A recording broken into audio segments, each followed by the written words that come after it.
go. There you go. Uh, uh,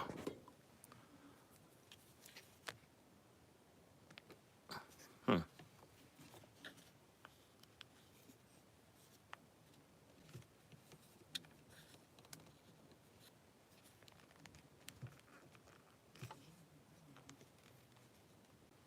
Okay. And there you go.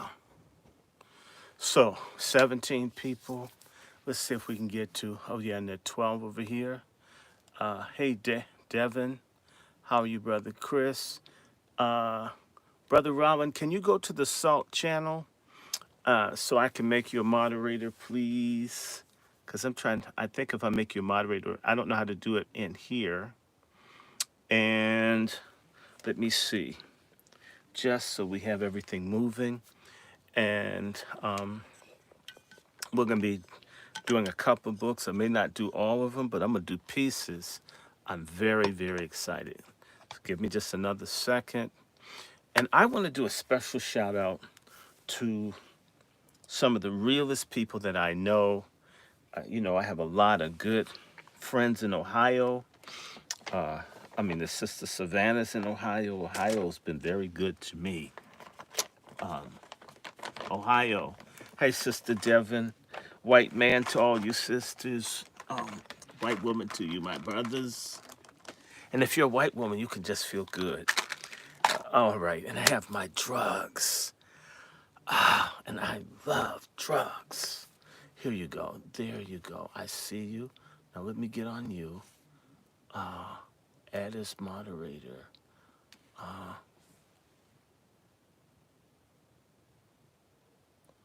hmm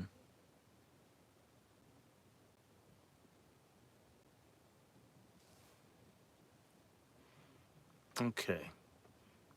Okay. Your moderator. Oh my God.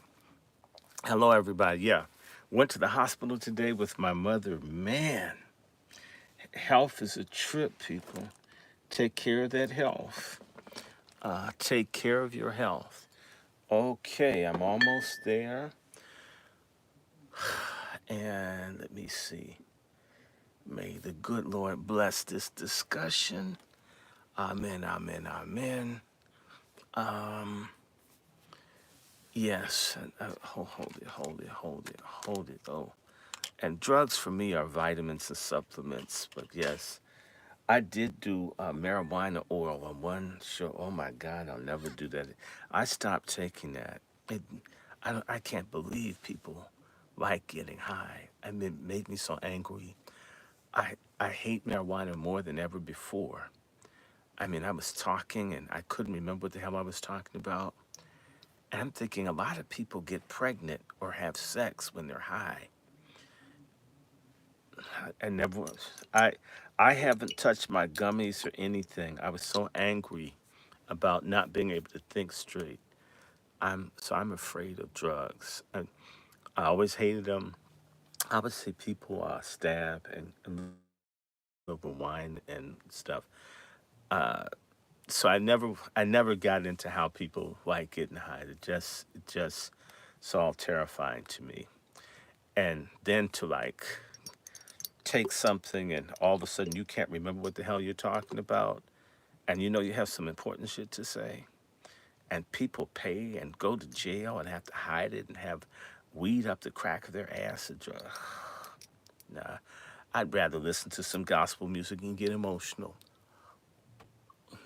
So I'm gonna get zooted up for my reading enhancing drugs.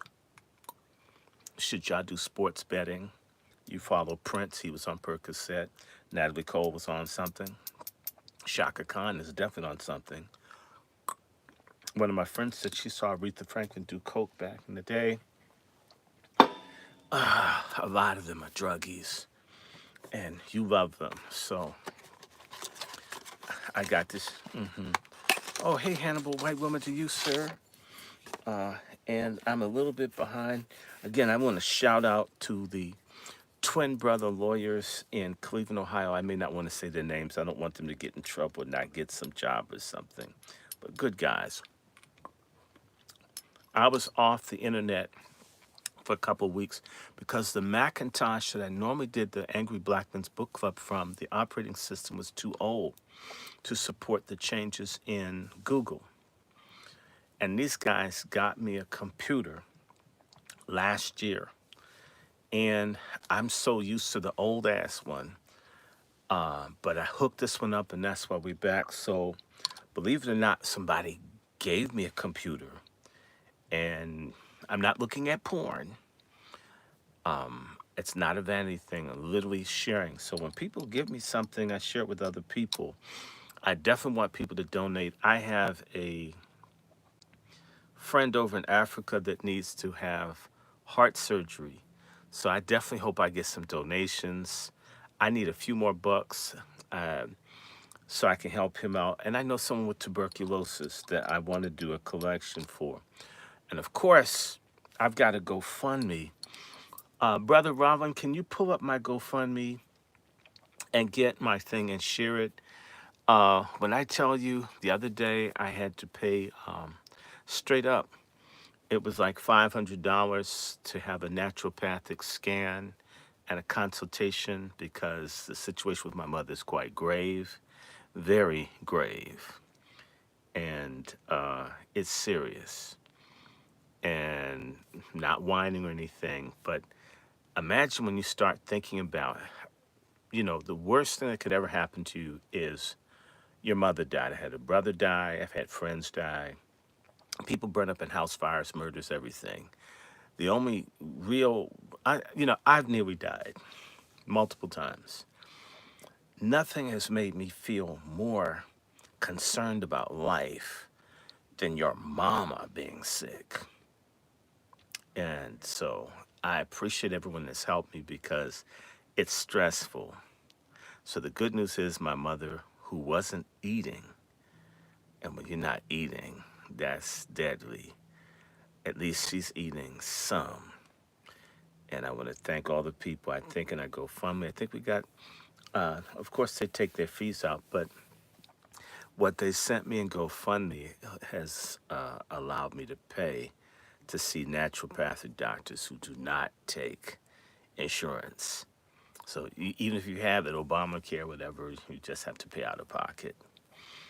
And I'm hoping that this alternative medicine and other things are option because chemo, my mother's almost as dark as I am. My mother's like, my mother used to be a red bone. Now, she's just a regular old darky like the rest of us. I think she misses being light. I guess they got privileges and such. I don't know. I was lighter. I didn't like it. I found being light-skinned a drag.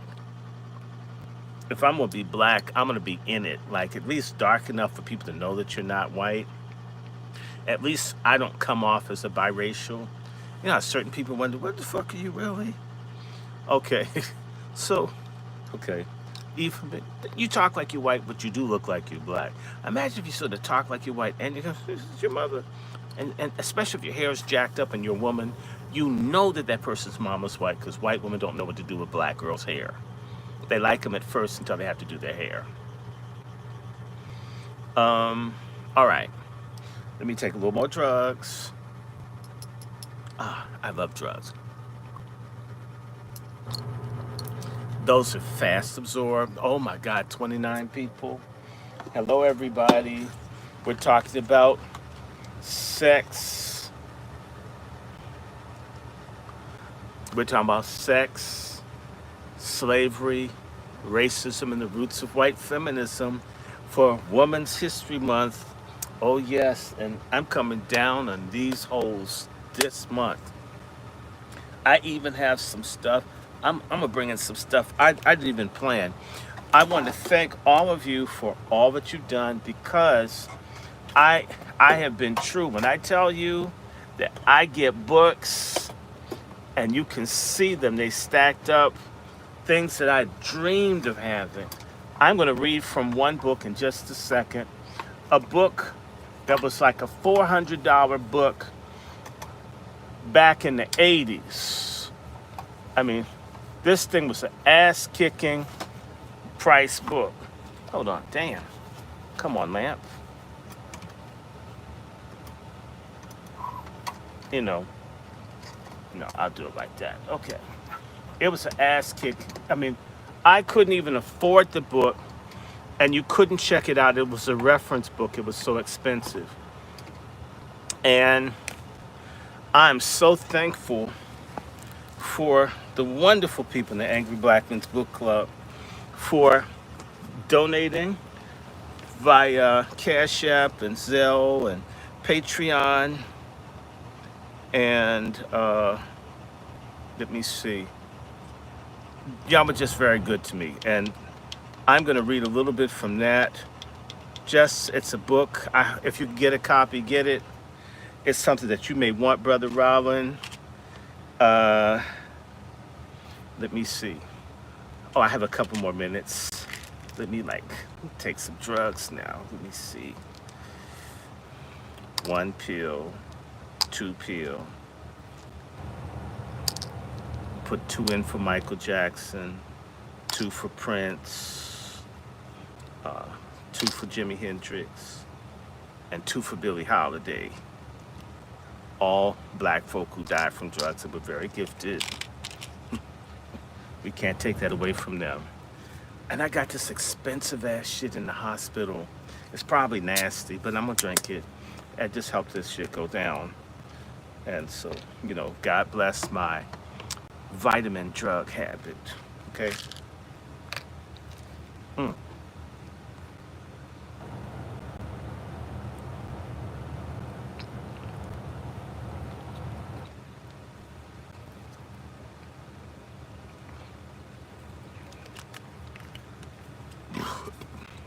Oh.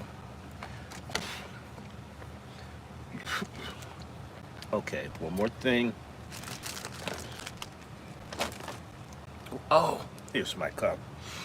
Fill my cup, Lord, let it overflow. Hold on.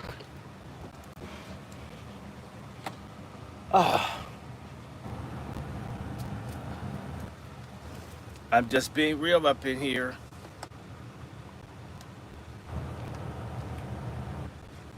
The books, virtually all the books that I talk about are available on Amazon. If you need any advice on any title I go over and you're trying to find a book, because while I'm broke, pardon me for not interacting like I'd like to. You can always call me. I talk to people. God bless Dick Gregory. You could call Dick Gregory. Not like these fake elite niggas who you can't speak to. I am not interested in being a celebrity. I am interested in being of service to my people, okay?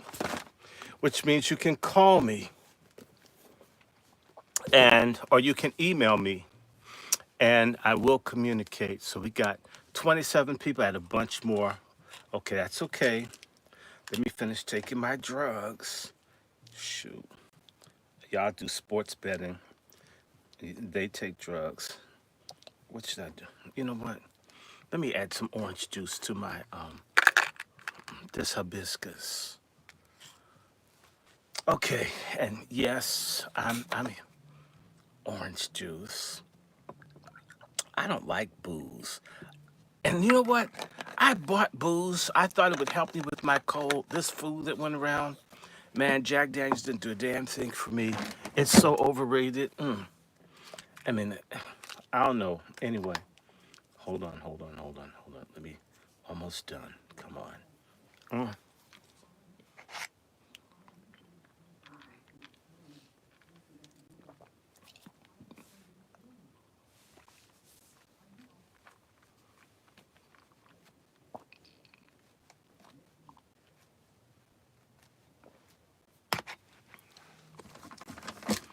Now I'm gonna do that one more time. Y'all ready?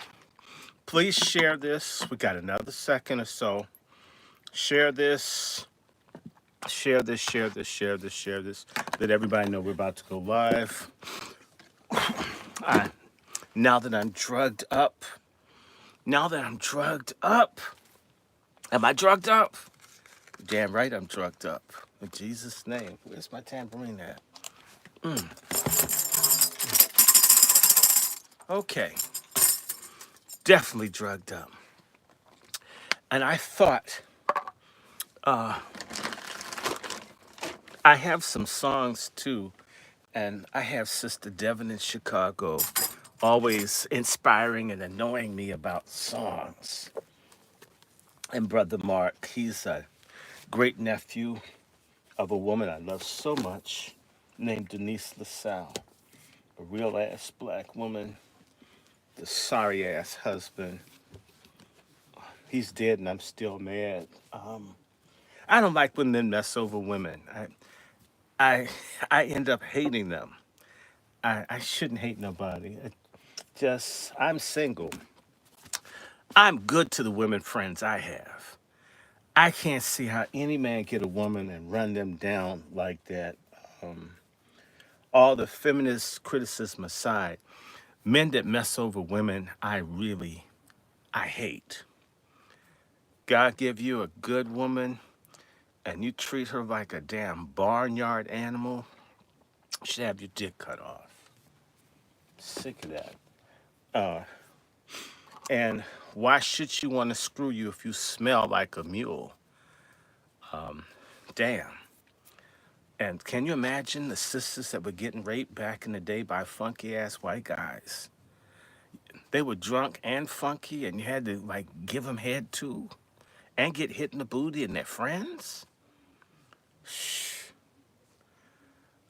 I'm reading this stuff because this needs to stop. And for all the people that are mad about what I'm reading about white men raping black women and so forth, and y'all can't open your mouth about Jay-Z, Diddy, and this damn dick hop homo thug culture, y'all are hypocrites. And I just have to say this before I get on with this, because I was having a conversation with a wonderful boomer friend of mine. But I want to say this: white on black, murder's wrong. Black on white, murder is wrong. Murder is wrong. Rape is wrong. Abuse is wrong. Black on black. A black person killing a black person makes me just as sick and angry as a white person. A lot of us aren't there. Start making excuses, and yet when a white cop shoots a black person and white people make excuses, we ask ourselves why. But when a black person shoots and kills black people, we start justifying it. We're hypocritical. Have one goddamn standard about everything. Murder's always wrong. Unless you're defending yourself, you have no right to kill anybody. You don't have rights to treat people less than what you want to be treated. And that's a big problem, because if we were on one page on code about murder, violence, and abuse, it'd be a lot harder for certain things to happen to us from anybody inside and from without. Because someone's trying to tell me about poverty and deprivation, why this black boy shot like 8, 9, 10 people in Alabama. I can't hear that. Okay. And every black mass killer, rapist, pedophile, whatever, if all of y'all hung from the tree, whether blacks, whites, somebody hung your ass, shot your ass, jailed your ass. Goody, goody. You are not my brother, my sister, if you're out here killing, raping, hurting, maligning. In fact, you're part of white supremacy and blackface. That's whether you're rich or poor, whether you're in the Congressional Black Caucus or you're just some gangbanger pushing fentanyl tablets, killing us. Whether you're an abortionist, whether you're a foreigner who's working in a hospital killing black seniors, giving us inferior medical care. I don't care who the hell you are. If you mistreat people, your wicked ass deserves to die. Okay? And I had a friend, and what made us enemies is he told me he used to go around and mug and attack white women. And he thought, oh, he's a foreigner, tether. Because I'm a black American, I think it's okay for racial revenge, for random white women to get beat and mugged. Uh, if you think I'm like that, get the hell off my platform. Because I'm not down for stuff like that. And I've had friends that were in other ethnic groups. I respected every other kind of woman I've been. Respect black ones, white ones, all of them. If you don't really like them, stay the hell away from them. If you don't want to honor or marry or engage them, have no business talking to them. Okay? And it is not manly to tell everybody who you've laid up with. That whole thing of boast about who you screwed, brothers, is copying the behavior of white men that used to rape black women during slavery. Whole lot of this so-called black American male macho culture is patterned after the rape culture of white men that owned slaves or had access to abuse our women. And we're copying it. And then it's keeping it real. It's keeping it real wicked. I had to get that off my chest. All right, let me get my book thing. I may have to really do a song because I know I pissed some people off. They only get happy when you're attacking white folk. Oh my God, my numbers of viewers went up when I said something bad about white people. I have plenty of bad shit to say about white folks. I have bad shit to say about black people. A lot of people in general are Asians, and a lot of people make me sick. But I don't hate them. I keep telling y'all, I was raised by people. Some of the people that raised me were white. Some of them were Caribbean. Some of them were Arab. Some of them were Asian. I grew up with everybody. I don't hate anybody. I just hate bullshit. I hate intolerance. I hate injustice. I hate it with all this. I hate pedophilia. I damn sure hate that. And by the way, I want to just repeat what I said last night. Pray for Jaguar, right? People trying to kill her. I got a request for prayer last night for Jaguar. They're trying to kill her. She's had to flee for her life. They're trying to kill her in California for speaking out against the rape of black, white, brown children, women, men. So this stuff, I'm talking about sex and slavery and racism. And by the way, you don't see any feminist supporting Jaguar. Let me put my glasses on. I got my book. I got my first book. I'm not going to read all of it. No, look, selfish. Yeah, I'm trying to help people, Animal. That's how you got that damn Costco chicken. People gave me a donation. I bought it for you. So, and you can't be in heat. You've been spayed. So don't even put on. It's not like Robin's cat that's always horny, bothering him. Okay. Thank you for your patience. Hey, Selfish. You have a boyfriend outside. He's ugly. I don't approve of him. Yes, Selfish. I want to share with you guys this book that came out, I think, in the 80s. And I paid 90 some odd dollars for this book. This book came out 45 years ago. 45 years ago, it was like a $500-$600 book. Yeah, what's up, Animal? Yeah, well, you ate. Eat the food that's upstairs. And let me hold this up again. If you can get your hands on this book, for all of you, you'll start to see. This book is called Advice Among Masters by Gale Press. Advice Among Masters, The Ideal and Slave Management in the Old South, edited by James O. Breton. This was a book that you couldn't even check out of the library. This, back in the day, was $300, $400, $500. I got it for $90. In the equivalent, this is like a $1,000 book. One of the reasons I have this book club is If you don't go to the big schools, if you don't have a really good public library, you don't have librarians that don't hate black people's guts, you may not get to see even literature. I had to share this. I've been trying to get this book since I was an undergraduate at Howard. It took me from 1982 until last year to find a copy. I think I got this on eBay. I paid about $90 for it. So when you give me a donation at Dr. Randy Short, $ Dr. Randy Short, I'm going to read from this, but understand it cost me literally $90 to be able to share it with you. So I want to take a couple things from here, since we're talking about sex, slavery, racism, and the roots of white feminism. I want to get a little bit about this.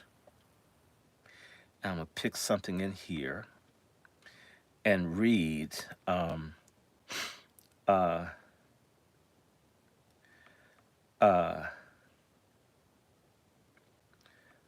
pick something on here, and so you can understand how bad this is. Let me see. I'll find a nice section. I'll read these things to you. How you guys like this? Take this down. Y'all like this? Let me read some of this so you can understand. Y'all can completely understand where I'm going with this. Don't blame me for anything in this book. I didn't make anybody do anything. I didn't hurt nobody. I didn't write this. Okay. Let me see. Should I do religious instruction or do marriage? Let me do marriage. I'm just going to read a little bit on marriage. I think marriage is on page 239.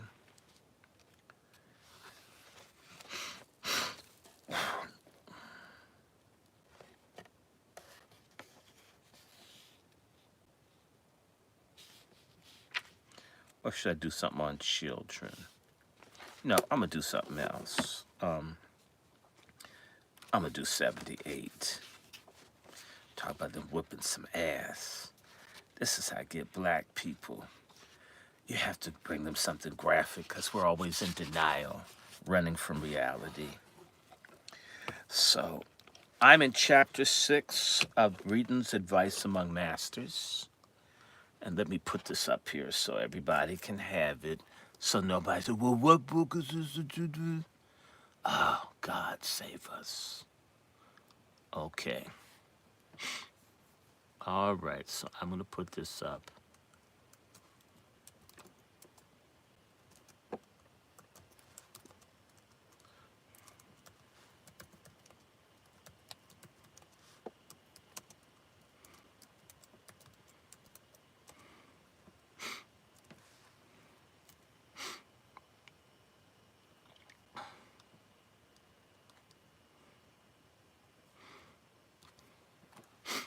Okay, and I'm in chapter 6, discipline. Let the church say amen.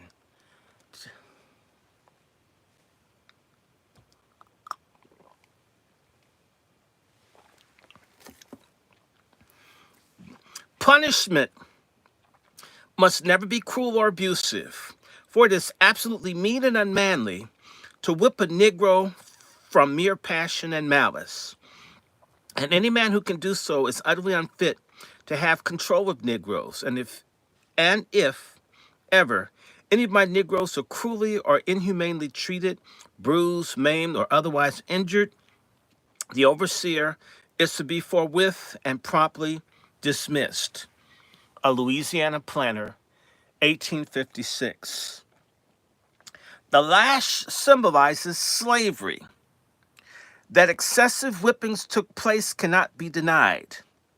But such harsh treatment was against the advice of the spokesman for the ideal in slave management.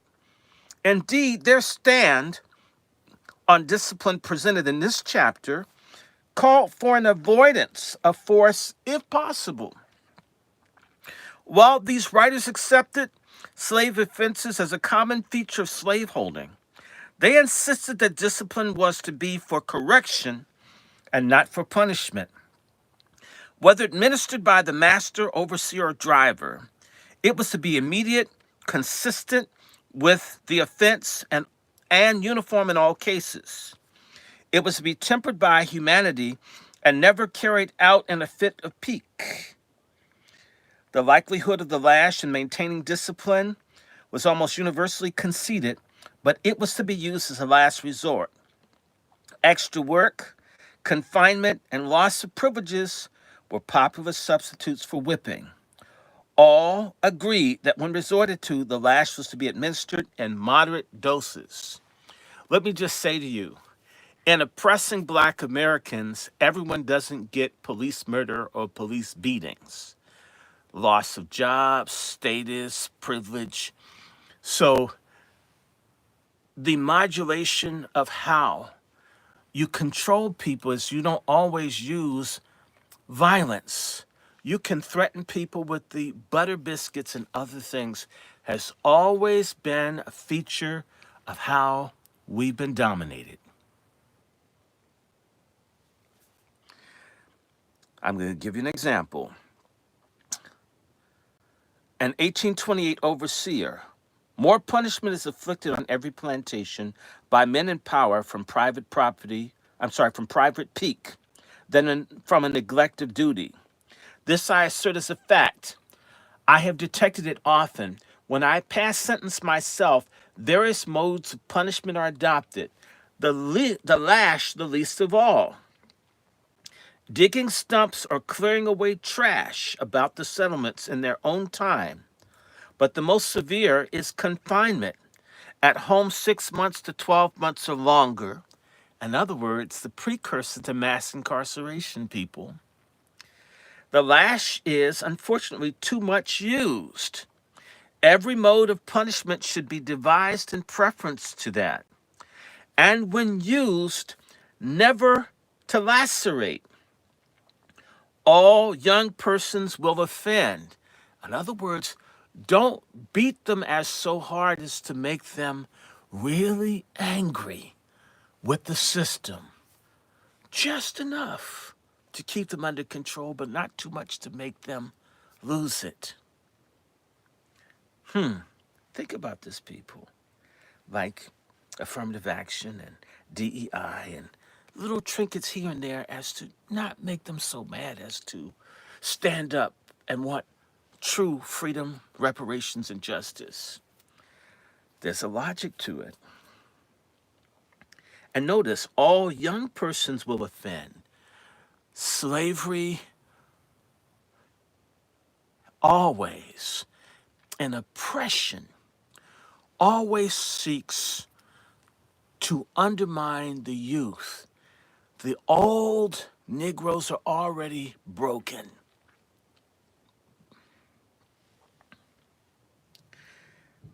A Negro at 25 years old who finds he has the marks of a rogue inflicted when a boy, even if disposed to be orderly, has very little or no inducement to be otherwise. In other words, if you beat the shit out of someone just to show them I'm white and I can kick your ass, and that person looks at the scars, he's not going to be a good slave because he figures I have nothing to lose fighting your ass. The American system of oppression of Black Americans is to never do too much as to make people really lose it. Something that they learned in 1968, killing Black public figures in an open way like Dr. King or Malcolm X created the greatest activity in my lifetime among Black people happened when I was 3, when Dr. King was shot. and black folks set 200 cities on fire.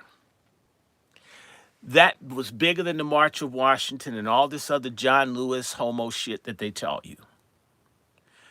The system is careful not to push too hard because the system isn't as strong as you imagine it is. And the system isn't really ready to have to go all out to control. This is why the system always cultivates traitors, collaborators, Mr. and Mrs. in-between type Negroes, boule types. It's always been there. A factor of the system is cultivating people who are happy with third or fourth class citizenship. 1830, Planter wrote, "The proper management and discipline of slaves subjects the man of care and feeling to more dilemmas than perhaps any other vocation he could follow. To keep a diary of their conduct would be a record nothing short of a series of violations of the laws of God and man.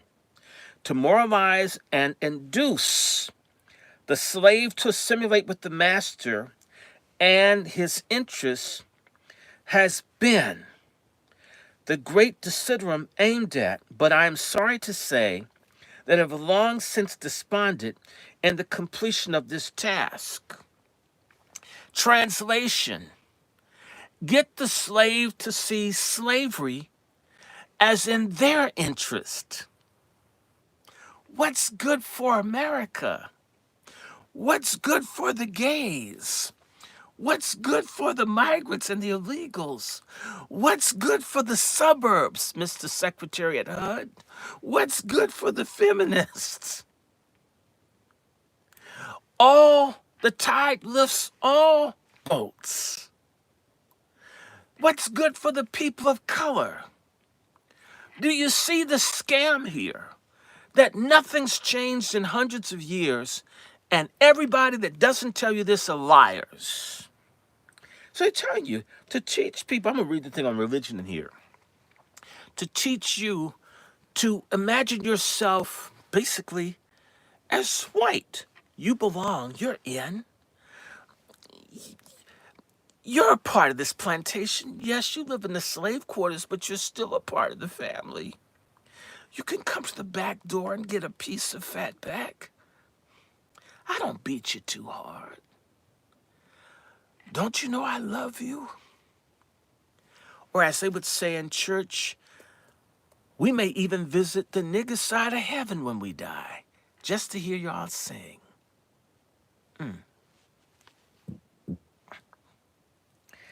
So he desponded that he couldn't get these people. Even then, there were people who used their brains and says, I don't like this system, massa. Isn't it amazing that enslaved, there's a difference between a slave and an enslaved person. This guy's talking about enslaved people who didn't like being slaves. And I'm talking to many of you, and we have family and friends who are slaves who are comfortable with everything, who think it's strange what we're doing right now.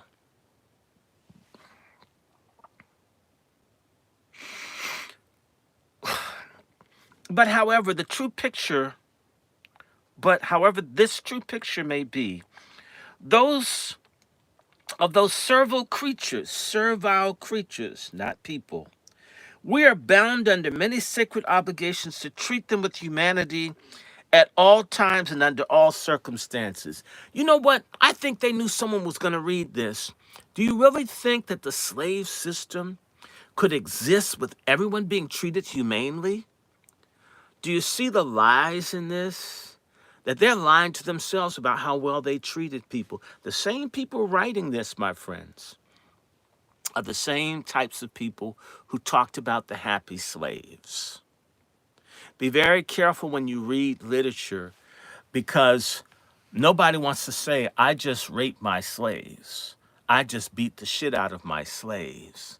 I just broke up families. Certain people don't write that. There's a song called Shake, Rattle, and Roll. Shake, rattle, and roll. Let's shake, rattle, and roll. Let's shake, rattle, and roll, right? Can't do right to save my doggone soul, right? And there's a line. I'm like a one-eyed cat peeping in a seafood store. A one-eyed cat, okay, is an old term for a penis, because you only have one hole, unless you guys, especially if you've got two, okay, call Guinness. The seafood store is a vagina. In slavery times, one-eyed cats were white men who raped black women that they sold, in particular young ones. And they used all kinds of language to hide what kind of people they were. America is based on lies and deception about racism and injustice. And these people are always thinking, we're going to get busted one day for what we've done to these people. So even when they're writing, they're shading and changing the information so you can't get them later. The same way when the Iranians went into the American embassy in 1979 to take hostages, or 81 of those years. The people were shredding and destroying the documents of all the torture and stuff. The same way they destroyed stuff, the same way they redacted Epstein's stuff, to destroy information because white people fear judgment for the crimes that they've committed. And so they're constantly changing and revising and trying to sanitize what they know is wrong. Even when you have the upper hand, even when people, blacks can't read, write, have no freedom, they're thinking about possible judgment. And we're going to talk about that in the future books. I'm going to talk doing reconstruction, so where white folks had fears of slave revolts and people committing suicide. And the first drug epidemics in this country were among white women who feared retaliation for how they treated black people when they were enslaved. So they're on drugs all the time, trying to cope with what they've done and what they're doing to other people. And that's still true today, that the biggest consumers of dope in the world are white American people. And might I say, white males and white women are the biggest users of alcohol, drugs, prescription, illegal and otherwise. Even they got chemistry sets making the shit at home.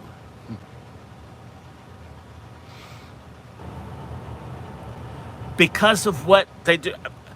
By the way, I'm not talking about putting anybody in jail, shooting anyone. I'm simply saying you walk around guilty in your own conscience because you've done evil. You're living in an evil system. You're committing evil. And you want for posterity, when people read about you, to see you as a good person. It's the same way Bill Gates and all these wicked people do what's called philanthropy to cover up the crimes that they did to get the fortunes. It never changes. The Fords committed crimes. The Rockefellers committed crimes. The Gettys committed crimes. People who are stealing, if there's any humanity in them, people who are oppressing, raping, and selling, their conscience is troubled. So not only are they taking drugs, they're pushing drugs, alcohol, and even trying to get you to accept, to adopt to our oppression. Stop resisting me. When I ask for sex from your 6-year-old child, just let me have it. Why are you mad? Are y'all reading, listening to these books I'm reading? These people are mad. I mean, how dare you refuse me? I just come out the field sweaty and dirty, drunk with my friends. You better give me some sex, you black wench. If you don't, I'll beat you. I'll sell your kids if you don't do me and my friends right now. Little nigger bitch. No such thing as rape. There's no such thing as buck breaking or sodomizing the men. Do you really think that white homosexual men weren't bothering black boys and men? I'm going to read another chapter from another book. Are y'all with me? So look at this, saying that they treated people right. Although compelled to use coercive measures, they're compelled. You wouldn't be compelled if you didn't own them as slaves. So if you didn't take a person's liberty and labor and their children and their women, you wouldn't have to be. But because you're holding them against their will and against the laws of God, now you have to beat and repress them, and therefore you turn it around and make them guilty of you beating and repressing them to steal their labor. This is the mindset. Justifiable homicide for the police is a good example. I feared for my life, so I shot the black 5-year-old. He was frightened. I shot Tamir Rice. He was scaring me with his toy gun. And everybody knows the guy came out, just started shooting the kid. And did he get punished? No. Mind you, there is no change in mindset of the people walking around today say, I never owned slaves. I said, you could have fooled me. That's your response. Again, although compelled to use coercive measures for their good discipline, I'm beating you for your benefit. Mass incarceration is necessary to fight the scourge of crack and crime. Not good enough for Hunter Biden, all you Negroes that voted for Joe Biden. Not good for him and his other junkie daughter, Naomi Biden, but good enough for millions of black people. Okay? For their good discipline. Yet we should never lose sight of humanity in its strictest sense. Under all these considerations, it requires for good management and discipline of those people a man of steady habits connected with sobriety, fortitude, energy, and humanity, and a passion for enterprise. To clothe the naked, to feed the hungry, and soothe the sick should be our ceaseless duty towards the slave, and to compel them to theirs to should the order of the day. First and foremost, if they were free, they wouldn't be naked. They would feed themselves. In fact, they were feeding you. They're hungry because they're feeding you. Look at how they turn this around. We build the country and they call us lazy, grifters, welfare cheats, and yet let 15, 20 million people come in the country and give them better benefits than veterans and everybody else.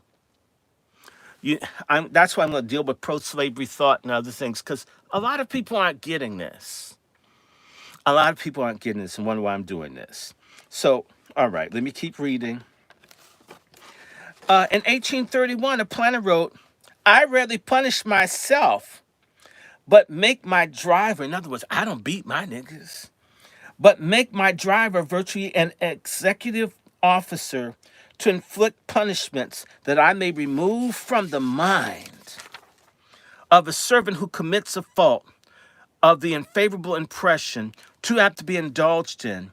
That is for the pleasure of punishing rather than for the purpose of enforcing obedience and establishing good order, that punishments are inflicted, as it is no pleasure to a humane judge to sentence a fellow creature to be hanged and in one full swoop plunge him into eternity. Well, no, do y'all hear this?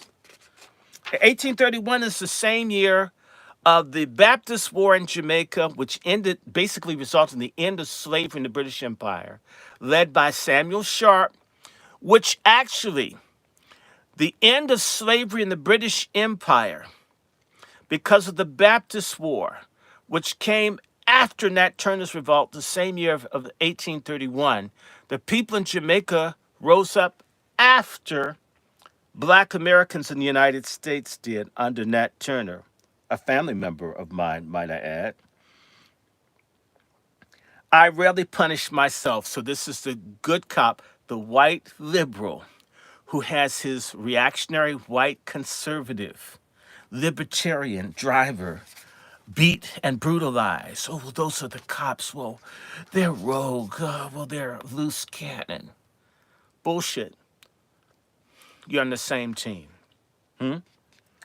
That I may remove from the mind. In other words, we don't want our enslaved Negroes to see all of us as part of this game beating their asses and stealing their labor. So I never beat you. I've been a good master. Well, that's George Bush. That's not me. That's Ronald Reagan. That's not me. That's Joe Biden. That's not me. That's Trent Lott. That's not me. What's that guy's name? That's Mitch McConnell. That's not me. Oh, I would never do that. This has always been the game of plausible denial. It's just you can believe their denial because they don't do things openly. But mind you, the driver was on his payroll, who served at his pleasure. The cops that murder, the cops that beat, the gangs that push dope all serve at the pleasure of the people that oppress us. It's all the same. And he's talking about sentence of fellow creature to be hanged. In other words, they've had people killed. I've had people murdered, but I didn't do it. It's not easy for me to just hang a nigger. I don't want to be associated with the punishment of the people that I've enslaved. So I outsource it. I have a private prison or a private contractor, or I have, some CIA clandestine team go and do this, and we didn't do that. To impress this more forcibly on their minds, when they have urged as a plea that they are servants and must submit to the will of their masters, who can do as they please, I have addressed them in a mild and simple manner. So he's the good white liberal I give to the NAACP. I have a whole life membership. I believe Hitler had a whole life membership with the NAACP. Assuring them that the laws of the land have secured them rights which the master dare not violate without incurring the risk of a heavy penalty by imprisonment and labor in the penitentiary for one term, not less than one, no longer than 5 years. First and foremost, under law, you could do whatever you wanted to do with slaves. This person's lying. You could rape, kill, destroy, dismember a slave, had no human rights. They could not go to court. This person's lying against the custom, and he's in Georgia. Come on. Okay, one of my ancestors, as I said, was raping a woman from Africa, and he's a preacher, named Wiltshire. Okay, and they're all over. There's a white dude killing black folks in the prison down in Savannah now, who's the sheriff named Wiltshire.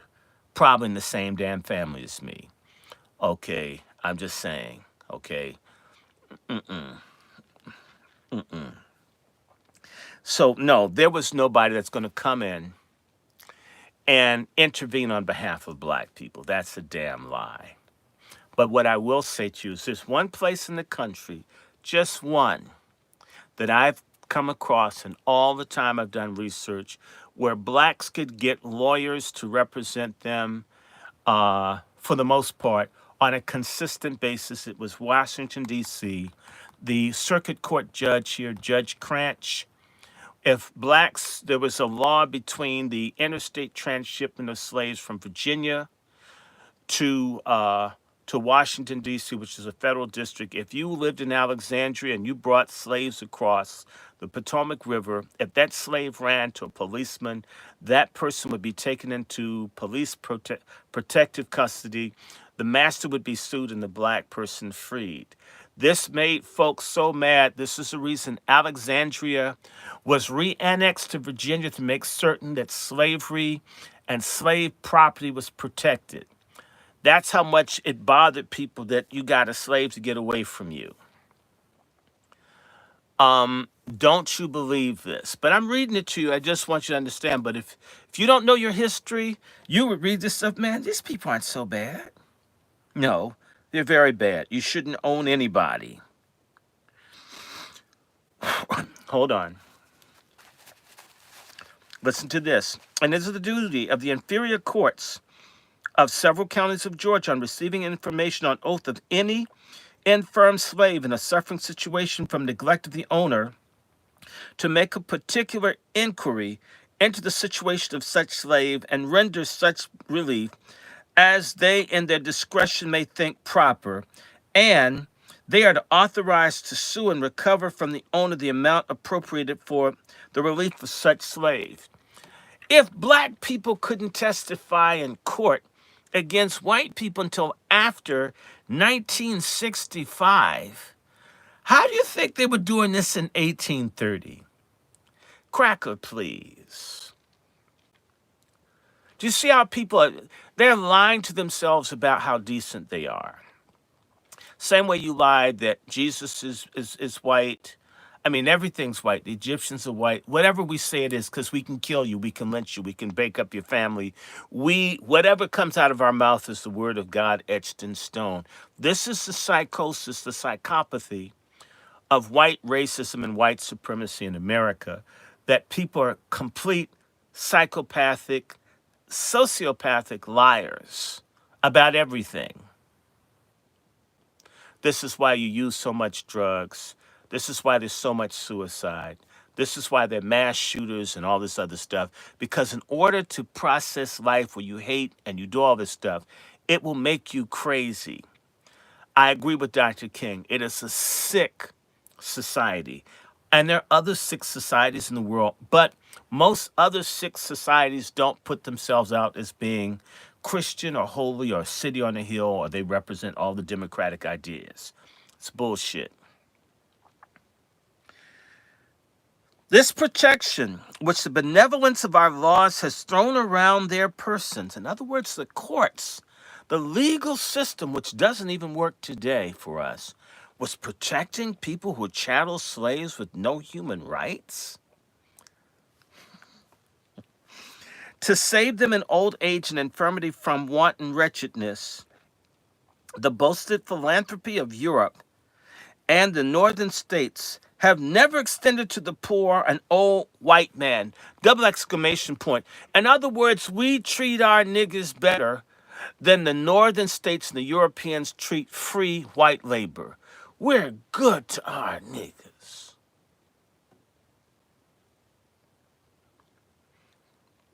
I have told them too that a soldier of disobedience of orders may forfeit his life, while they for similar offense are only chastised. In other words, a soldier in the military can be executed for being disobedient.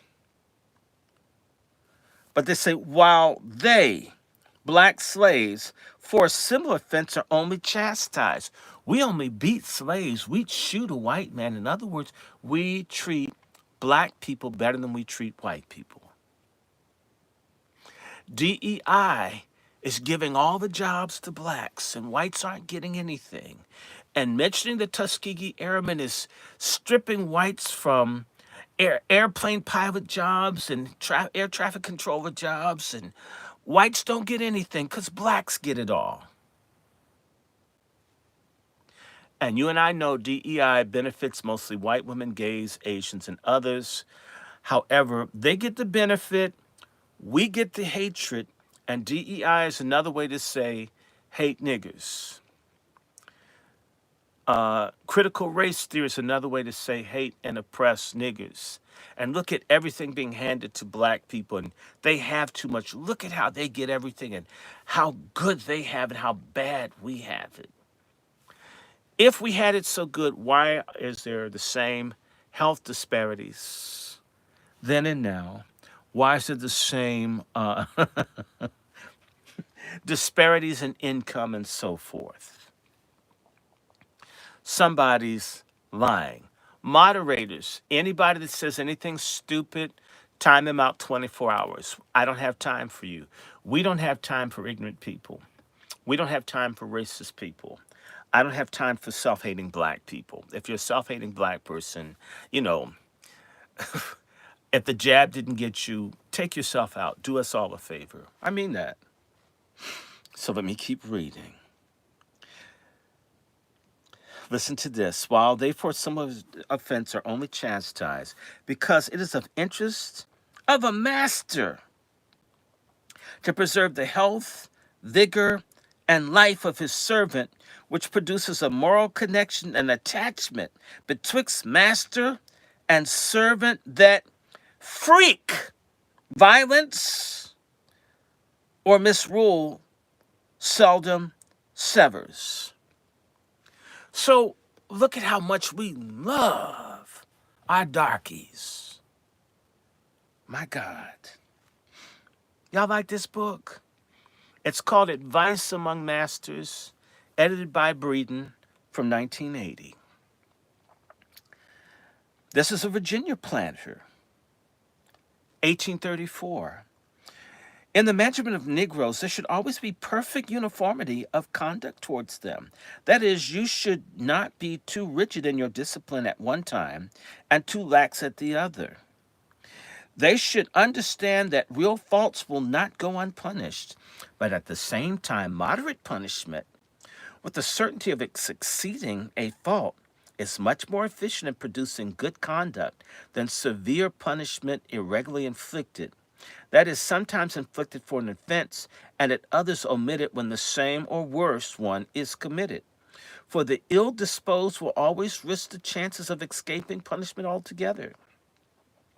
It is the certainty of punishment and not its severity which deters from misconduct, and in fact, after a while, on a well-regulated plantation, that certainty will prevent the necessity of inflicting punishments almost entirely. The best evidence of good management of slaves is the impartiality of treatment to be used towards them all. Unless for a particular conduct, then it should be understood as such. Now, going back to the previous thing where the person talked about the health, most slaves died before the age of 30. So the old age, they didn't live to old age. You worked into death. If they survived, basically, what are they going to do anyway? Where could they go? You took all the wealth and everything. You can't feed them? Okay. South Carolina planter, or overseer, should I say, in 1836 said, "For the breach of every rule, the certainty of punishment is everything." That means beat their ass every chance you get. If a Negro is permitted to go once unpunished for a fault, he will at any time afterwards do the same and risk being flogged. I have always discovered that where the overseer is positive that the Negroes are better disciplined, more mildly treated, and consequently more happy, once, however, the Negro has been punished, the fault should be overlooked. His spirit should not be broken down by continually reminding him of his past conduct. Let bygones be bygones, niggas. Not observing this rule has very often ruined some of the very best Negroes. I have frequently met with Negroes whom the whip would ruin, with whom a little flattery could do everything. You're a good darky. Pick that cotton. Take my load of semen in your rear or your jaws, wench. You're not like the other darky girls.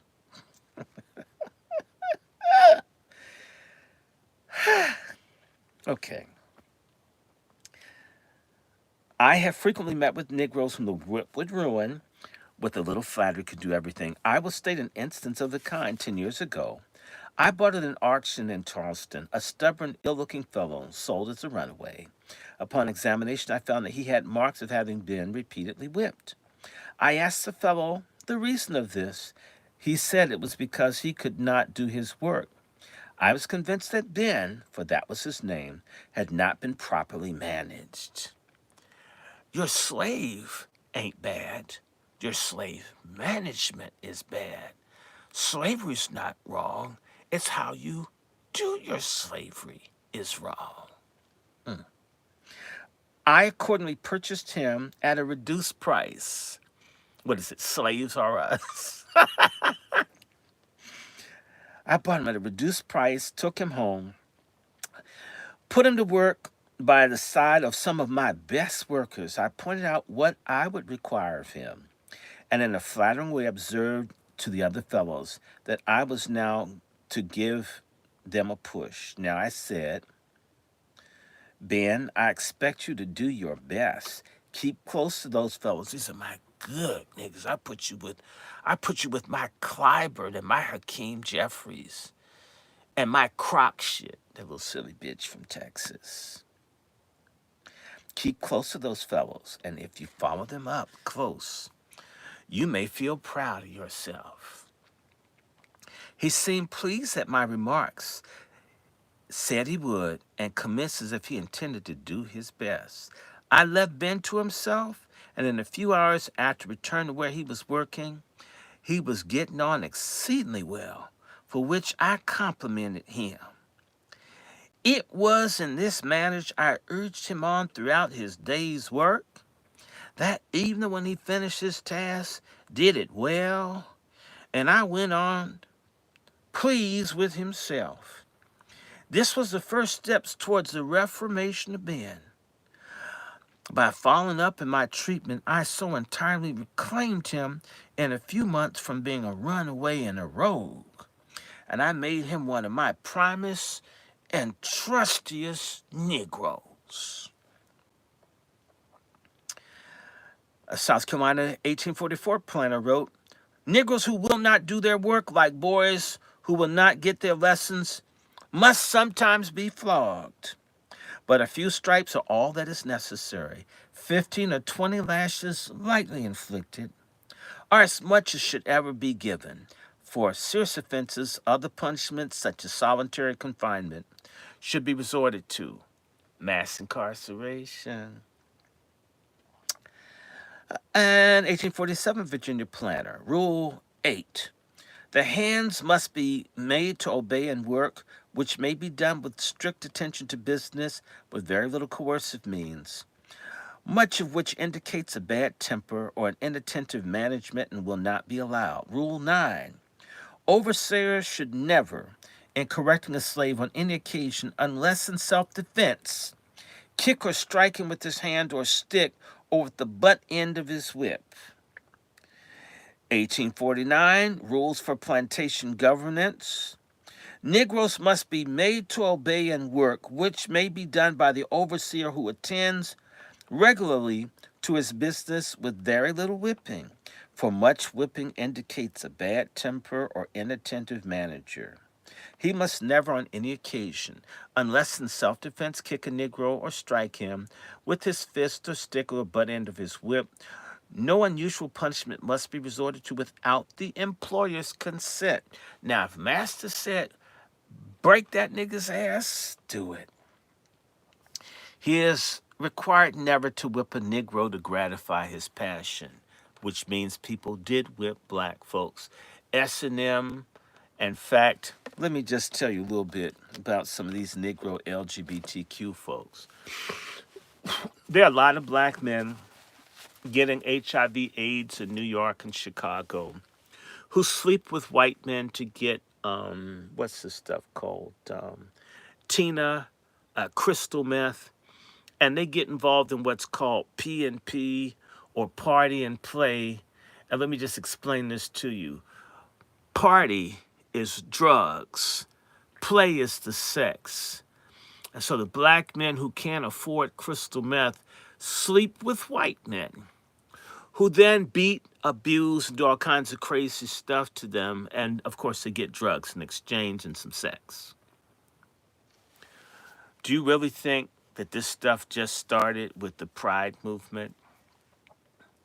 Do you think the ghetto gaggers were the white guys, like gang orally sodomized black women? And so, you think this stuff is new? You don't think this stuff has been with us the whole time?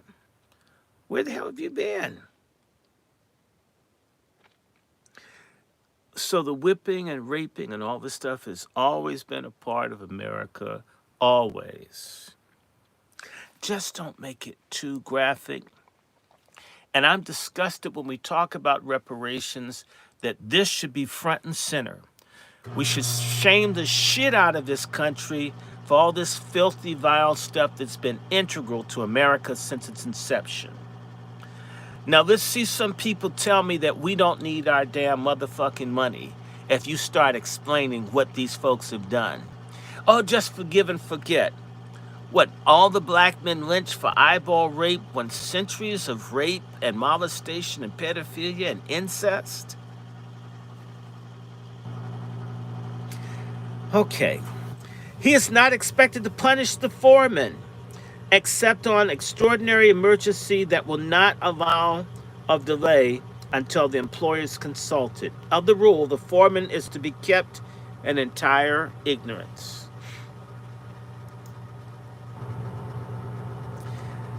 And a plan in 1850.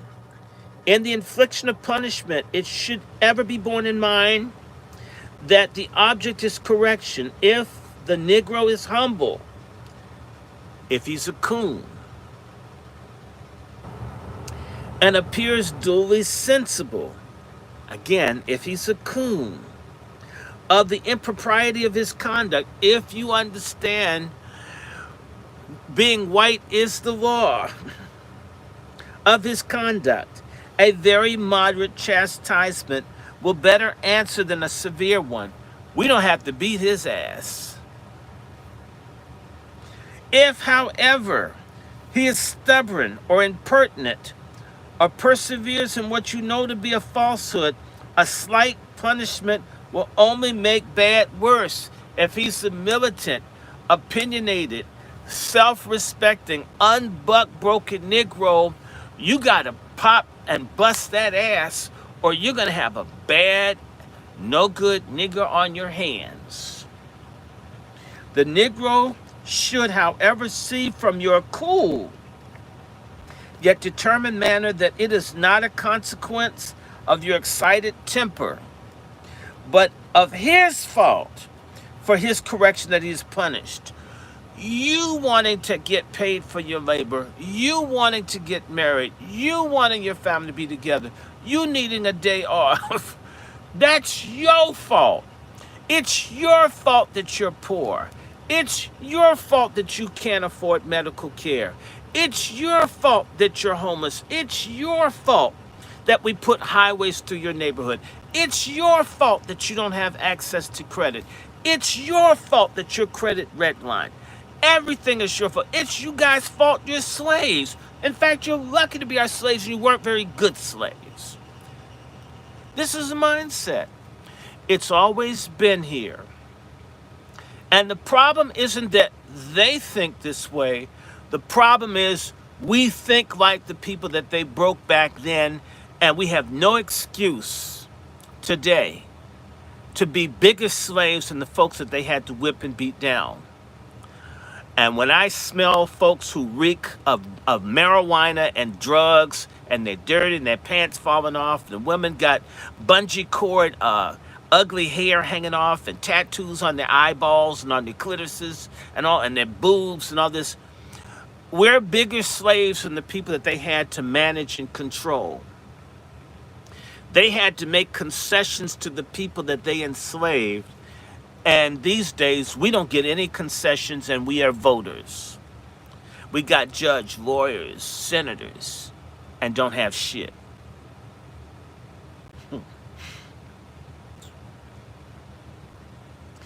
As a general principle of the legal maxim, it is better 90 and 9 guilty persons should escape than one innocent should suffer. It's correct.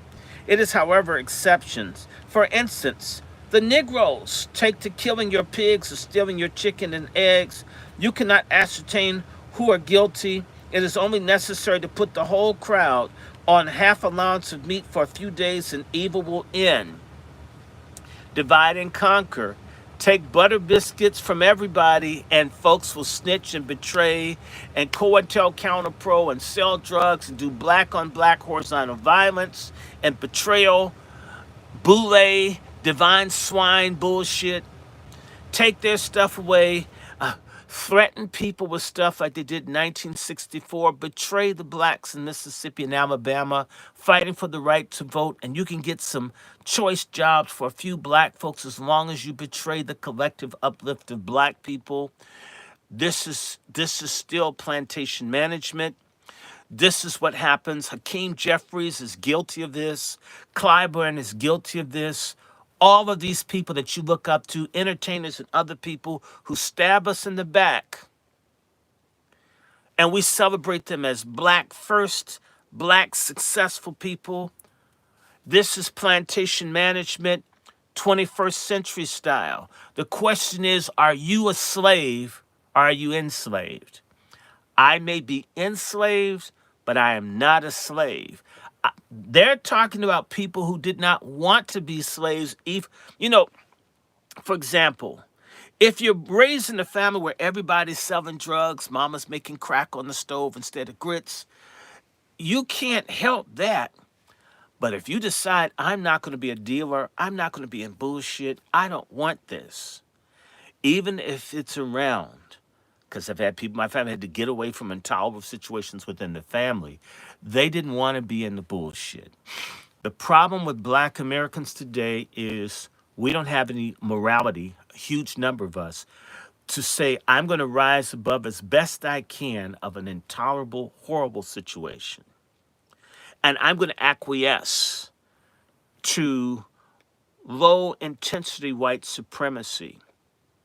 Low intensity white supremacy is like taking a train car full of guns into a black neighborhood and leaving it there so we can shoot and kill each other, or selling dope in the neighborhood, or prostitution, or working in child and family services and giving black children to white gay couples to molest the black kids.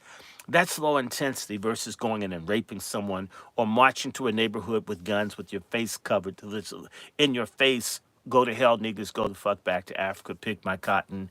And by the way, fight my wars and don't get benefits from the VA afterwards. That's not how you make it work, because that can make somebody mad. If you don't want movements, you don't want cohesion, don't put enough pressure on people so they will kind of like not come together. Which is why I could care less about some of the things happening now, because it's not such a bad thing. If folks are being troubled by the new administration, maybe we'll get some cooperation going. If you reek of marijuana, you should be ashamed of yourself. Nobody should be able to know what you do in private when you walk around. That's just vile. Why would you want to smell like weed? It stinks. We used to make fun of black folks when we had standards. If you were funky, people would embarrass you. We've really dropped to a low level when walking around stinking and looking dirty and grimy is acceptable. Being dirty, grimy, and stinky was how people who were in slavery were described. So when you walk around stinking and reeking, black folks, you're acting like slaves. You're not a free person. And when someone teaches you being high and out of your mind is freedom, they've made you a slave. And I'm waiting for, say, 10, 12 years from now, when they find out that a lot of people are getting cancer and other problems from the genetically modified weed that they've pushed out there. If people have never given us anything good and they're pushing marijuana through our no good homo thug rappers and everybody else, and everybody's smoking, you're some kind of a coon to your own consciousness. That's what I have to say for the weed smokers. If you're not doing it for glaucoma or something else, you're somehow impairing your future. My friend who ran one of the best projects for helping youth, the biggest problem he had with young black people was they smoked weed so much they couldn't concentrate to learn job skills. They couldn't do anything because the weed incapacitated their drive. And there is a such thing as marijuana addiction. It's a lie that you can't be addicted to marijuana. It's a lie that there aren't negative traits to the constant smoking of marijuana. I had a white marijuana addict living next door, and he smoked weed all day. I prayed that God, he'd vomit that shit up. And one day, our house, a row house, I could hear him vomiting for hours. And he stopped smoking weed, but shortly thereafter, he got cancer. I don't know if he's alive now. Marijuana, anything that's been tampered with, GMO. But anyway, pushing drugs in the neighborhood, getting people to use all this stuff is a form of social control. Black people who willfully use dope and drink and whore and pedophile and porn and all this other shit, that's license. That isn't freedom. Freedom are the Jews in Hollywood that are in California that make the porn that you buy that dominate the internet. And by the way, licentiousness and nastiness is ascribed to black people, not to people that produce the kiddie porn and all this stuff. They're good, virtuous people that you better not criticize or you're an anti-Semite. That's freedom. Being the face of degeneracy is another form of slavery. And the collective degradation of us as a group. Shame on any of our people that are into this. You should separate yourself from the things that your oppressor wants you to do. That's the most immediate thing you can do to free yourself. And if you're not moving away from degeneracy, self-destruction, the abuse of substances, you're part of the problem. We need some standards. People who ran away from slavery had standards. The people that didn't know they were enslaved had none. There are two types of black people, folks who at least are trying to be free that have a standard, and black folks that are degenerate that don't. They're the slaves. The question, are you a fucking slave of choice? And their books, their people like me, we're all over it. The internet, there's no excuse other than you're a servant of the devil, that you're doing stupid shit with your mind, your life, and your body. If all this white supremacy, what about black degeneracy? By choice. Let me finish this off. Again, if you cannot ascertain who are guilty, if you can't find the bad niggas that are getting enough protein to work my plantation because I ain't giving them enough, if they help themselves to the shit they raise, I'm going to find out who got some extra food. Cut in half the allowance of meat for a few days, and the evil will end. This remedy is better than a perpetual false and suspicion of all. In other words, if we can just isolate the few bad, troublemaking Negroes, we can manage the rest. Same way that they used Black Lives Matter to smoke out the grassroots activists and kill them all in St. Louis and kill them in other places or jail them. And they're still in jail. And all these freak degenerate LGBTQ type coons got rich and the real people got destroyed. This shit's still happening. We have hundreds of black political prisoners and there's no discussion. We have over 60 blacks in Congress and no one made an appeal, even with Biden, to free black political prisoners. Why is Assata Shakur being hunted and almost in her 80s? We let our heroes be destroyed, and we fight for ASAP Rocky's switch hitting ass. Well, at least wearing a Scottish kilt. All right. Look, Mississippi planter in 1851. The humanity on the part of the overseer and unqualified obedience on the part of the Negro are, under all circumstances, indispensable. Whipping when necessary shall be in moderation and never done in passion, and the driver shall in no instance inflict punishment except in the presence of the overseer when, from sickness, he is unable to do it himself. You really think in Mississippi they like that? Let me see how much more of this. Oh my, I got a little bit more. Y'all want me to read a little bit more? I can stop in a second. 1851, planter. I do not punish often, but I seldom let an offense pass, making a lumping settlement and then correct the servant's remembrance. I find it better to whip very little. Young ones, being rather treacherous in their memory, pulling an ear or a sound box will bring everything right. Yanking them by their ears. I'm almost afraid I will subject myself to the chimney corner theorist's animadversion. If I say more, but I will risk it. Put up A huge log house with a good substantial door, lock and key, story 12 feet high, logs across above, as so to make a regular built jail. They've always had jails for black people.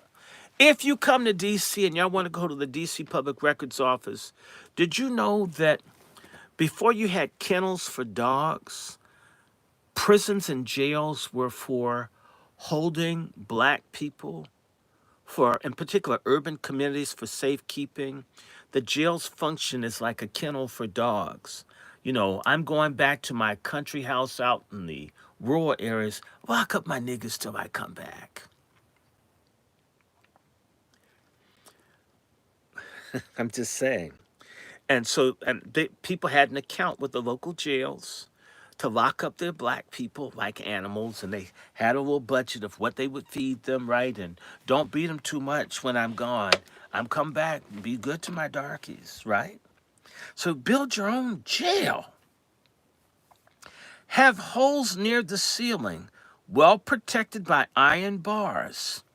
The first Negro that steals or runs away or fights, or who is hard to manage, in order to get a day's work, must be locked up every night. As soon as he comes in from work, you know, that's like a work release.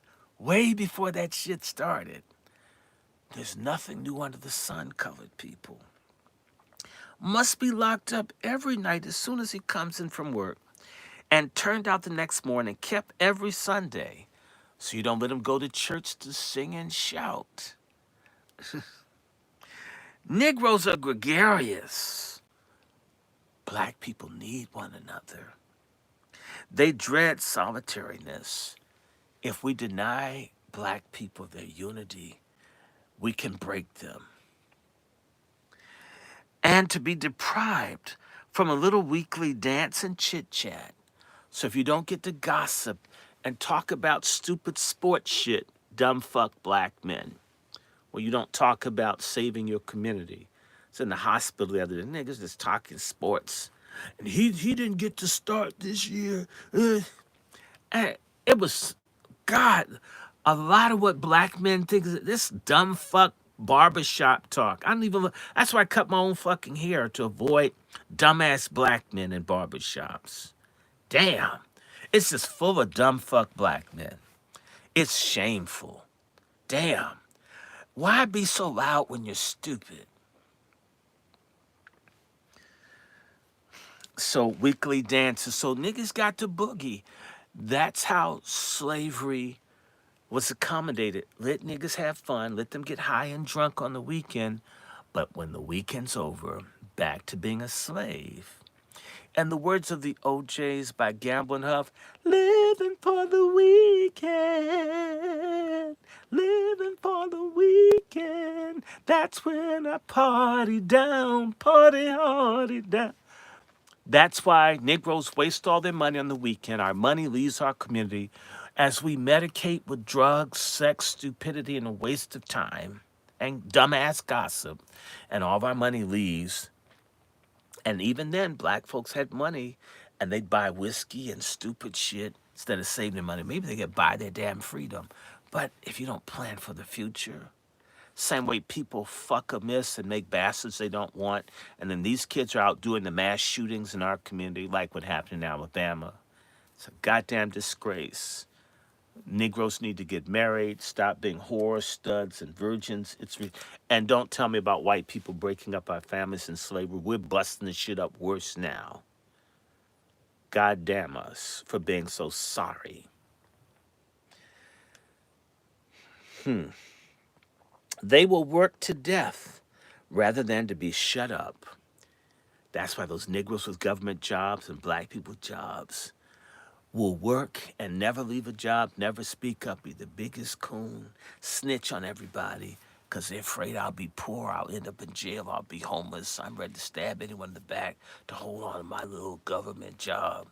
Man, this Trump shit has Negroes shook in Prince George's County. And all these Negroes with government jobs, they scared. They thought if we never spoke up, if we hid behind the hat shack, weren't in the deacon board of the church because they don't want to be politically active, don't go to PTA, never raise their voice, that they'd be secure as employed slaves.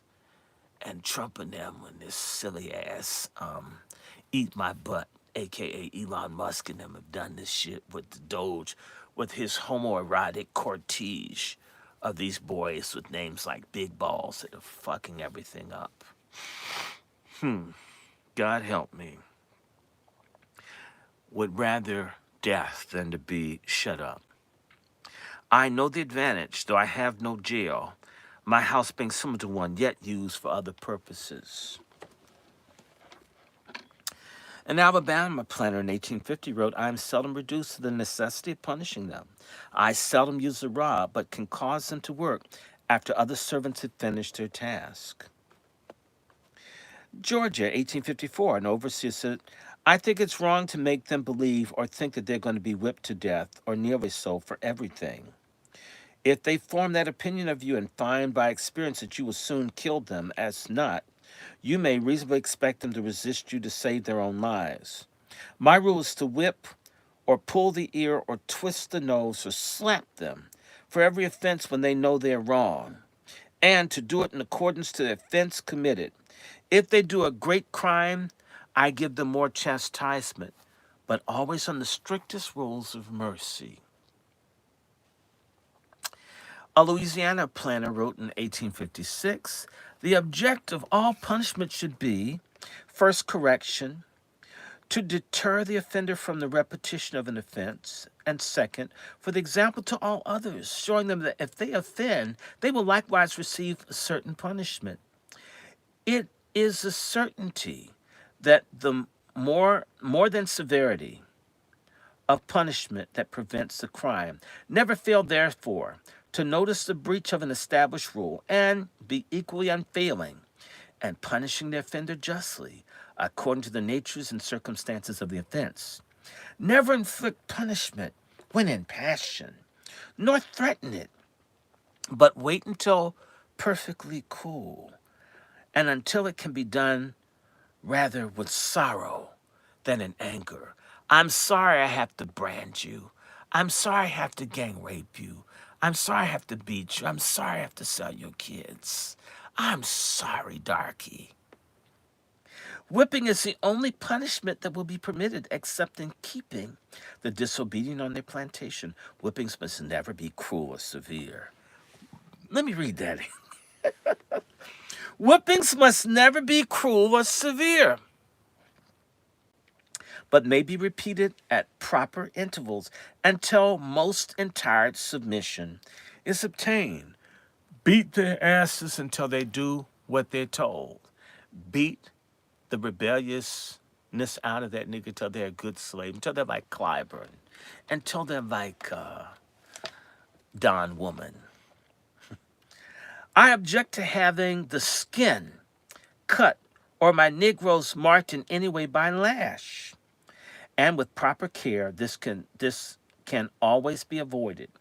I will most certainly discharge of any overseer for striking any of my Negroes with the club or the butt of his whip, or in any way injuring one of my Negroes. My Negroes are not to be abused or injured in any way, and at the same time, they must be kept under strict discipline, which can be accomplished by talking to them and punishing them moderately, but promptly and certainly. A South Carolina planter in 1857 wrote, it is desirable to allow 24 hours to elapse between the discovery of an offense and the punishment. No punishment is to exceed 15 lashes in cases where the overseer supposes a severe punishment is necessary. He may apply to the proprietor or to the esquire in the case of the proprietor's absence from the neighborhood. Confinement, not in the stocks, must be preferred to whipping. But the stoppage of Saturday's allowance, in other words, it was a little good nigger stipend. Saturday's allowance and doing a whole task on Saturday will suffice to prevent ordinary offenses. So don't cut out those butter biscuits. Special care must be taken to prevent any indecency in punishing women. Indecency in punishing women means that rape, grabbing someone's titty, branding an ass, raping a woman as punishment. Rape is punishment, people. No driver or other Negro should be allowed to punish any person in any way except by order of the overseer and in his presence. The proprietor hopes that the overseer will remember that a system of strict justice is necessary to good management. No person should ever be allowed to break a law without being punished, or any person punished who has not broken a well-known law. Every person should be made perfectly to understand what they are punished for, and should be made to perceive that they are not punished in anger or through caprice. All abusive language or violence of the demeanor should be avoided. They reduce the man who uses them to a level with the Negro, and are hardly ever forgotten by those to whom they are addressed. So don't cuss. Use good standard church talk. Have a little talk with Jesus. Tell him all about your troubles. A South Carolina overseer said it is indispensable that you exercise judgment and consideration in the management of Negroes under your charge. Be firm and at the same time in your control. Never display yourself before them in passion. And even in inflicting the severest punishment, do so in a mild, cool manner. It will produce a tenfold effect. When you find it necessary to use the whip, and desirable as it would be, as it would be to dispense with it entirety, it is necessary at times to apply it slowly and deliberately to the extent that you determine in your own mind to be needful before you begin. The indiscriminate and consistent excessive use of the whip is altogether unnecessary and inexcusable. When it can be done without too great a loss of time, the stocks, chaining them up like a dog or a hog or a horse, listen to this. The stocks offer a means of punishment greatly to be preferred. Never threaten a Negro, but if you have an occasion of punishment, do it at once, or say nothing until ready to do so. A violent, passionate threat will often scare the best disposed Negro to the woods. Always keep your word with them in punishment as well as with rewards. Never forgive that in the one you would punish in another, but treat all alike. After all, nigger's a nigger. Showing no favoritism. Never be induced by a course of good behavior on the part of Negroes to relax the strictness of your discipline. Even if they're a good nigger, deal with them like they're a bad nigger. But when you have a judicious management, brought them to that state, keep them so by the same means. The only way to keep a Negro honest is to not trust them. This seems a harsh assertion, but is unfortunately too true. A Tennessee preacher wrote, "The Marxist sentimentalism that's pronounced against all corporate punishment and deals in moral suasion only must be deferred to the millennium." In other words, the idea that you don't need to beat black people's asses needs to happen when Jesus comes back. For the time being, get that ass, get that slave ass, okay? It does not suit the world as it is now and human nature as it is to resort to punishment as seldom as possible and to administer in such a manner as it will best accomplish its purposes. Individual and generally is a master's duty. Correction and prevention are its legitimate ends. Beyond these, he may not go, for anger is fierce and wrath cruel, and vengeance is mine, saith the Lord. Now we come out with the Bible. Some masters have a code of laws as well understood as if written. If their household and plantation servants are well governed communities, a tribunal, they have a justice system on the plantation. A tribunal exists where complaints are referred grievances redressed, and disputes settled. All transactions of a social nature proceed upon settled principles. They do not criminally trifle with their servants in words and promises, but consciously keep a good faith towards them and constrain them to keep it among themselves. The ear of the highest authority is ever open. It is counted no unworthy condescension to inquire into the disturbances of this subordinate empire to set the wrong right. Listen, subordinate empire means the inferior people's place. Us, a subordinate empire, a subordinate black nation. In other words, it's an awareness there is a white nation and there's a black nation. There's a crushed down, oppressed people that have a right to be free of their own accord that we're denying. Same way we deny reparations. The lowest functions of justice and judgment are not despised. This is worthy of all praise. In other words, it's godly to beat and abuse these people. A Mississippi planter. You, the overseer, are not allowed to take hold of the Negroes to whip them, nor to beat them with sticks or clubs, or in any manner that is most usual with the assistance of the driver and the other Negroes. If he starts to run and the other Negroes will not stop him for you, let him go. I don't believe that. We're almost done. I'm done with this chapter. Wasn't this good? This is an Alabama planter. They are taught to obey implicitly whoever I put over them, whether white or black. Then I hold the overseer or foreman responsible for the quality and quantity of the work. I will not have them abused, and when they disobey any of my rules, they are promptly punished and fully forgiven. I show no partiality, neither will I suffer it on this place. How do you like the advice among masters? You've lived all of this. It's never changed. Again, I read from chapter 6. Thank God for this $95 book that when you guys sent me donations, man, and it's hard to find this book anywhere, Advice Among Masters. Let me share something with you. Across the country, not a lot of blacks are in library science. When you get racist librarians who hate black history, a lot of the black books are purged from the libraries. A lot of these books are sold or discarded. They're sold to build up the funds for underfunded libraries. And so our history is being destroyed in real time, made to disappear. Books that you used to be able to buy for $1 are now $1,000, $400, $100. Things that I can refer you to, the Kerner Commission study. If you can get a copy for $20 or $30 or $50 or $100, you're lucky. They used to be 50 cents, used to be $2, a buck. Advice Among Masters. How'd y'all like that? I'm about to do another book. I hope y'all don't mind me doing a chapter at a time.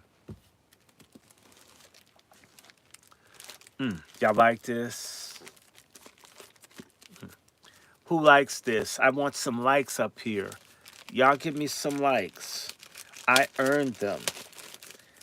I have a book on feminists. I have this feminist book.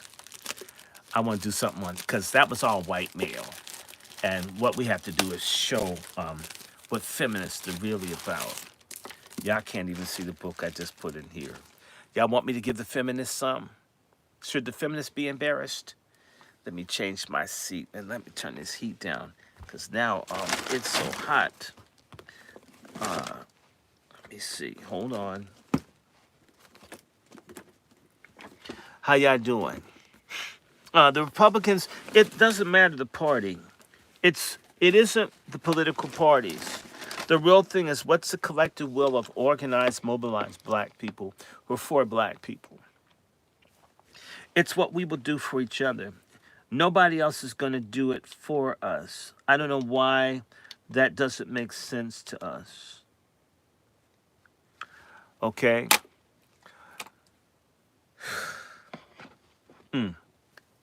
Y'all ready? What time? Oh, it's 11:27. I think I can do this for another few hours. And let me see. Let me change the light settings. I'm gonna read a little. I've got a couple of these really good books, but I've been wanting this book for over 40 years. I want to thank you, all the folks that donated, even the people that gave $2 and $3. It took a long time. If y'all want me to read more, y'all want me to read a little bit more from this? I want to read the religious shit. Can I do something from the religion? I won't do the whole thing. Can I read something from the religion chapter? What you guys say? Because this religion shit, you know, I'm a religious Negro. I come from preachers, but you know, by the way, I'm gonna tell you guys a trade secret. You know, a lot of preachers do cocaine. And so I used to think when the preachers had all the white salt and shit in their clothes, I thought it was, you know, was sweat. Some of that shit's coke. It's coke. Yeah, I'm a snitch on that. You know, I don't like crooked ass preachers. I can't even hold that shit back. I may just go off on some preachers in here, betraying our people. If our people be getting proper moral instruction, they would stand up. They say no to some of this shit. It don't take much. Well, let me see. Because religion is how they control and justify shit. Let me see how long this chapter's not too long. This stuff is, oh, it's good to me. Oh, I could do this. I'm going to do one more chapter. Let me adjust the light. Let me adjust my light in here because I don't like this fluorescent light. It annoys me. And yes, Lord, I have some incredible stuff. I feel like doing, oh my God. Let me see, I got a couple of these. And I hope you like this new system where I don't read the whole book because it can get tired. Let me see, I'm going to get some other books that are anti-feminists. I love anti-feminist books. Oh, God. I'm so tired of dumbass women running after feminists. They don't give a shit about black women. Dumbass black women running after these hoes. Hate our guts. Okay, and y'all need to know the Angry Black Men's Book Club is going to be talking. Hey, Brother Mizell. Hello to everybody. You guys, can I do a song? Should I do a song? Y'all want me to do a song so we can like break it up because that was miserable. I want you guys to feel better. I know, I mean, it's miserable as hell. I get it. And let me see, I'm going to put my GoFundMe in because, yeah, I got to do something. Man, when I went in today, man, they gave me some rough-ass news on my mom, man. That's, like, wild. It's crazy. That's one of the reasons I got to do this. I was told by my doctor, part of my healing from cancer is to do things that I enjoy doing. And you have no idea how much I miss doing this. I was miserable. I'd get depressed. I buy these books and want to share it. I enjoyed teaching to the people that wanted to learn. I had adult learners. It was so cool. They weren't like the dumbass young black people that don't get it. And the adult learners were so wonderful. My biggest problem was the people kept accusing me of this one woman told me I made her into racist against white people. And I told her I don't even say stuff like that about white folks. I'm talking to y'all straight. Anybody knows me, I talk the same to everybody. White, black, I can't deal, I hate racism. I don't hate people. I don't want anybody to hate anyone. If I had it my way, everybody would like each other. But that's not the way it is. So I'm putting up my GoFundMe. They gave me this crazy ass story about what my mother's situation was. That's my GoFundMe. And I appreciate it because you guys need to know, folks were good to me. We were able, my God, to put out like $2,000 in co-pays and out-of-pocket shit.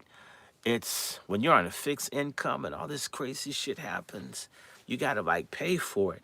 So that's my GoFundMe. Please share that around. Moderators, it's on my StreamYard. that is, share that with people. Um, I'm either taking care of my mother or I'm investing in material to share with you. Pray for me to be well enough to share all the books that I can. And I want to do this as often as I can. I also want to let people know you can always email me. It's about to warm up.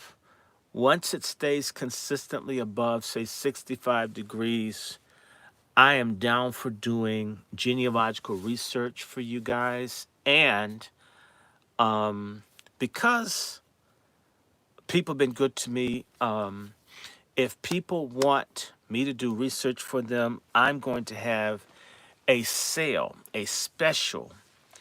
All you have to do is let me know that you subscribe to the Angry Black Men's Book Club. And if you're an ABMBC subscriber, I will be down for doing genealogical research for people at less than what I ask people for. I really want people to know their families. The answer to a lot of this is for us to put our families together. And I don't care if your family's white. I don't care what people need to know who they are, who they're connected to. And we better come together because the economy could go, this recession shit that Trump's talking about. We better know who we're connected to. All you folks from Rocky Mount, North Carolina, Elm City, all you folks from Lincolnton, Georgia, Evans, Georgia, Augusta, Georgia, Milledgeville, Georgia, Sandersville, Georgia, Thompson, Georgia,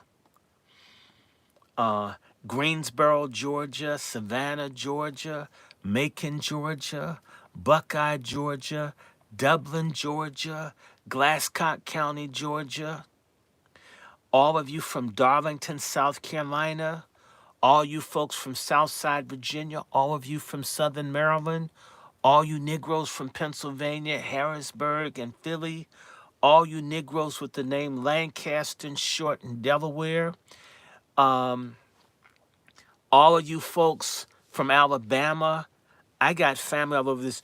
We got to come together. The answer is unity of people able to deal with what the problem is. Okay? And so, absolutely, yeah, I want to do a song because trust me, I don't like, sometimes I read these books and they upset me so much. I have black movies and documents. Sometimes I can't watch it. I don't want to walk around angry or hating folk. I just don't want it. I don't want to be bitter. I want to be better. But you got to deal with it. The same way I'm learning family history, some really horrible shit. I had no idea people in my family got killed in Wilmington, North Carolina. That rocked me. I didn't know I had family in East St. Louis where they did a genocide. That rocked me. I didn't know they flooded Little Egypt in North Carolina. That rocked me. Right? You follow what I'm saying? This stuff is very unpleasant, but I got to understand why my grandparents were so silent, why they wouldn't talk about stuff. And by the way, when we don't know about these things, we're not really able to process reality because we don't know what it's all about. So, and I'm not trying to introduce you to this stuff to hate anybody. Okay? I'm not like a lot of niggas, I'm 100% African. It's not so. I'm significantly African, of which I'm comfortable. I like it. But I'm just saying, I'm part Russian, I'm part Welsh. Damn, I'm 1% Icelandic. I mean, that shit's crazy. I've even been to Iceland. I accept my humanity, and we black people have lived everywhere, so we should be smarter than other people. And I got to say something. I got to go off on this nigga preacher named Gaither. I don't want people to eat cats or dogs. I love cats and I love dogs. But I've been to Korea, and these people eat dogs in Korea, and their economy is good. Korea's economy was built up in part by black people and other taxpayers. Haiti has been torn down by America for hundreds of years. These people have been made desperate. Folks making them a minimum wage of 45 cents an hour, what can they afford? Rotten American meat that's withdrawn from our stores is sold in Haiti at a premium. Their farms and things are destroyed by American foreign policy, by USAID and others. And then we beef about how Haitian people make it. And this Bishop Gates is that bald-headed, effeminate acting nigga preacher that talks too damn much. Long-ass, drone-ass voice. Sat up and said some vile shit about Haitians. You're a preacher. You should be advocating that Haitian people that came through American policy the right way shouldn't be treated like the people who came here illegally. If there's any group of black people in the country that should be here, especially if they came in the right way, Haitians. America has done everything it could to destroy Haiti from the 1790s to now. I'm not trying to say Haitians all get it. That's not what I'm trying to say. But I got a lot of friends. In fact, a lot of us have Haitian roots.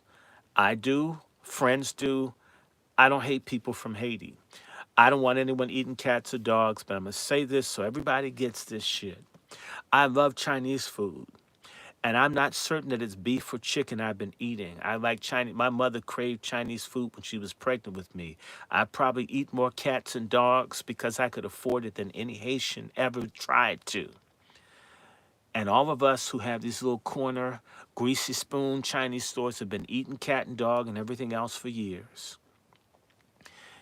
If it's good for us who are trying to make it, then it's good for the Haitians.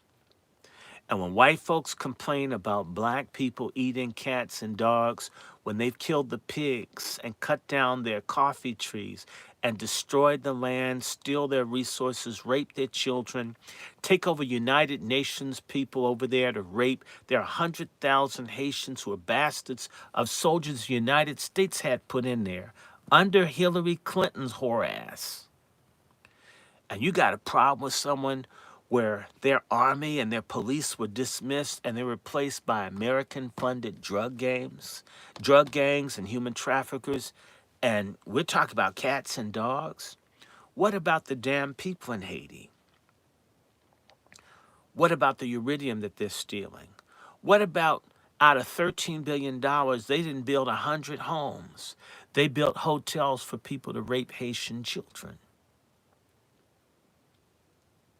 What about the fact the only country in the world that offered black people a place to get away from white oppression is Haiti? They did welcome us. President Boyer of Haiti, in defiance of the United States, welcomed black Americans in. That's why a lot of us have Haitian family. We need to be smarter than we are angry.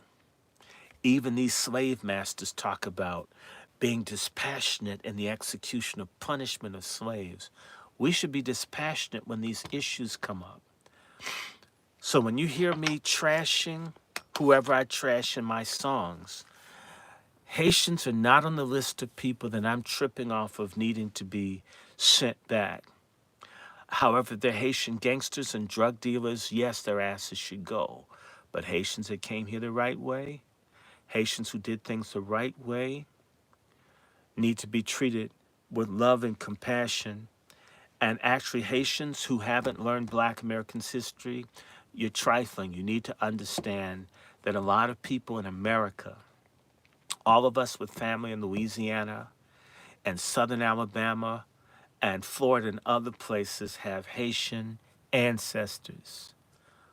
And the Dominican Republic, 1 in 10 Dominicans is a descendant of Black Americans. We're more related to people in Jamaica, Trinidad, Guyana, Barbados, and even Cuba than we are to any other people in the world.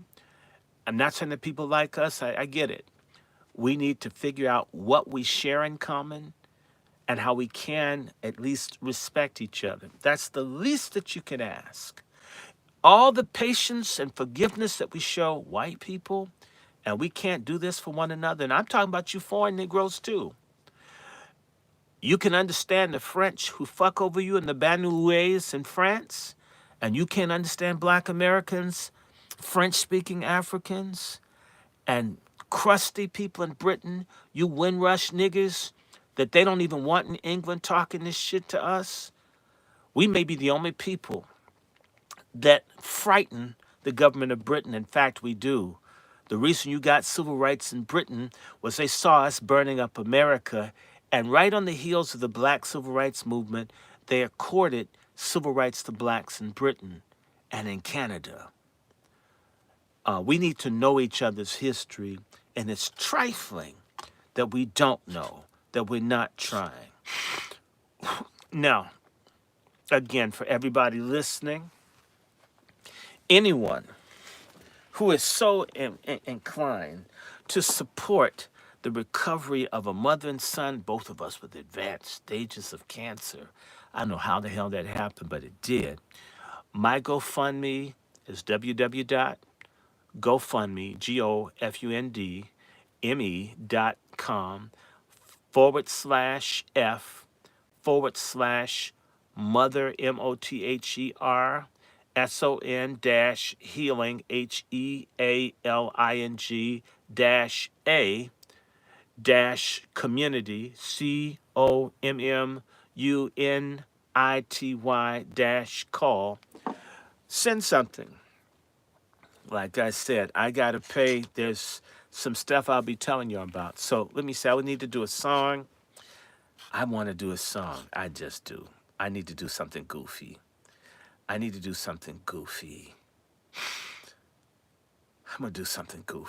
Y'all ready for me to do something goofy? I'm trying to think of which one I should do.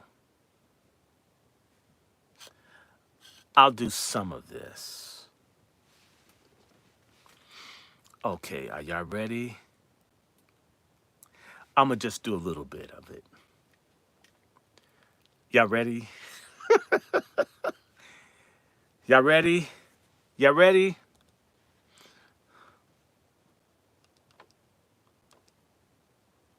Okay. Are y'all ready? There are 22 people over here, 10 over here, 37 over here. Illegals! Illegals! Rednecks won and you gotta go home. Illegals.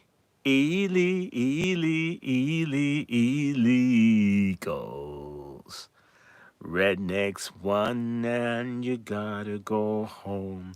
You got no green card, you better run. Rednecks won and you gotta go home. You shoplifting grifters running guns. Rednecks won and you gotta go home. Hey, Mr. Migrant Man, your ass ain't no vagina. Rednecks won and you gotta go home. Hey, hey, Mr. Migrant Man, you're selling kids' vagina. Rednecks won and we gotta go home. Pick 'em up, family the bunch. Rednecks won and you gotta go home. I'm gonna get paid for a bounty, a hunch. Rednecks won and you gotta go home. Illegal. Rednecks won and you gotta go home. Illegals.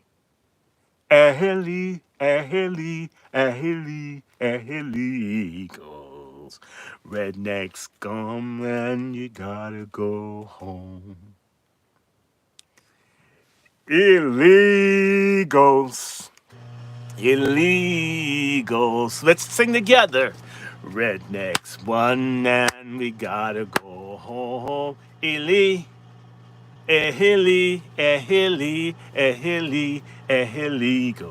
Rednecks won and you gotta go home. You got no green card, you got to run. Rednecks won and you gotta go home. You guys selling, you gangsters who are making guns.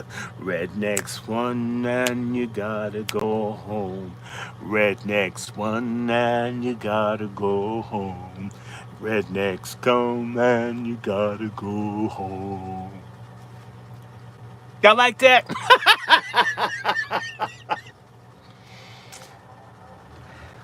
So, when they piss you off, just say, Rednecks won and you gotta go home.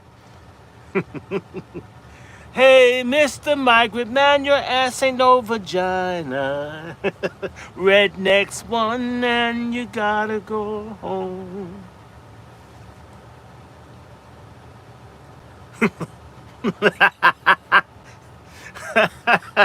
I'ma save, I've got two other songs, but how y'all like that? So again, y'all wanna do it? Let's do it one more time. Got no green card, you better run. Rednecks won and you gotta go home. Ely, illegals. Rednecks won and you gotta go home. Hallelujah. Let me change the light settings. Okay, let me get this done. Oh, look at Fairfax. How you doing, Fairfax? The original Fairfax was black. I don't know if he knows that. Okay, I gotta talk to him one of these days. Hold 1 second. Let me change the lighting.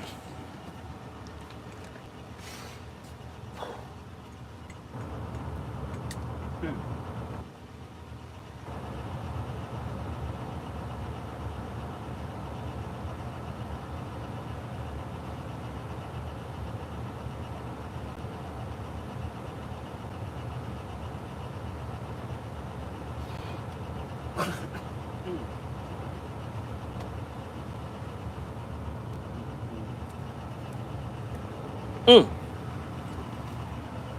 mm. Y'all ready?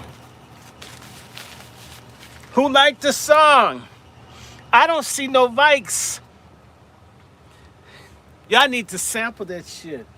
Okay, let me do one more thing, because this thing is not comfortable to sit on. Give me 1 second here.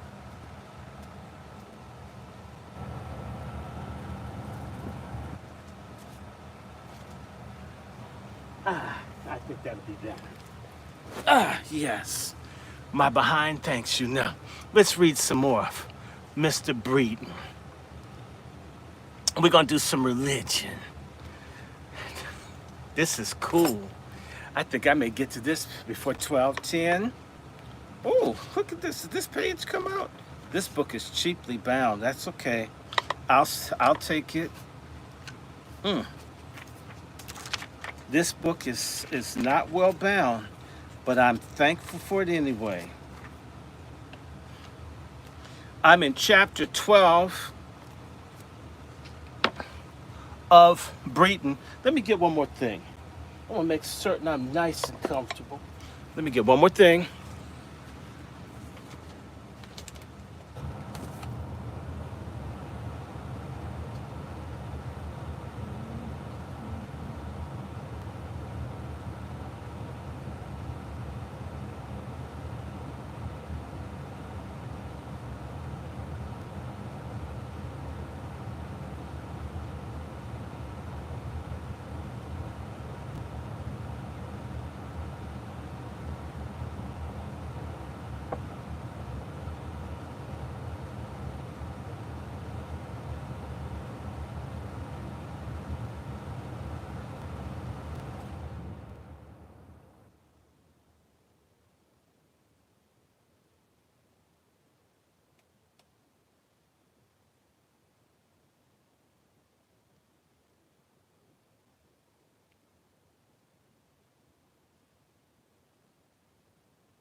Okay.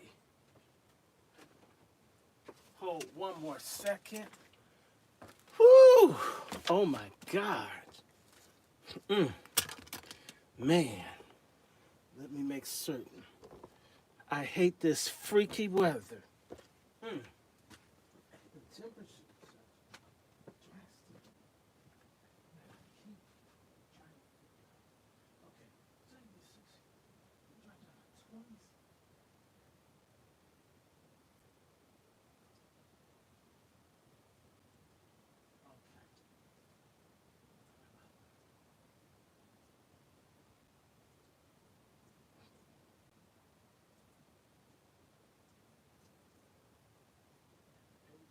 That's okay. I don't care.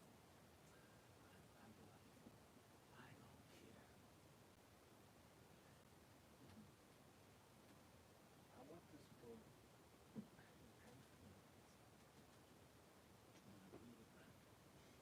To get rid of, exterminate, but just when someone tells how paranoid, I'm not paranoid. Let me see. Okay. Okay.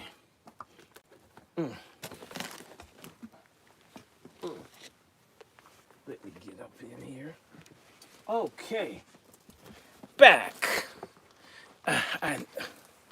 And where I put my eyes? My eyes are here. Whew. Okay.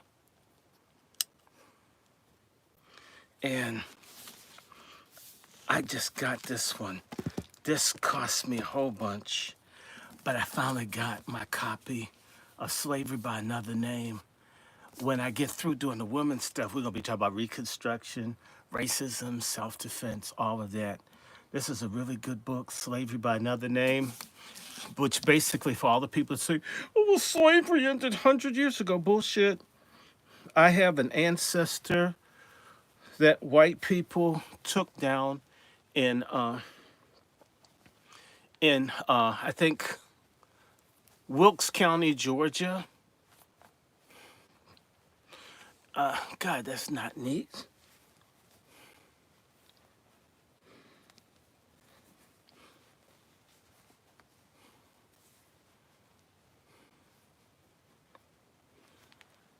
I'm just trying to be warm. I don't care how it looks. I had an ancestor who was a woman, and some white folks just took her. Just we want this nigga. They took her and was separated from her family, and no one ever knew. I found her in the census, not far, but no people were afraid to find because they'd probably come kill you if you complain. And she was someone's slave. This is in the 1940s, okay? Maybe into the 50s. They came, they took, and that's just how it is. So when people say slavery ended in the 1865, bullshit. I had people who were slaves in my family in the 1950s in Georgia. Not all my family, but a branch of my family. A lot of us had folks who basically still slaves in places like Louisiana, Mississippi, and when folks say, "Oh, reparations has been so many," not for all of us. Slavery by Another Name is a classic. So part of what we'll be doing in the Angry Black Men's Book Club is looking at things like self-defense, reparations. I'm going to start trying to do this on Sunday, is talking about religious topics. One book I got, which all the confused Negroes that grew up going to church with stupid-ass black pastors who never told you the truth. This is a good book called Jesus in the Talmud by Peter Schaefer. And y'all don't know what the hell Judaism is. You need to know about the Talmud, and especially what it says about Jesus. The next time someone calls you a name, I'm going to take some readings from this. Y'all will be different once you understand what the Talmud says about Jesus. Don't blame me. I'm not judging anyone. I'm just taking about what people say. Worthwhile book. So I'll try to do that Sunday, and I'll probably do something on feminism. All right. I'm just giving announcements. Please don't get mad at me. And we're going to do this for a while. See, I took those drugs. I feel better. And thank God for drugs. If you use them the right way. So, Slavery by Another Name by Douglas Blackaman. And the subtitle is The Re-Enslavement of Black Americans from the Civil War to World War II. There's a thing called peonage. They would even murder black people to cover up the fact that they had slaves. There's a case in Alabama where they drowned maybe about 20 black people to cover up the fact that they had blacks enslaved. They murdered them. Nobody really got in trouble for it. And I'm probably going to try to do something on Ulisti, Florida, where hundreds of black American soldiers in the Union Army were massacred, and nothing's been done. There's nothing done about it. Nothing. This is the kind of thing DeSantis and them don't want you to know. And to this day, white people have celebrations on top of the remains of these blacks that were butchered. Nothing was done. No one got in trouble. The history of this country is very bloody. It's very ugly. It's shameful. And this is why we don't entertain any comments from racists from anywhere that beef and bitch about us talking about this intelligently, going to the sources, not going by opinion. For anybody that has Amazon Prime, treat yourself to this film. I bought a copy. It's called The Soundtrack of a Coup d'etat. It shows how the U.S. government used black entertainers to destroy the government of Patrice Lumumba in the Congo. And it's, again, Soundtrack of a Coup d'etat. It's on Amazon Prime, or you can get a copy for a DVD for about $13 on Amazon. The Soundtrack of a Coup d'etat. You want me to type this up there? Because I know a lot of our people don't listen. It's a shame. Some of y'all asks, I don't know how you got through school. When I was in school, sometimes the teachers would say it once, if you didn't get it, fuck you. They've made people really dumb where you have to repeat and write everything. If you're that slow, you need to get faster. The teachers sometimes may mention a piece of a name of a book or a title, and they'll say Breeden. That's a Slave Advice Among Masters, a book I'm reading from. It was mentioned once the entire time I was in the university. I took notes, remember this book, and try to find it. And the teacher didn't make it available, and they didn't do Xerox handouts. Mention it. If you find it, it's your problem. If you don't find it, it's your problem. You go to the card catalog and look. You guys can go on your phone, put Advice Among Masters, find a copy. We have no reason to be ignorant or backwards today. Information's in your hands, but what's not in our hands is a will to be free and empowered by knowledge. Let me type this up here for all of the weak-minded people who need everything to be said 10 and 12 times, and you motherfuckers are coming late. This isn't school. When I was a teacher, let me just tell you, sorry-ass black students, they come to class 30 minutes late and ask you to start it because they didn't come on time. Fuck you. This is recorded so you can watch the whole damn thing. I don't repeat myself. I don't do recaps. And you don't pay for it. Most of you don't give anything anyway. I'm not worried about it. But for those that do, thank you. You can always go back and replay it. Ask me to go back and repeat all the shit I said. I've been at this for 2.5 hours. Oh, God. Cat, leave me the hell alone. You need to get a boyfriend. You have one that keeps busting your nose. And you've eaten. Yeah, you have eaten. Don't sass me.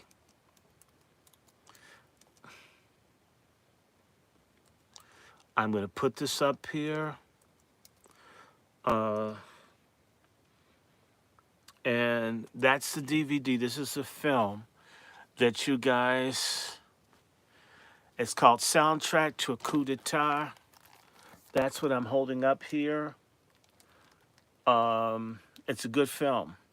If you want to understand the genocide that's going on in the Congo, it's a background to it. It's never ended. I highly recommend you watch this. It's put out by Kino Lorber Films. Johan Guiman Press made the film. I just put it up there for you to see. Without further ado, and let me see, I'm going to give two more titles, things that I have coming in. This I had to get from the communist publisher called International Publishers. This is called Armed Struggle: The Panthers and Communists, Black Nationalists and Liberals in Southern California through the 60s and 70s. This is talking about armed struggle from the perspective of our communist historian, Gerald Horne. Look at how thick this is. I have a lot of Gerald Horne's books. I'm not a communist, but you can always learn from everybody. I read racists and everybody else. I can read a communist person. So you'll find this worthwhile. Gerald Horne is a fine leftist historian. He has a lot of stuff that's worth reading. Okay? But this is a book that you won't hear about. This is why we have this push books. I don't want Armed Struggle. Another really nice book, if you can find, since you want a primary source, this is a book called The United States Governed by 600,000 Despots by John Swanson Jacobs. This is a book written from a series of articles about an escaped slave that made it to Australia. And this is something you can get on Amazon. Again, if you ever have a question about anything I'm talking about, you can always write me at DrRandyShort at gmail.com. I do give advisement. If you're interested in doing genealogy, especially once it gets above 65 degrees, which I think towards the end of this month, I'm reopening my genealogical research because now it's warm. I don't have to worry about getting sick. And we're going to have the Angry Black Men Book Club discount sale special. And that's going to be fun. I'll talk to you about that later. Now we're in religious instruction. Do I need some liquid refreshment? Yes. I'm going to give myself another whack of orange juice. Yes, I am. And again, this is advice among masters. Oh, yes, I am. Oh, shoot.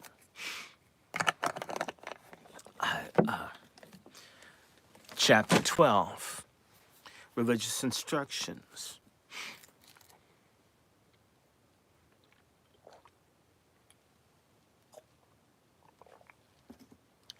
And let me do a couple more of these before I get into this. And since I'm drinking orange juice, I want to remind you guys a book that I'm going to read from eventually. It's called Devil in the Grove. I keep mentioning it, by Gilbert King. It's a fine white historian that has a bunch of books about how badly treated blacks are in Florida. If you wonder why nasty, crusty DeSantis is always complaining about history. Gilbert King has another book, talks about a black child who was like mildly retarded, who was accused of a rape and executed. Wow. And all in Florida. If you want to understand what's going on in Florida. Another book that used to be super hard to get, you can get copies now. It's called Before Its Time. The first martyr of the civil rights movement wasn't John Lewis. It was Harry and Harrietta Moore, blown up Christmas Day, 1951. The NAACP used him as a fundraiser. Before his time, he got 100,000 blacks registered to vote in Florida, and they murdered him and his wife. They blew up the whole house with the men, never convicted the people. So I'll be looking at Florida, Pennsylvania, critical places in the country. I'm just putting this stuff out here. I want you guys to know. And let me see. I got a couple other things I want to whip out. Yeah, I want to, again, bring a couple of books to you guys' attention. If you can get used copies, this Rutledge series, I mentioned one before, it's a good one. Killing African Americans, get used copies.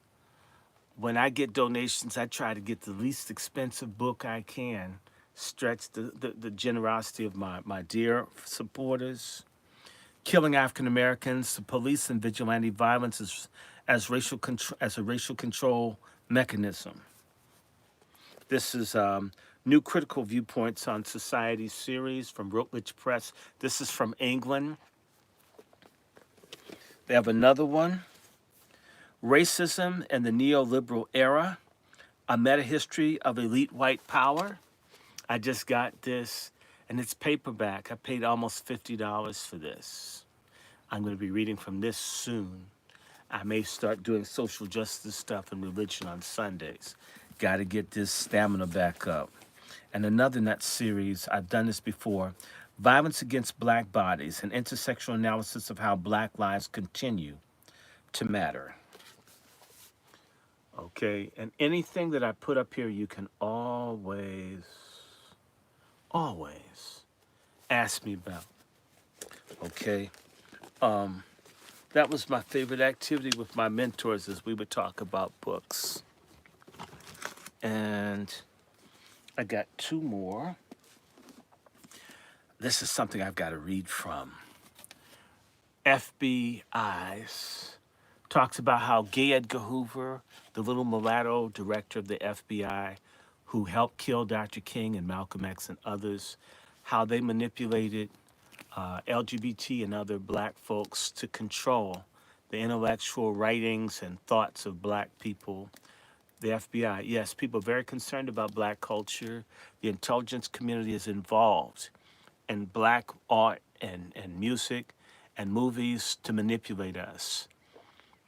It's not just the FBI, the CIA, and others are involved. Same way they stimulate violence in black music and degeneracy in black music. This has been going on for over a century, and it's always happened. In fact, proof of that is the assassination of one of the earliest people assassinated for writing. I have a copy of this. This is David Walker's Appeal, written in 1827, 1829, thereabout. I'm going to read some of this as well. So I've been just like collecting, purchasing, building up, and I got one more book and I'll get to our chapter 12. Papers on interracial problems communicated to the First Universal Racist Congress held at the University of London, July 26th through 29th, 1911. A lot of what has hijacked Pan-Africanism started in 1911. Other people who came into Pan-Africanism long after Black Americans had it as in the early 1800s and made it for everybody. And in reality, we pioneered it, and these folks didn't even include us. And that's part of what it is. If you've ever dealt with people when you're doing international shit, they never want to deal with the Black American situation. That includes Africans and Caribbeans. I'm just going to call your asses out. And that started back in 1911, okay? So it's been over 100 years. So everyone talk about tethers and shit. It started in 1911. 1911, people. We've been dealing with this bullshit for a long time. We're finally waking up. We have to stop being so slow as Black Americans. And I'm not mad, and I'm not against people coming together. But this is involving everybody and lift up everybody and all this kind of stuff. Notice, universal races, another word for people of color. We're contending with other forces that wish to get our effort, but are not interested in our struggle. Without further ado, I hope you guys enjoy this information that I'm sharing.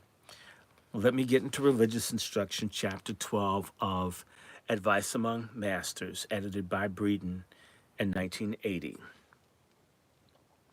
As owners of slaves are to some extent responsible for their morals, it behooves them, yea, it is their imperative duty, while providing for their bodily comforts,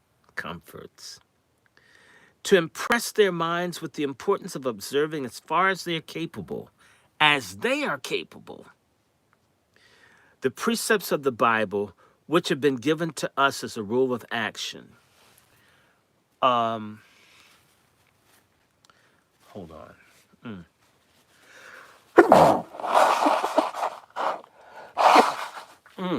Wow.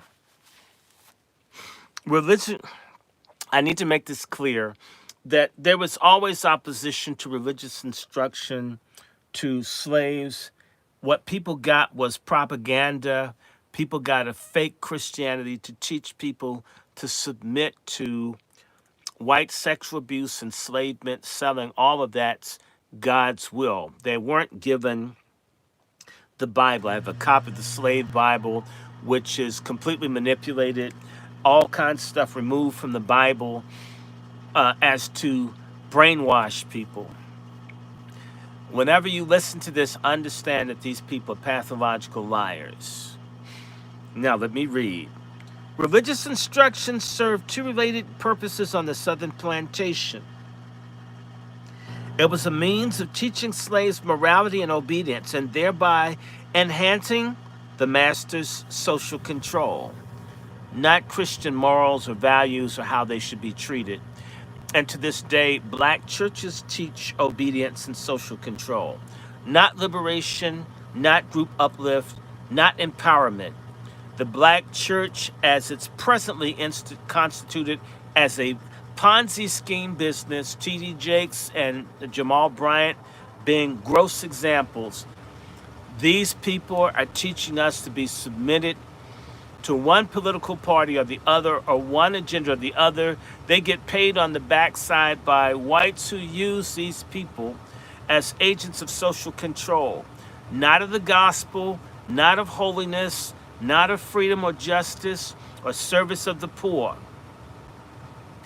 Do not participate in Jamal Bryant's boycotts. And Lent, the 40-day period, is pagan. It has nothing to do with the Bible. It's purely satanic. And of course, that's all Jamal Bryant can bring forward anyway.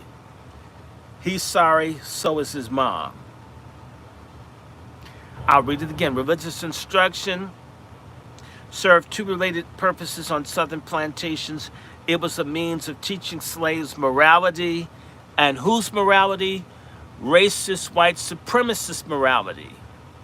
And obedience to what the fourth said, and thereby enhancing the master's social control.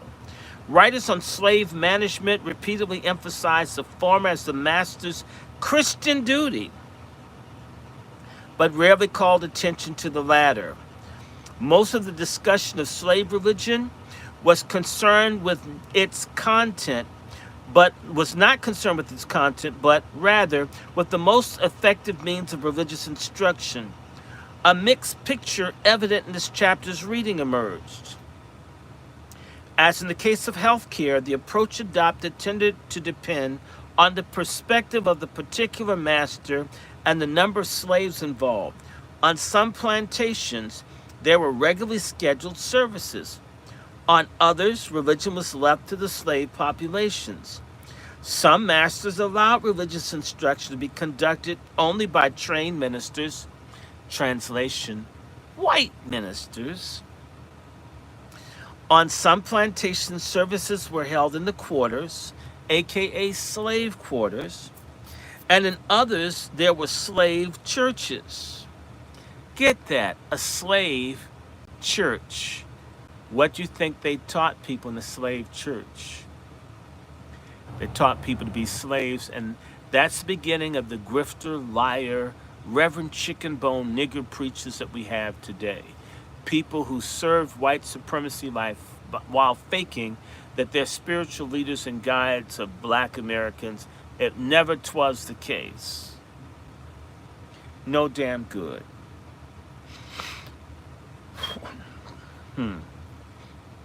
Some masters, again, permitted slaves to choose their spiritual leaders. On some plantations, okay, here we go. To many of these writers, the ideal method for the religious training of slaves was the oral instruction conducted by the master or minister in the form of catechisms prepared explicitly for this purpose. Catechisms are basically pro-slavery, anti-black slogans couched in religious-sounding talk, like slaves obey your masters and all this other kind of stuff. That is foundational for much of what black stupid people think is the Christian religion. If you don't read the Bible and study it for yourself, if you grew up in the church with some dumb fuck collard green eating and cornbread eating preacher who's ignorant, who's probably screwing everyone's wife and all the kids in the church are his, that ain't Christianity. That's slave culture, 21st century. We've never had a uniform system of true Christian practice in the black community. It would have never been tolerated by white folks. And it would have been feared by free black people who don't want to make white folks angry. And you get rare instances of a Denmark VC or a Nat Turner, some of these people, but for the most part, the same way most black churches were against Dr. King and civil rights and everything. Black people who are religious, so-called religious leaders, have typically been against the people. It's really a good part-time job. Tax-free money and free pussy. I mean, it's a great incentive. In fact, it's easier to make in the church than in show business. Okay. A planter in 1837 wrote, if there be a church in the vicinity of the planter's residence, he should oblige all of his Negroes to attend it at least once a week. It has an excellent effect. Most Negroes take Sunday as their day of visiting, and if not unfrequently happens, they do more mischief on that day by colleaguing or gathering themselves than on any other. In other words, church is a form of social control. You can watch them. If you don't see, it's not about their souls. We need to know where all the niggas are. If they have them in church, let them scream and shout. We can watch them. Now, the attendance upon the church permits them to meet their friends and relatives there, and at the same time, it keeps them out of mischief. It is rare that anyone can attend a house of religious worship without gaining some wholesome information. In other words, churches serve as a precursor to the FBI and Bossy in New York and Black Death. These are agencies within police departments that spy on black people. The church has always been, the fake black church, which is most of them, has always served to oppress black people. It's not Jesus in the Bible. It isn't the Bible itself. It's crooked, liar, grifter, nigger preachers, and also lying, whore-ass, stud-like evangelist, and other people practicing juju and everything else, calling it Christianity. White folk haven't practiced Christianity towards black people, and crooked black folks, often under the Masons or the Boule today, don't practice it either. Black folks consider themselves to be Christians and don't even know what the fuck they're talking about. And I put the title up. I'm going to have to excoriate, please. When I read a book, I'm now taking the time to put the title on the screen. If people are too lazy to read it, you need spiritual help. Right? Y'all can see it. Advice among masters. So they gain wholesome information, which means the pastor that you confess shit to goes back and tells master for extra butter biscuits and privileges. Black preachers, a lot of them have always been agents of social control of white supremacy. And the slave will generally learn at such places the reasons which sanction the master to exact of him his respective duties. In other words, the church teaches them to be slaves. The church does not teach them love neighbor as self, a workman's worthy of his hire. That's not what's taught.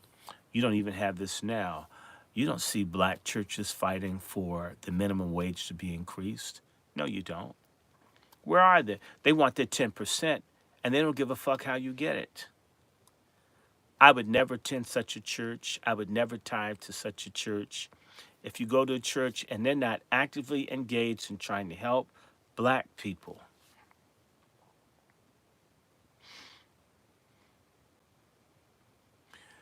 you should never go there. If everybody left the fake-ass black churches, those Negroes wouldn't be able to pay for their Bentleys and their jets and send their kids to private schools, and they wouldn't be able to live in gated communities when you're homeless. We need a rebellion against the crooked, no-good black pastors just like the Boule. We need an anti-clerical movement against no-good black preachers. None of them should have any money. In fact, COVID's one of the best things that ever happened to the black church. It shut a lot of those fucking holy juke joints down. Let the church say amen.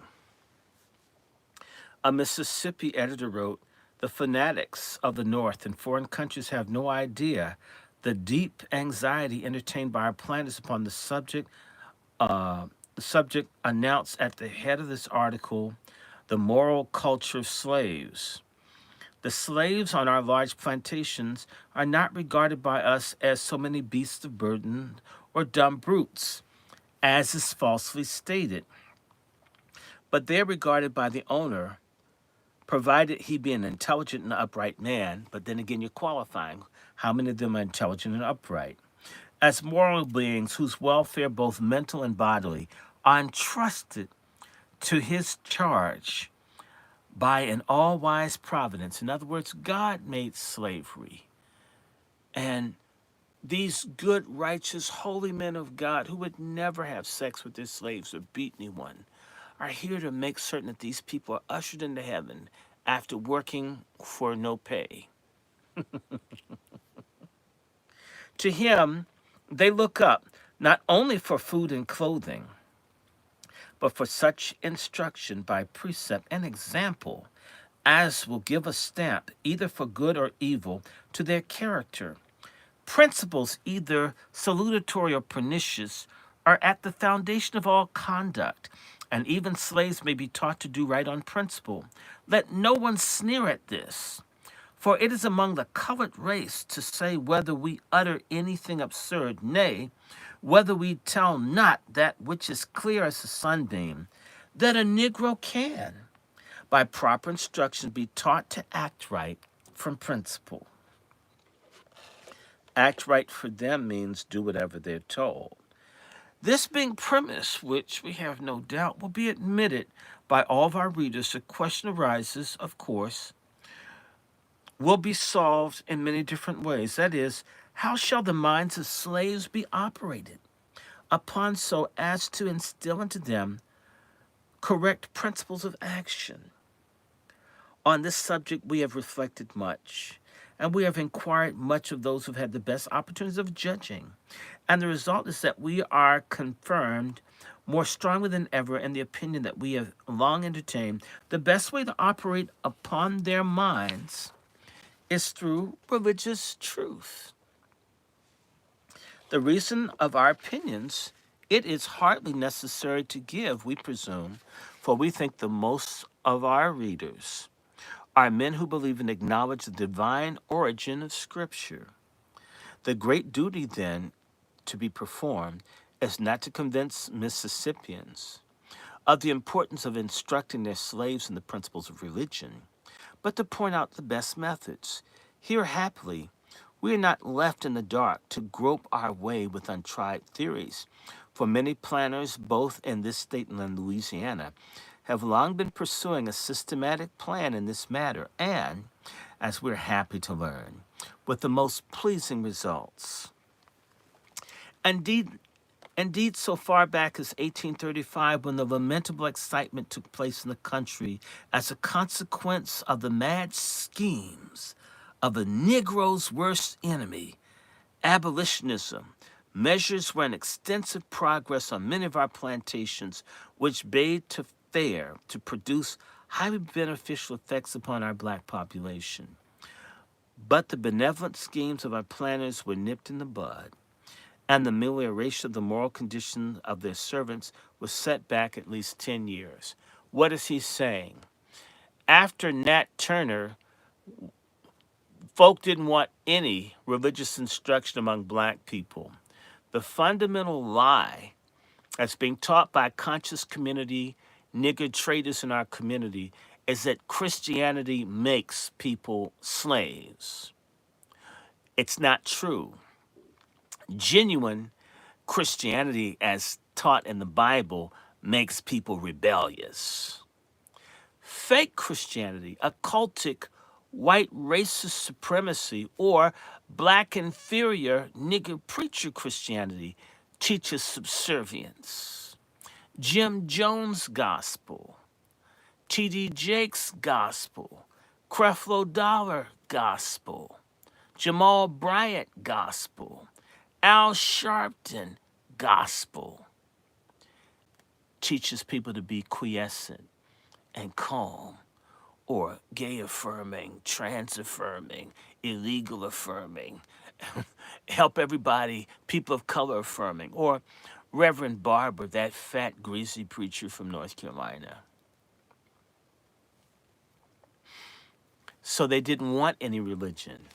It scared the shit out of them. In fact, in certain places, they kill black preachers. Down where my folks are from, anybody that seemed like they're going to be a religious leader, they were selling and killing them. It was not Christian people. In fact, there is a book, I think his name is Lewis Carroll. Forgive me if I got the name wrong. These people had a description of religious Christian blacks that they couldn't control, that they were sent into Mississippi to be worked to death because they couldn't break them. It was called the Virginia spirit, like it was a disease. These black folks had started reading the Bible that wouldn't do what white people said, because it says, he who the Son of God sets free is free indeed. I don't have to do what you say. They were beating, killing, torturing, sell all their asses. And they forbade anybody white that wasn't vetted by them to talk to anybody black about religion, because they lost control of their people. We've had Islam all over our community for 60 years. I don't see anything comparable to what we had in the 1830s. Buddhism, Hinduism, yoga, and you conscious community liars with all your pyramids and shit haven't produced 1% of what a handful of believers did in the 1820s, 30s, 40s, and 50s. Almost better part of 170 years ago did more than what your asses do, and you said that the Bible made them slaves. All of you guys are liars. You're historical liars, and you're going to burn in hell for lying against the gospel, lying against God, lying against scripture, lying against the history of your ancestors, because maybe you are a sodomite or something nasty that you're doing that makes you hate the Bible. And if you're pagan, believe it or not, the Nazis and the white supremacists and all these other people, the feminists, they're all pagans too. You're simply a black version of an amoral, atheistic, Luciferian traitor. Okay, you're either for God or you're against God. That's how it breaks down. That's real Christianity. You're either for freedom and justice for everyone, or you're against it. Anything that's saying everybody's to be treated well, fed, if you have a problem with it, you are even worse than the white supremacists. So don't even come to me, all of you fake ass people with your dumb ass, stupid ass. You got some idiot up in New York or something that you listen to. They're liars. They can't back this shit up. You know what backs them up? Ignorant Negroes that don't know anything about the Bible. Or the Bible's not true. Well, how do you know this Egyptian shit? How do you know? And how do you know it's all canonized? They just found a tomb the other day. There's no true unified anything from antiquity. Not really. The most unified thing that exists is the Bible of all books, whether you like it or not. And for the Muslims that say the Bible's corrupted, with all due respect, Muslims, if the Bible's corrupted, why are 26 of your 27 prophets in the Bible? Why would you take 26 corrupt prophets? Why not just use the holy one that you got? Maybe there's a confidence issue, or maybe there's a scam. Just saying. Let me go back to this. To instruct our Negroes in the truth of the Bible, it is not necessary to teach them to read. That's a lie. The scriptures say, study thyself, approved. A workman not needing to be ashamed, rightly dividing the word of truth. The Bible wants you to be able to read. In fact, they enslaved all the white folks in Europe because they couldn't read the Bible. It was in Latin, and they murdered people who put the Bible in the vernacular languages of the European. They wanted to kill Martin Luther. They killed Wycliffe and Tyndale. I mean, there's a whole thing about, in fact, a lot of ignorant black people, the ones in jail, disproportionate number of black folks can't read or write. In particular, black men, about 1 out of 2 of us are fucked up in reading. They call it reading comprehension. Either you understand the shit you're reading or you don't. If you don't understand, you're illiterate. Let's deal with this. And it used to be folks were struggling to learn how to read and write. Now, in fact, one of the reasons people want to learn how to read and write is to find out what the Bible actually said. Once we took the whole sacred thing out of reading, and reading is sort of punishment, and I just want to play basketball, I don't want no books. As a teacher, the dumbest ass people of all times, for the most part, were black athletes that felt reading was some kind of punishment. That's why a lot of black athletes are broke. They're dumb as fuck. Can't read. Some stupid Hebrew or a Khazarian steal all their money. And they don't like anybody black that's smart that can read because they don't trust them and end up broke, changing light bulbs because they're tall at some place.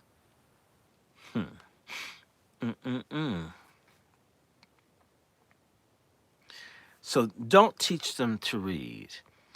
By mere oral instruction, in other words, whatever the hell we say is God's word. This existed in the Catholic Church.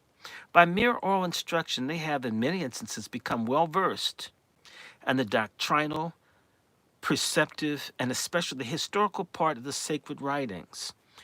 How could you be accurate if you had a white Jesus? This is a lie. Hold on, let me get my friend out.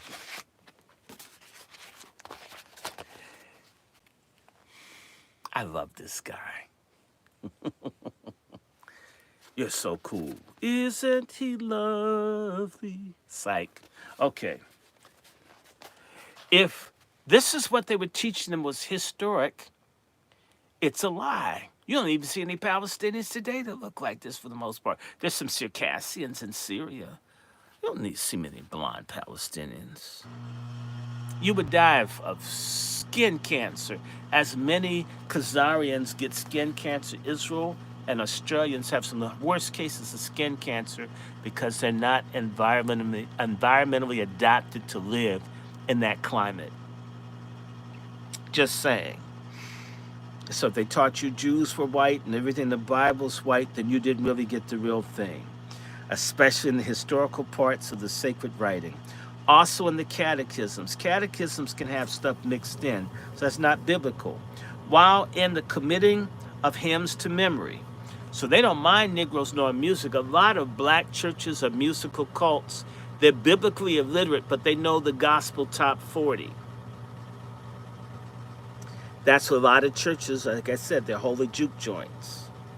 Learning sacred music and other devotional exercises, their quickness is proverbial. We well recollect hearing a Negro preacher, a slave, many years ago, who went through all the usual clerical exercises with considerable cleverness, giving out his hymns line by line. Line hymns, because the people couldn't read, right? Guide me, O thou great Jehovah, through this barren land. Guide me, O Jehovah, through this barren land. Right? I am weak, but thou art mighty. Guide me with thy powerful hand. Guide, right? They didn't have books, couldn't read, so everything's repetition. Which means if he was told, Jesus said, eat bullshit and be a dumb nigga, and you repeat it, everybody see they think they're doing something. And by the way, that's how black culture is today with hip hop. They've learned this. We're all into repetition. It can be stupid shit. Like, what's that song? By Set Fly Red, Throw That Boy Pussy. Uh, that nasty thing, Sexy Red. All these other people. This is a culture of slave illiteracy and indoctrination to be degenerate or submissive that we think is keeping it real. No, it's keeping it fake. You're not acting white when you learn how to read and write. You're acting like someone that wants to be free and informed. We thinking black folks need a regime change. We need to take over our community and subordinate and make stupid black people do what we want instead of trying to make them feel comfortable being dumb. Enough of this shit. White people don't let stupid low-class white folks run things. Broke-ass white people in the trailer parks know how to behave themselves. We're the only people that let our scum run wild. I'm trying to show racial solidarity. Bullshit. Get your ass back in your project. Shut the fuck up. Be glad the public's paying for your housing.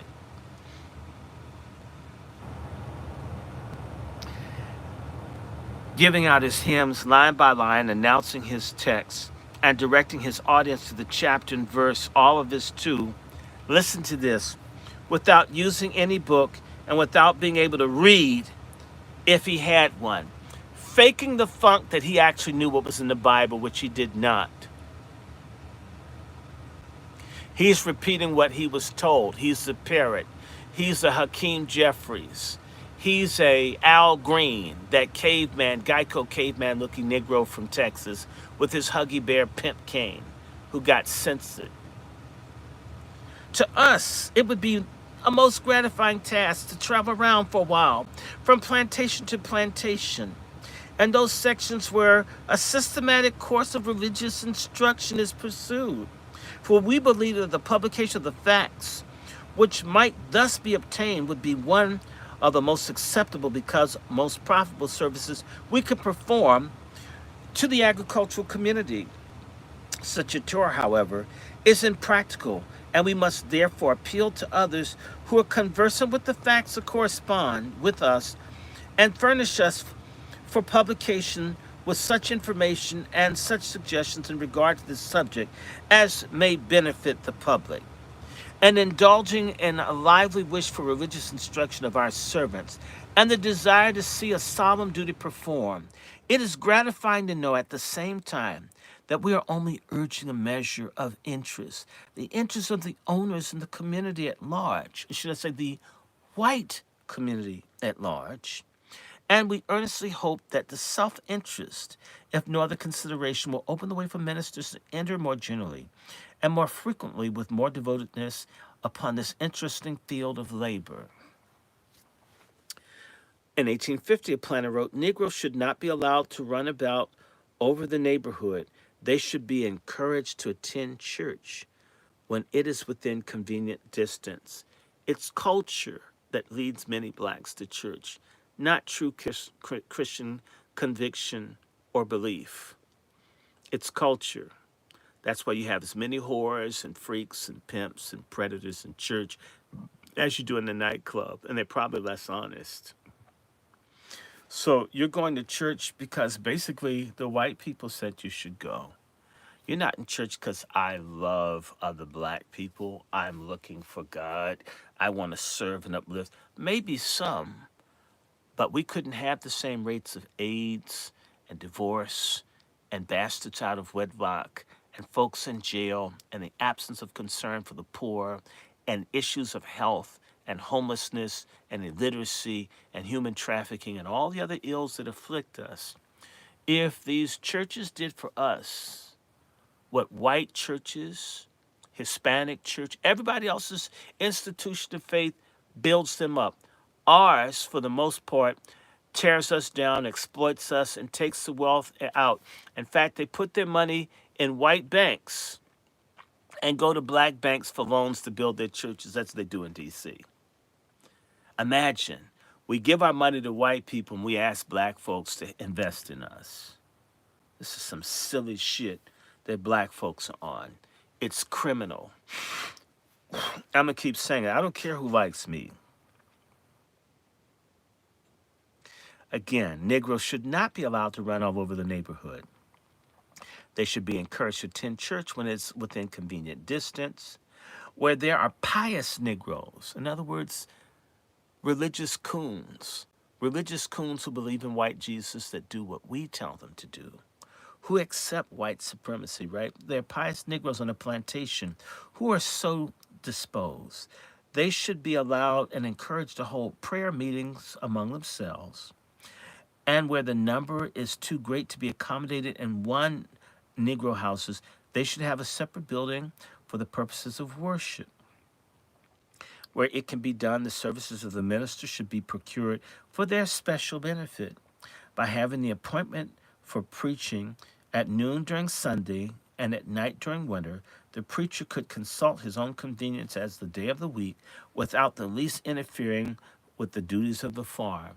In other words, religious such is to help facilitate slave labor, not the saving of souls. Social control, not the saving of souls. Not even teaching people really what God is about, which is why a lot of fake ass black people, I used to be a Christian, I'm a nigger Muslim now. You never were a Christian. You never knew what you were talking about. And when you tell me all the horrors you experienced with crooked ass preachers, if you knew the Bible, your ass wouldn't have stayed there. You would have known to get the hell away from them. Your family went there. Maybe there was better pussy in the church than the club. They often have food that's bad for you, but it's free. Okay, let's just talk about church culture. It's full of shit. It isn't God. It's not salvation. It's not scripture. It's not salvation. It's not prayer. It's not healing. I believe in all that stuff. But there's a difference between bullshit and true faith. Or should I say religious bullshit and faith. And most of our people like bullshit. If you have a stupid ass channel, I can get lots of views.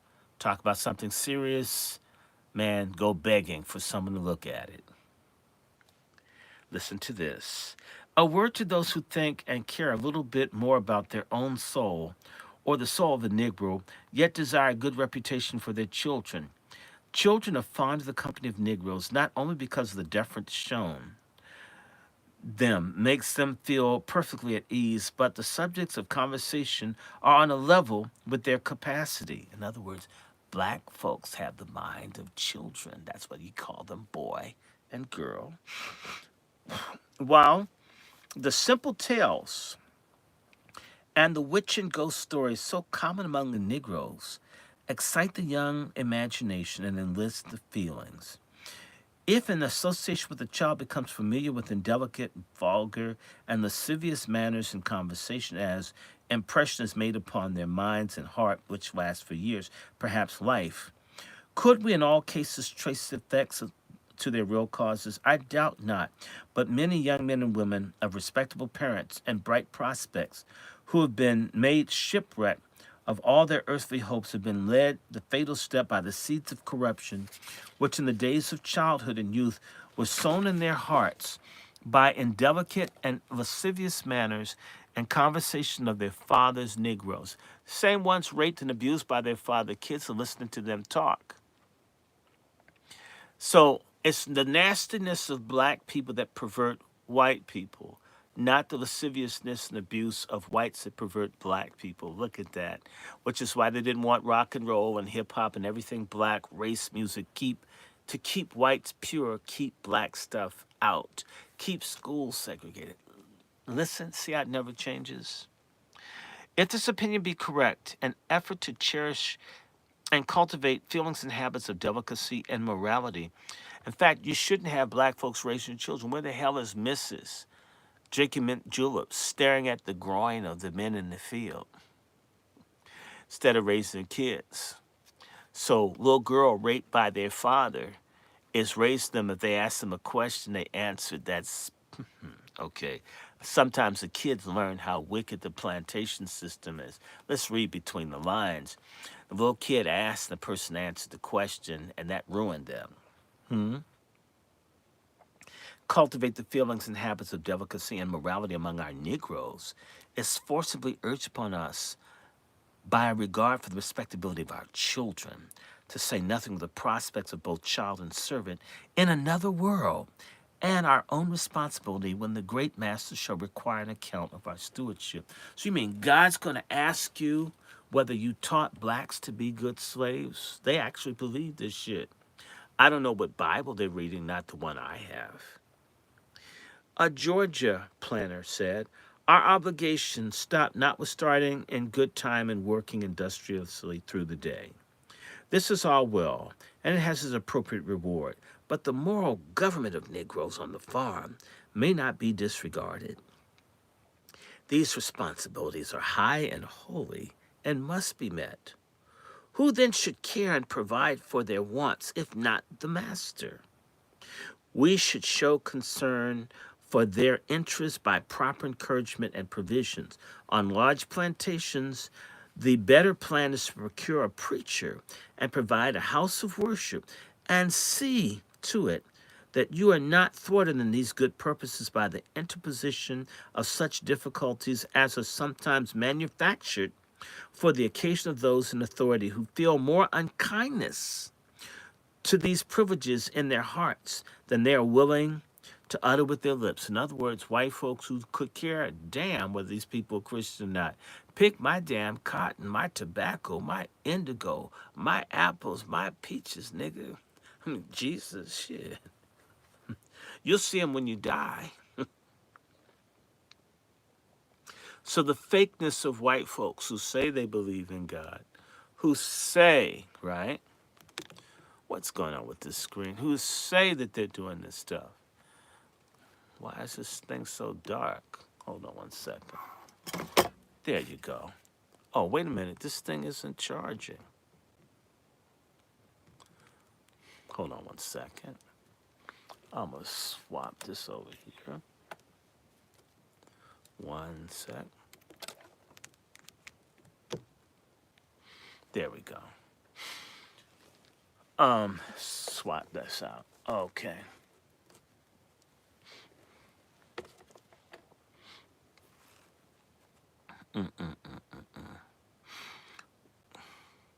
And this thing may go out. I'm wondering what's going on with this.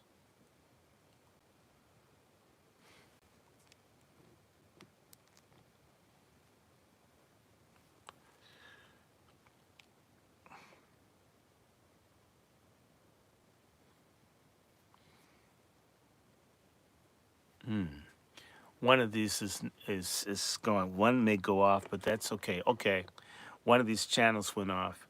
Let everybody know they can come to the StreamYard. For some reason, the battery wouldn't charge. That's strange.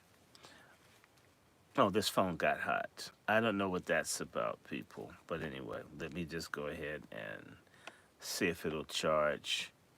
Sorry about that. It happens. Let me see if this will charge over here.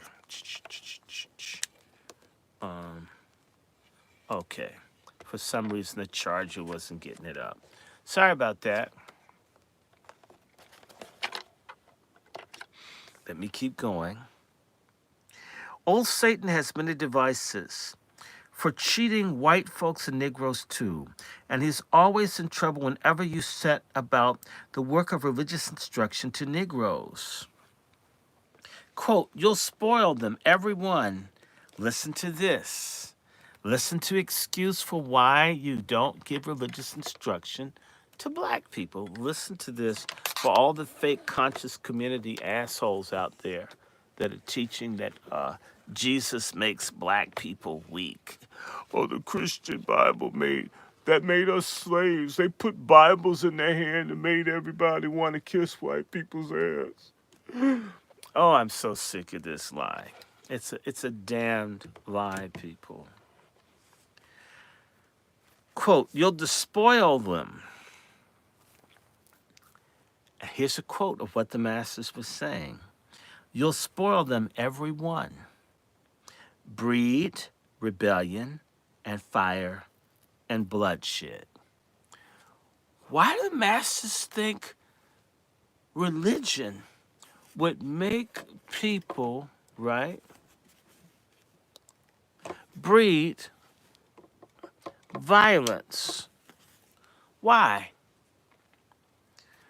You mean the conscious committee people said the Bible just makes blacks just accept whatever happened to them because, white Jesus everything. The masters on the plantation didn't think so. The masters on the plantation considered genuine Christian conversion, again, breed rebellion, fire, and bloodshed.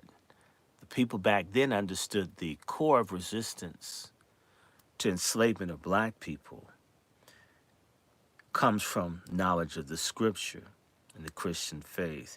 That is foundational for black American culture and resistance. Everything else is sinking sand. All you other Negroes, especially up in New York, and all you little cultist Negroes, you're liars. You're fraudsters. You're agents of the devil. Again, teaching them Christianity, genuine Christianity, even if you gave them bullshit and they read between the lines, bred rebellion, fire, and bloodshed. Why do you think they have faith-based initiatives to compromise black ministers and churches? Why do you think so?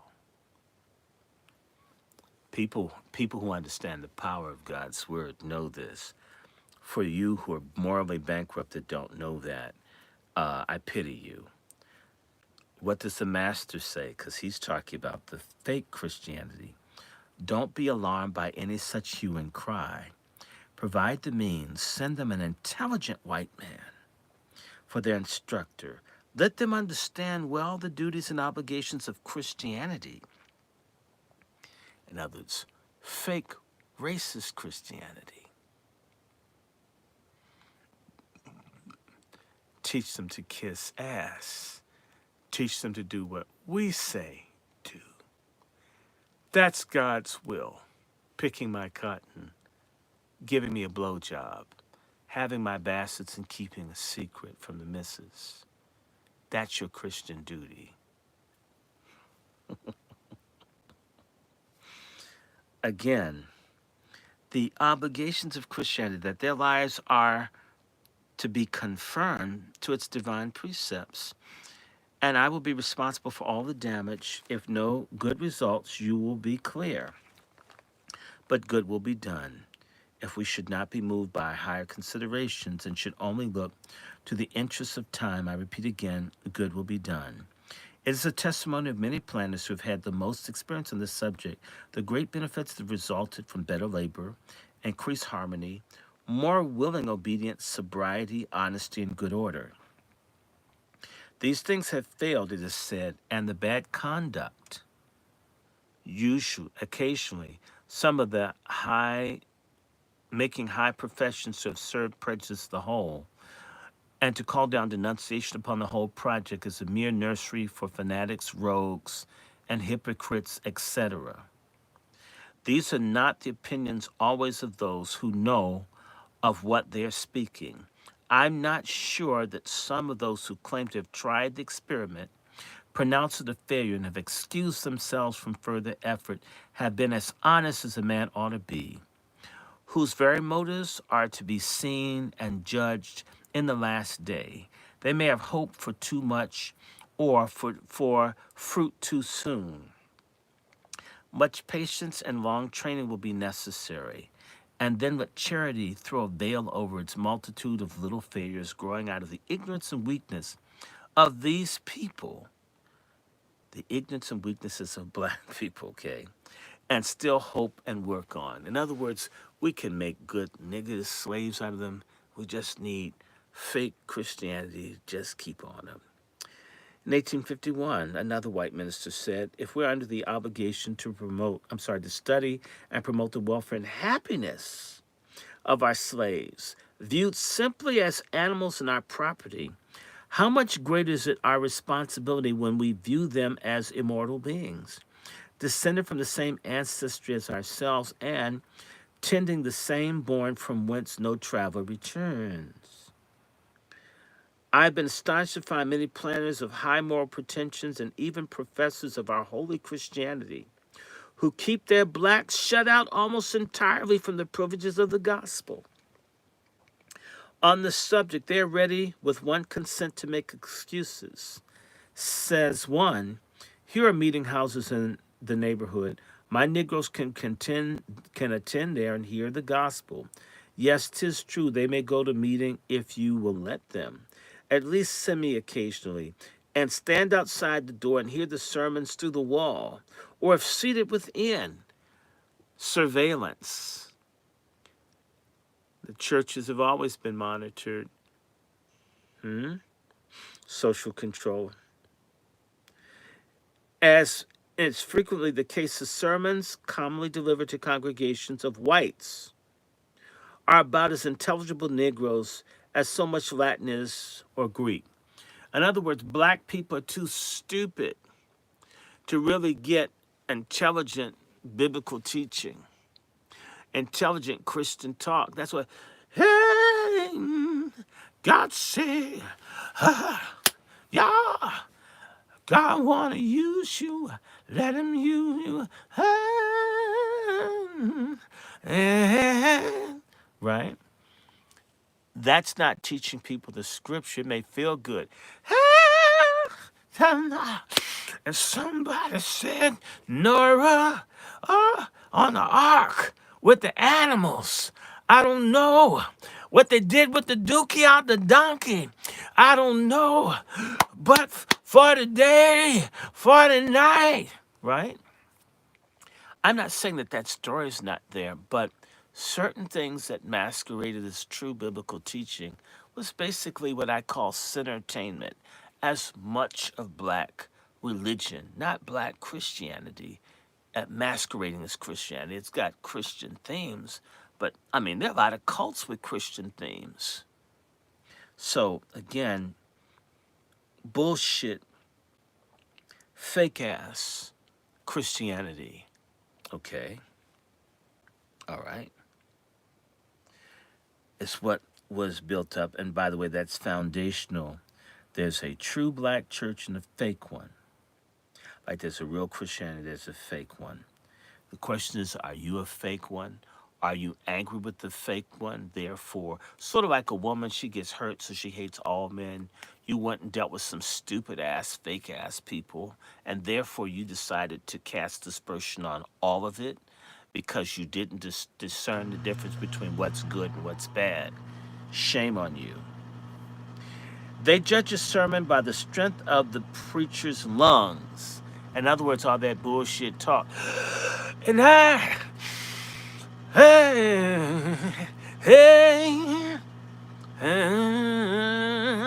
I heard him say, amen, amen, amen. Right? The preacher's lungs and the amount of noise he makes. Negroes ought to be preached to on the plantation by a man who can adapt his language and style to suit their capacity, which he's saying is inferior. Black people are stupid, so they need a stupid, debased form of Christianity, which we've got. Jamal Bryant's a good example. But says another, preaching does him no good. For there's my old Tom, Dick, or Harry, who make great pretensions to religion, and not long since was caught stealing. Now, does this not at once show the necessity of correct religious instruction?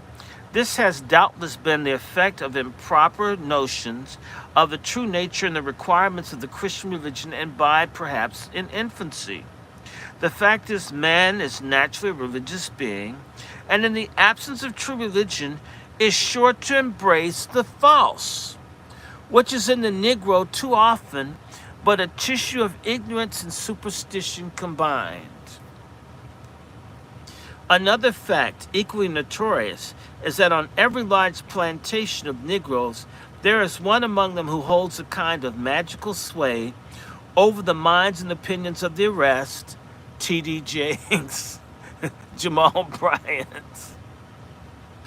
To him, they look as their oracle, though most generally a preacher is, in 99 cases out of 100, the most consummate villain and hypocrite on the premises, aka Reverend Chicken Bone, a nigger preacher, Reverend Barbecue, right? It is more likely that he has seen miraculous visions equal to those to John on the Isle of Patmos. Angels have talked to him, etc., etc. The influence of such a Negro in a quarter is incalculable. He steals his master's pigs and is still an object commanding a particular regard of heaven. And why not his disciples? It may be, in most cases, this influence is on an obstacle in the way of the missionary that he can accomplish, but little unless his preaching is in unison with the theology of his sage old doctor of divinity. These things show the importance of using every effort within our reach to counteract the influences and to have properly instructed the true doctrines and precepts of Christianity, though but little may be done for adults, much may be done and is doing for the little ones by the use of Dr. Capers' catechisms orally taught. I have frequently found little darkies who could readily answer every question in the catechism, though they did not know one letter of the alphabet from another. I sincerely hope the day is near at hand when every planter who has sufficient number of hands to justify it will have preaching as regularly on his quarter as any other plantation duty is attended to, down to the interest of the owner as to the happiness of the Negro. The practice among those planters who have the labor of the missionary differ. Some enjoin on every Negro to attend preaching, while others leave it optionary with them either to attend or not as their feelings may dictate. Some prefer preaching in the week, while others must have it on Sunday or not at all. My opinion, gathered from observation and experience, is that when preaching is had on a plantation for the benefit of Negroes, they should require to observe as strict punctuality in their attendance as feeding the mules they plow. Preaching ought to enter into and constitute a part of the general regulations and discipline of the place, and in its turn be as much a matter of course business as anything else. I'm opposed to weekday preaching for Negroes. Coming in from work with dirty clothes on, they can scarcely wait to hear the text announced until most of them are asleep. Then the hurry, especially if the crop is grassy, cramps the preacher and makes him feel like an intruder upon the time the overseer considers his own. But go to a well-regulated quarter on Sunday where preaching is expected, and you'll find the hands dressed out in their best bib and tucker and promenading the street at a moment's warning to assemble for preaching. All look lively and cheerful. The contrast is great. And yet there's some Negroes who make it a settled point to sleep during sermons, whether it's on Sunday or not. Mississippi planter, I also employ a good preacher who regularly preaches to them on Sabbath day. And it is made the duty of everyone to come up in clean, decent place of worship.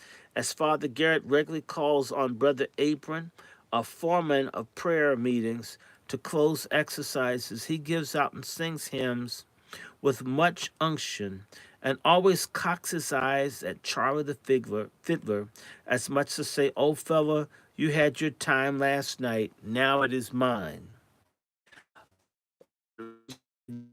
Contrast between the juke joint. So you had Saturday, I got Sunday. Okay, which means there's always been a conflict between the dick hop people and the nigger preachers. They're basically just two wings of the same black inferiority bird. I would gladly learn every Negro on the place to read the Bible for a fanaticism which, while professes friendship to the Negro, is keeping a cloud over his mental vision and almost crushing out his hopes of salvation. Y'all good with this? Y'all want me to keep going? I require every servant to be present each Sabbath morning and Sabbath evening at family prayers. In the evening, the master or sometimes a visitor, professor, believer expounds a chapter read. Thus, my servants hear 100 to 200 chapters read every year. Anyhow, one of my servants, a professor, is sometimes called on to close our exercises with prayer. One of my Negroes can read the Bible, and he has a prayer meeting every Sabbath at 4 o'clock p.m. All the Negroes attend regularly, no compulsion being used. A planner in 1856, no nigger preachers but my own will be permitted to preach and remain on any of my places. Regularly appointed minister for my places must preach on Sunday during daylight or quit. Negroes must not be suffered to continue their night meetings beyond 10 o'clock. A South Carolina state official, all wise providence had seen proper, and his justice and mercy to place them here in our midst for our social and practical benefit, they're talking about slaves, and for the improvement in morals and religion. So we get free labor and sex and everything, and you know what? We give them Jesus. From a handful of imported 200 years ago, they have increased under our benign system of treatment to over 4 million. They have grown up around our domestic system. It forms the very basis of our wealth. No other form of labor can be substituted instead and produce the same quality of cotton, rice, sugar, and tobacco that is now produced in the slave states. Neither the European or Asiatic could labor on our plantations. They would perish by the thousands, and our lands would become a howling wilderness. History tells us that the only government under which the Negro has ever made any improvement in mind, morals, and religion, and the only government under which he has led a contented and happy life, is under the government and domination of the white races. But they are some sickly sentimentalists at the North who are not only rejudging the justice of heaven, but feign to recreate a universe in order to give the Negro a utopian happiness, which they denied to their white slave and free Negroes who are now going about their streets begging for bread and clothing. We say to the North, pluck the beam under thy own eye and provide for your own slaves. We have been raised up with the institution from childhood, are its best judges. Upon our shoulders rests the responsibility. We are satisfied that there is here by divine appointment, and palsied be the arm that dare attempt to alter the relationship of master and slave. With these facts then before us, it becomes each and every one of us to inquire, what are the best means of increasing and improving the condition of our slaves? After you have provided for the comfort and health of your Negroes, your next and highest duty is to provide for their moral and religious instruction. They are, it is true, your inferiors in mind and in character, and are dependent upon you for all the comforts and happiness they enjoy. But they have a soul to be saved or lost, and it is your duty, as I know it, it will be your pleasure to have Christ and him crucified preached unto them. If you have not churches convenient, erect on your plantation a chapel. If you're not able to get your neighbors to unite with you in erecting a house where you and your neighbors with your servants can worship the same God, do not, I beseech you, to send off your Negroes to worship as they do at the North by themselves. I have known of great mischief to have grown out of such meetings.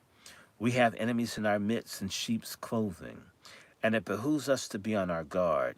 When we have done this, I believe God's blessing will rest upon us and in the institution. You're talking about slavery. We will flourish like our own green bay tree and bid defiance to the howlings of our enemies at the north, teaching them by example as well as precept to hallow the Sabbath as a day of rest. No duties are required of them except such are indispensable. They are encouraged to attend church and the preaching of the missionary, that no excuse may be had for neglecting Sabbath opportunities. They are liberally supplied with extra suits of clothes for Sunday wear. Within the past 15 years of religious services have been induced generally on the plantations in this district. Many instances of the owners on plantations have engaged the stated services of ministers of the gospel to preach and give instruction to their people. It is very common for the young ladies of the household to have classes on Sunday of the children as well as grown Negroes to whom they give oral instruction, texts of scripture, and hymns. A minister of the gospel. Okay, here we go. This is a planter. A minister of the gospel, Episcopal or Methodist, or other the case may be, visit the plantation once in a fortnight, giving lessons and catechisms to the children and preaching to grown Negroes. Numbers of them have joined the church and to the best of their opportunity and ability to practice a Christian life. Look, the best of their opportunity. How can you live a Christian life if you're a slave? There are many communicants, and as it is stated, there are more converts among the Negroes of the South than all the missions of the heathen can boast of. Chapels are provided in several places where they hold their services, affording them a place for the worship of God at home, besides the churches and public places of worship in the country where they are at liberty to go. On one plantation, the communion is administered to 50, about one-third of the grown persons on the place. One minister wrote, I'm almost done. I got a couple more pages.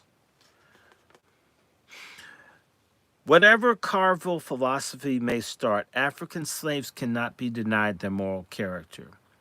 Experiments have for generations past been carried on. They're abundantly satisfactory on this point. It is not compatible with their condition that they should adorn the doctrine of God their Savior. The most exceptional specimens of Christianity to be found among them. It would be a thrilling page that should give their history the highest style of regenerated man, and the fitness of the gospel for all classes would be at once admirably shown. Not only is the inward experience answered in every scripture standard, but life has been exemplary, the death happy. Facts are the confutation of the infidel, theories upon this subject. Many Christian masters ready to grant that among his servants are better Christians than him himself. Just in proportion to any fellow creatures are dependent upon us, we are responsible for them. The dependence of servants upon their masters is entire. How entirely are they at your disposal? What is there which they can call their own? Their time, their precious talent, which is to purchase eternity, is all yours. Yours the tender period of infancy, yours the interest of the season of youth, either to improve or neglect. Manhood with all of his strength is yours. Their days of labor and rest are yours. It is for you to say when and where and whether they should meet at all for the worship of God. The teacher of religion can be forbidden on the master's premises, and his servants can be hindered from going to him whenever he erects his stand for instruction. Appropriately under the division of the subject, it may be mentioned that the church is the only possible theater of the slave's ambition. And the state, he cannot rise. Just like in America, Negroes that want to come up, you come up in church, you become a bishop, first lady. You have to wonder why black churches are like crime families of little empires, of little rulers that oppress people. They become their own little religious plantations. In the state he cannot rise, in the church he made. To him, the church is eminently a social institution. At the chapel, he makes acquaintance and meets friends. In the meeting, if he be a person of reputation and intelligence, he is accorded a distinction unknown elsewhere. An influence among those of his own color corresponding to his ecclesiastical position attaches to him. White men find an outlet in commerce and arms, in politics and letters, or in other fields. Their restless activity may work itself off. The slave is debarred from them all. Those who have preached much and administered church discipline among our slave population will agree that there is a constant tendency among the most intelligent and progressive spirits to lose sight of the simplicity of the gospel and to turn the church organization from its purely spiritual ends to social ones. These facts suggest to ministers and masters not to give spur where the rein may be needed, to prove the candidates for membership, lest their spiritual convictions be superficial and their professions vain, deceiving themselves and others. Religion appears to be the loveliest form where rich and poor, bond and free meet together, and to a common Father through a common Savior, drinking into one spirit, offer up songs and prayers, and hear what all have equal interest in. The attempt to make services intelligible and interesting to an audience thus composed must ever impart to them excellent qualities of strength and I love this. Okay. Perspicuity.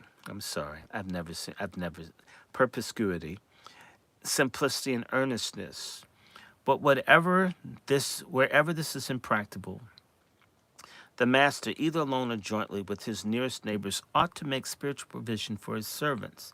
A chapel on the roadside should be built for them, in which he and his own family may occasionally seen, stated the supply of religious instruction engaged for. In this thing, numerous noble examples have already been set: a chapel, not a barn, the cotton shed, the sugar house, for these have a workday association, especially when the attendance is compulsory. The servant comes to look upon religious services as part of plantation police. Surprise, surprise. And the preaching the light of an overseer on the roadside, where several plantations served once. This will be the economy in many particulars. There are not ordained ministers enough in the South. If everyone would turn out preaching to the Negroes, to serve in every plantation separately and at home, masters may not like to have their servants going about and mixing with others. But with few exceptions, where several hundreds are gathered at once, they put the religious instruction of their servants by regular ministry of any church upon the impossible conditions, if they insist that it shall be done at their quarters. The congregations of such circumstances are small and dull, and the interest inspired by the number of new faces is wanting, and the services of the minister must be hurried, and he may go on to some other place where he meets another company of a few dozens and spends a weary day without having accomplished much as might have been done in a few hours at a neighborhood church. If there be any liability to disorder from such gatherings, it may easily be met by an officer of the church whose business is to superintend, or by overseers well disposed may turn to be superintend. Those are spies and sell out butter biscuit coons in the church. Where there's a will, there's a way. Missionaries at great expense, danger, and discomfort cross lands and seas to preach the gospel of the grace of God to heathen Africans in their native country. Shall Christians stand upon a little difficulty and trouble in bringing those Africans and their descendants providentially among us within the sound of the preacher's voice and the influence of the sanctuary? Here opens up a field for usefulness without any of the romance that attaches the missionary labor on the Niger or the Zambezi or the Ganges. It is comparatively inexpensive, simple, and productive, of wide-reaching permanent good. We lead to the catechetical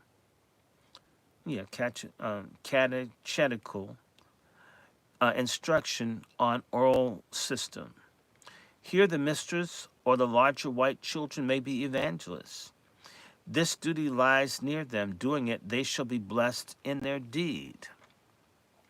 The fondness of the black race for music is proverbial.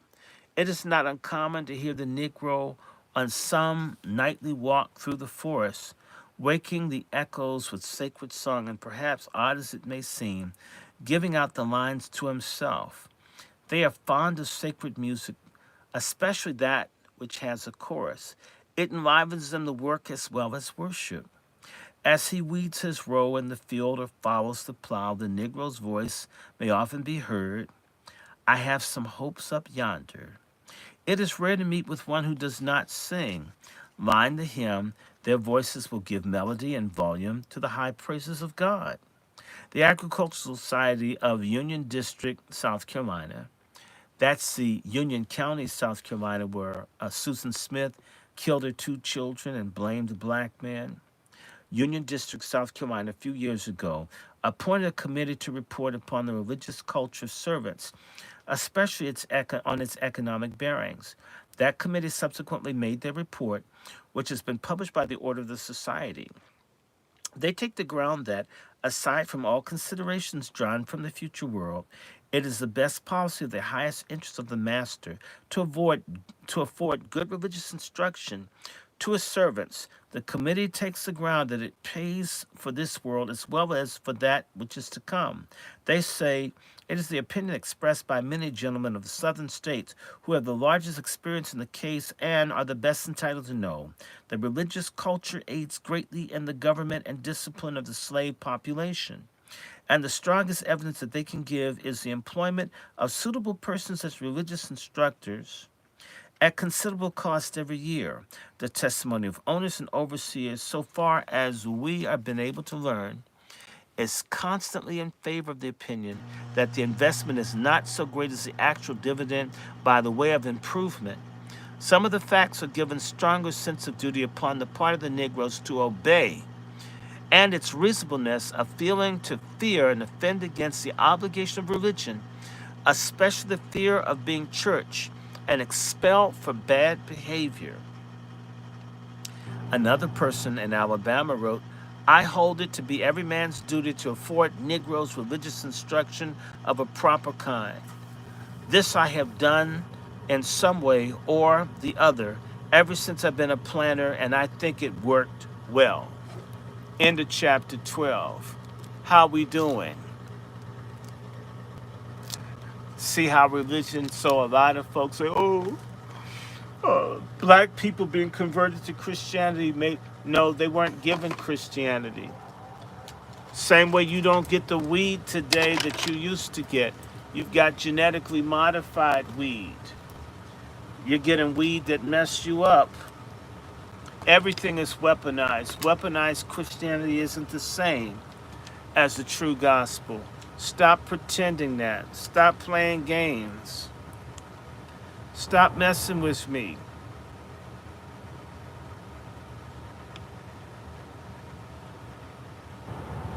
I'm ready to do something else. Y'all want me to keep going? That got good to me. I've got so many things I was thinking of whipping out. I have another one. I got so many of these. What y'all want to do? What y'all want me to do?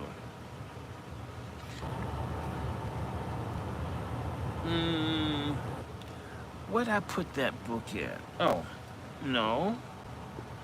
I'll find it. Oh, yeah. Let me see what this is.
Okay.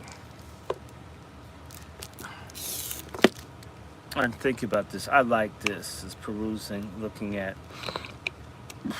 I want to go back to a book I was looking at the other day because I want to read it because let me see if this.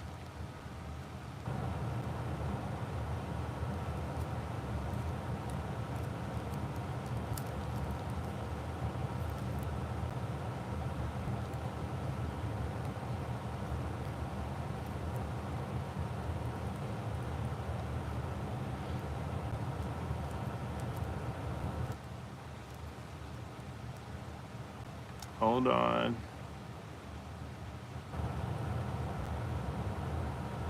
Yeah, ready? I want to do something else. I may have to. I can't find it, so I'm gonna go ahead and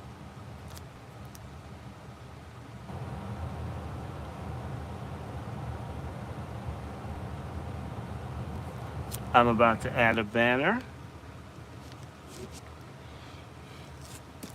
This is a book I'm holding up off of. Hold on, I'm gonna come back to this.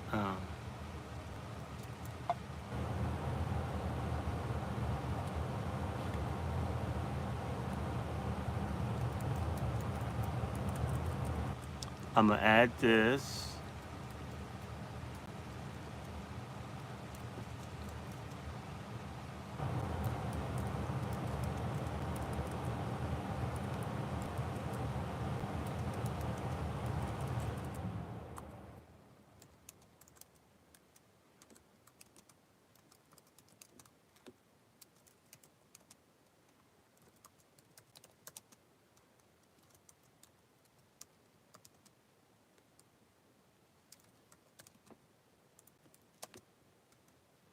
Yeah, I'm ready.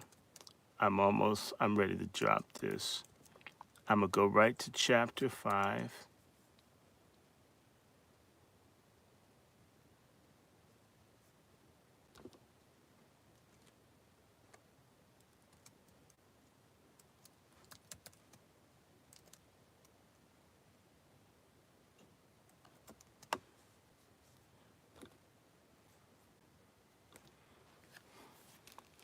Here we go. I think I can at least read 30 some odd minutes. There are 40 some odd people.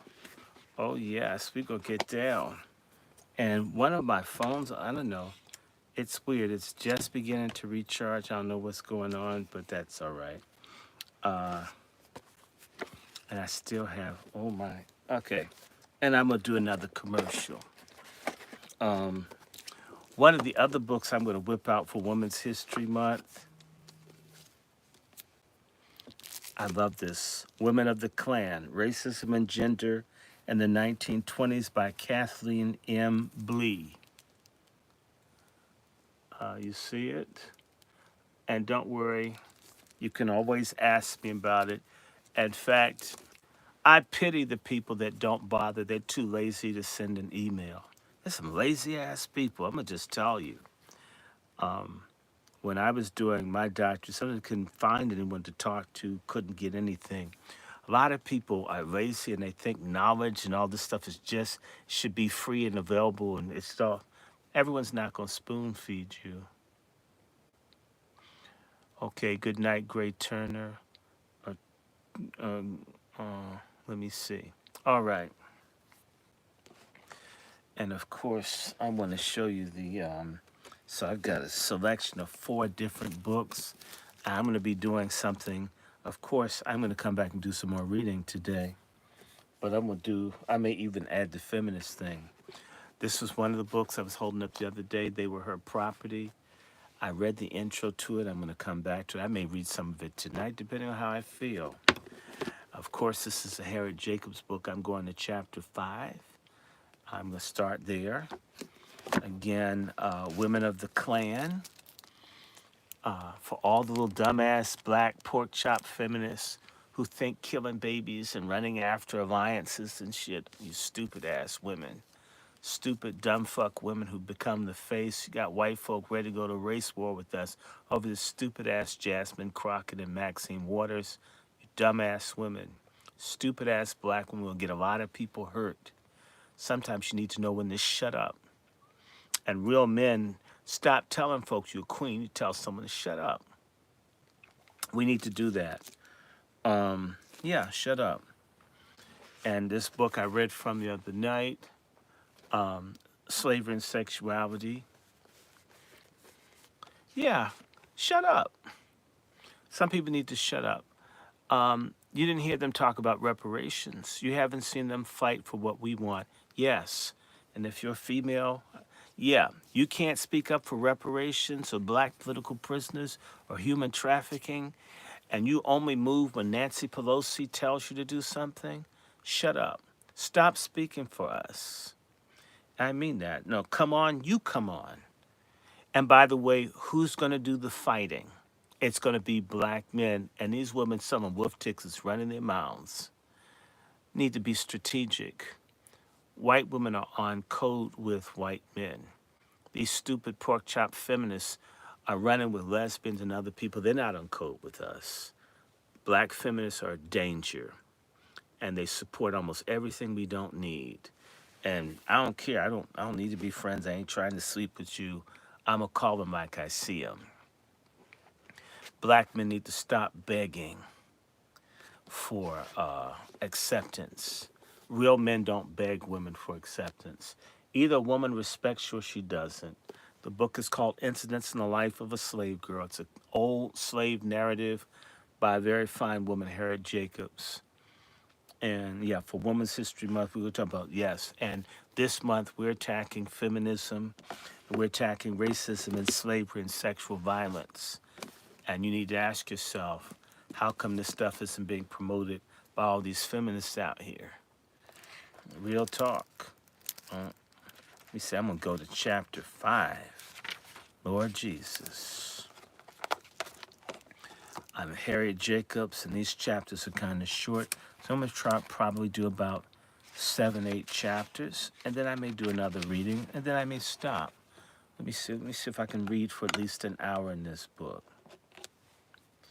And by the way, that book I was talking about, where it was saying when rape was legal and the woman was acting like, she was talking about all this stuff as if slaves weren't believing and praying to God to help them to cope with it. Stop letting other people tell you what, stop letting people tell you what other people think, what your ancestors went through. It isn't so. They don't know, they weren't there. It's a Jewish woman who doesn't believe in the Bible, that hates Jesus if she's into the Talmud, that thinks Jesus is boiling in a pot of shit. Why would she think Jesus would have any import to an enslaved black woman? Are y'all getting me? I'm trying to figure why this battery's acting up.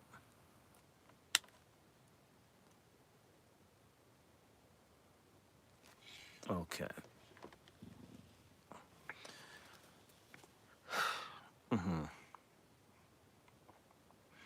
Chapter 5, Harriet Jacobs, Trials of Girlhood. I should have a drink. Salute myself for getting through that. Okay, there's no vodka in this. I don't like alcohol. So this is just regular old welfare giant orange juice. I prefer pomegranate juice. It was all sold out. Here we go. Trials of Girlhood, Chapter 5, Harriet Jacobs. Incidents in the Life of a Slave Girl.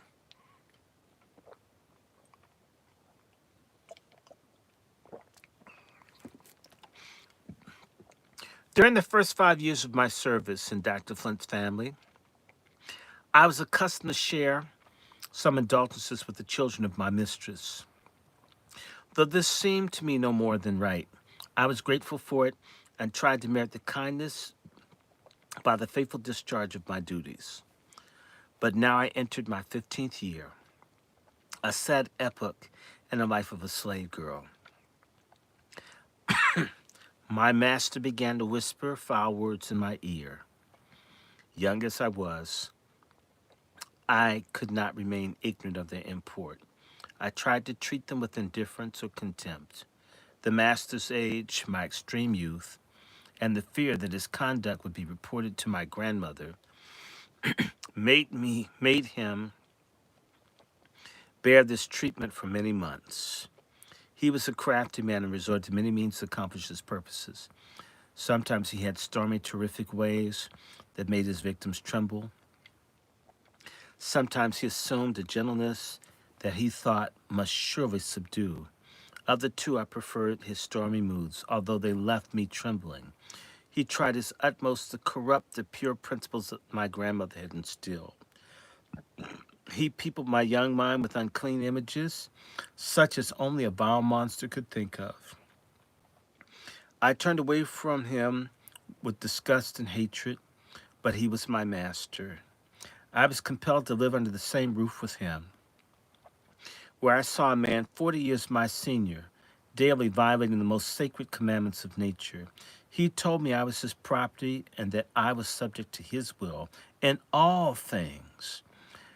My soul revolted against the mean tyranny, but where could I turn for protection? No matter whether a slave girl be as black as ebony, as fair as her mistress, in either case, there's no shadow of law to protect her from insult, from violence, or even death. All these are inflicted by fiends who bear the shape of men. The mistresses who ought to protect the helpless victim has no other feelings towards her but those of jealousy and rage. The degradation, the wrongs, the vices that grow out of slavery are more than I can describe. They are greater than you would willingly believe.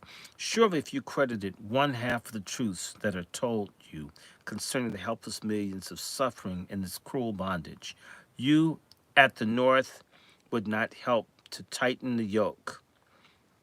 You surely would refuse to do for the master on your own soil the mean and cruel work which the trained bloodhounds and the lowest class of whites do for him at the South.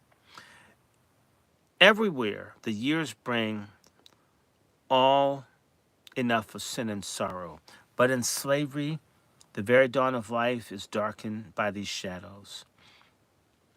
Even the little child, who is accustomed to wait on her mistress and her children, will learn before she's 12 years old why it is her mistress hates such and such among the slaves. Perhaps a child's own mother's among the hated ones. She listens to violent outbreaks of jealous passion and cannot help understanding what is the cause. She will become prematurely knowing in evil things. Soon she will learn to tremble when she hears her master's footfall. She will be compelled to realize that she is no longer a child. If God has bestowed beauty upon her, it will prove her greatest curse. That which commands admiration in a white woman only hastens the degradation of the female slave. I know that some are too much brutalized by slavery to feel the humiliation of their position, but many slaves feel it most acutely and shrink from the memory of it. I cannot tell how much I suffered in the presence of these wrongs, nor how I am still pained by the retrospect. My master met me at every turn, reminding me I belonged to him, and swearing by heaven and earth that he would compel me to submit to him. If I went out for a breath of fresh air after a day of unwearied toil, his footsteps dogged me. If I knelt by my mother's grave, his dark shadow fell on me even there. The light heart nature which had given me became heavy with sad forebodings. The other slaves in my master's house noticed the change. Many of them pitied me. None dare ask the cause. They had no need to inquire. They knew too well the guilty practices under the roof, and they were aware that to speak of them was an offense that never went unpunished. I longed for someone to confide in, I would have given the world to have laid my head on my grandmother's faithful bosom and told her all my troubles, but Dr. Flint swore he would kill me if I was not silent as the grave. Then, although my grandmother was all in all to me, I feared her as well as loved her. I had been accustomed to look up to her with respect bordering on awe. I was very young and felt shamefaced about telling her such impure things, especially as I knew her to be very strict on such subjects. Moreover, she was a woman of high spirit. She was usually very quiet in her demeanor, but if her indignation was once roused, it was not easily quelled. If I had told her, I'm sorry, had I been told that she once chased a white gentleman with a loaded pistol because he had insulted one of her daughters, I dreaded the consequences of a violent outbreak. Pride and fear kept me silent. But though I did not confide in my grandmother and even evaded her vigilant watchfulness and inquiry, her presence in the neighborhood was some protection to me. Though she had been a slave, Dr. Flint was afraid of her. He dreaded her scorching rebukes. Moreover, she was known and patronized by many people, and he did not wish to have his villainy made public. It was lucky for me that I did not live in a distant plantation, but in a town not so large that the inhabitants were ignorant of each other's affairs. Bad as the laws and customs in the slaveholding community, the doctor, as a professional man, deemed it prudent to keep up some outward show of decency. Oh, what days and nights of fear and sorrow that man caused me. Reader, it is not to awaken sympathy for myself that I am telling you truthfully what I suffered in slavery. I do it to kindle a flame of compassion in your heart for my sisters who are still in bondage, suffering as I once suffered. I once saw two beautiful children playing together. One was a fair white child, and the other was her slave and also her sister. When I saw them embracing each other, I heard their joyous laughter. I turned sadly away from the lovely sight. I foresaw the inevitable blight that would fall on the little slave's heart.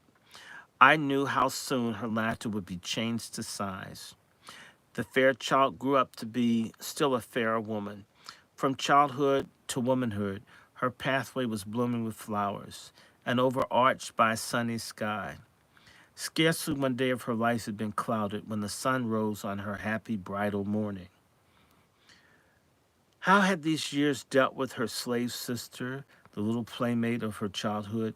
She also was very beautiful, but the flowers and sunshine of love were not for her.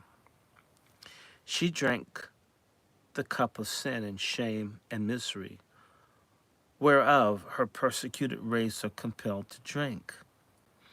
In the view of many things, why ye are silent, ye free men and women of the North? Why do your tongues falter in the maintenance of the right? Would that I had more ability, but my heart is so full, my pen is so weak. There are noble men and women who plead for us, striving to help those who cannot help themselves. God bless them.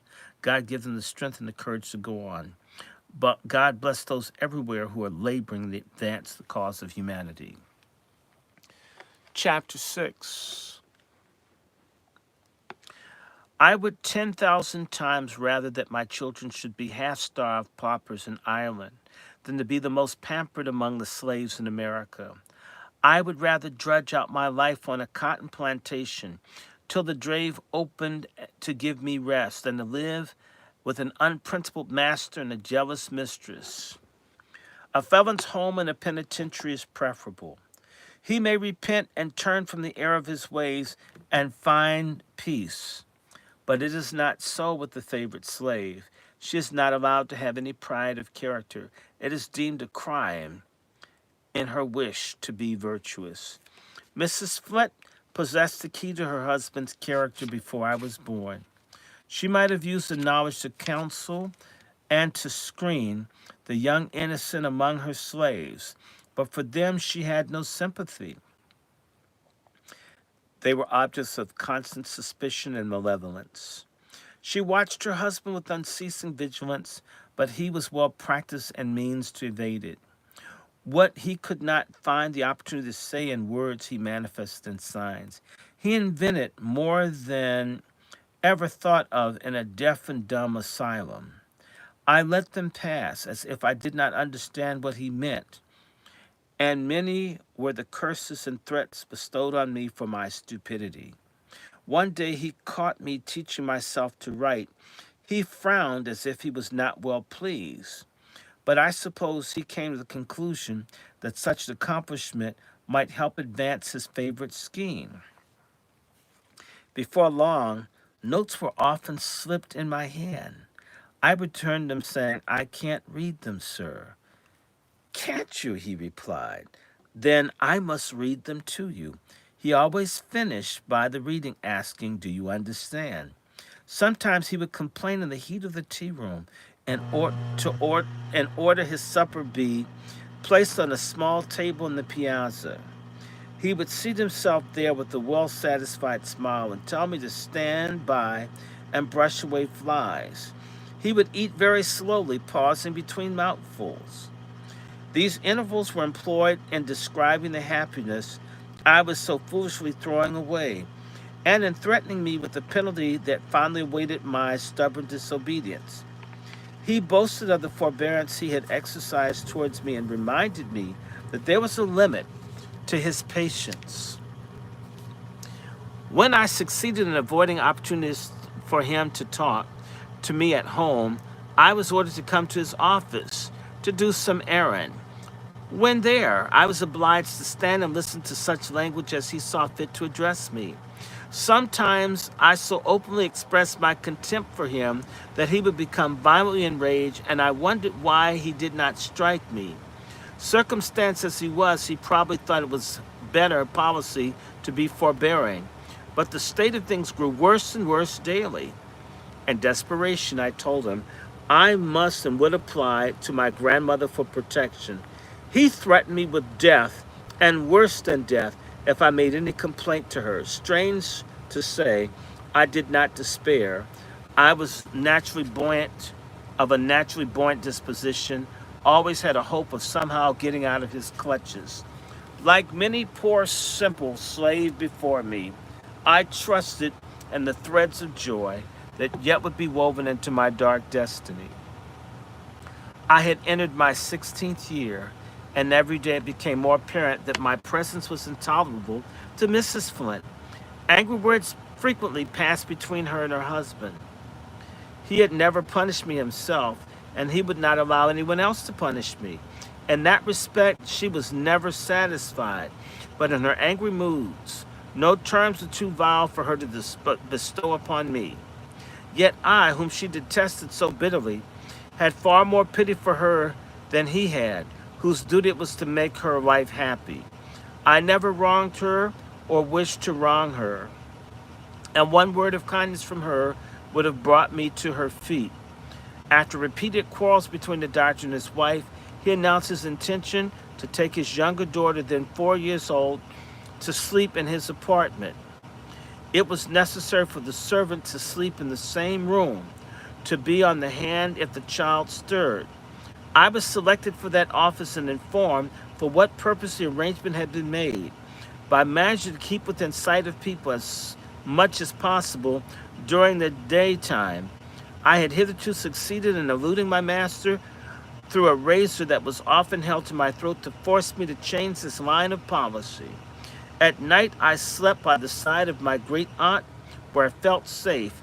He was too prudent to come into her room. She was an old woman who had been in the family for many years. Moreover, as a married man and a professional man, he deemed it necessary to save appearances in some degree.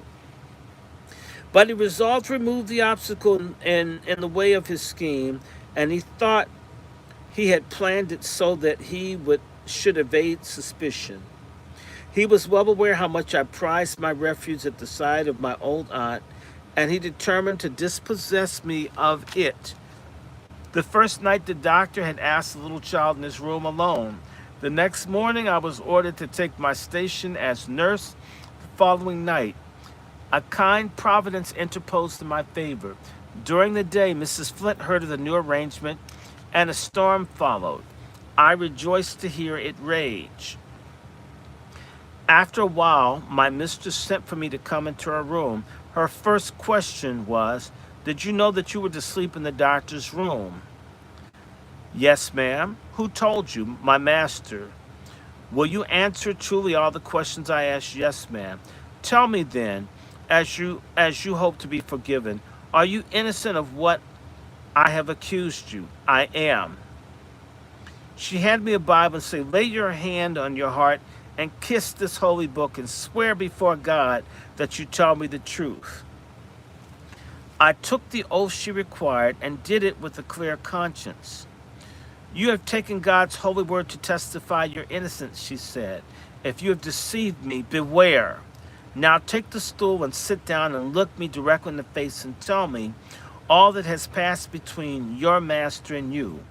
I did as she ordered. As I went on with my account, her color changed frequently. She wept and sometimes groaned. She spoke in tones so sad that I was touched by her grief. The tears came to my eyes, but I was soon convinced that her emotions arose from anger and wounded pride. She felt that her marriage vows were desecrated, her dignity insulted, but she had no compassion for the poor victim of her husband's perfidy.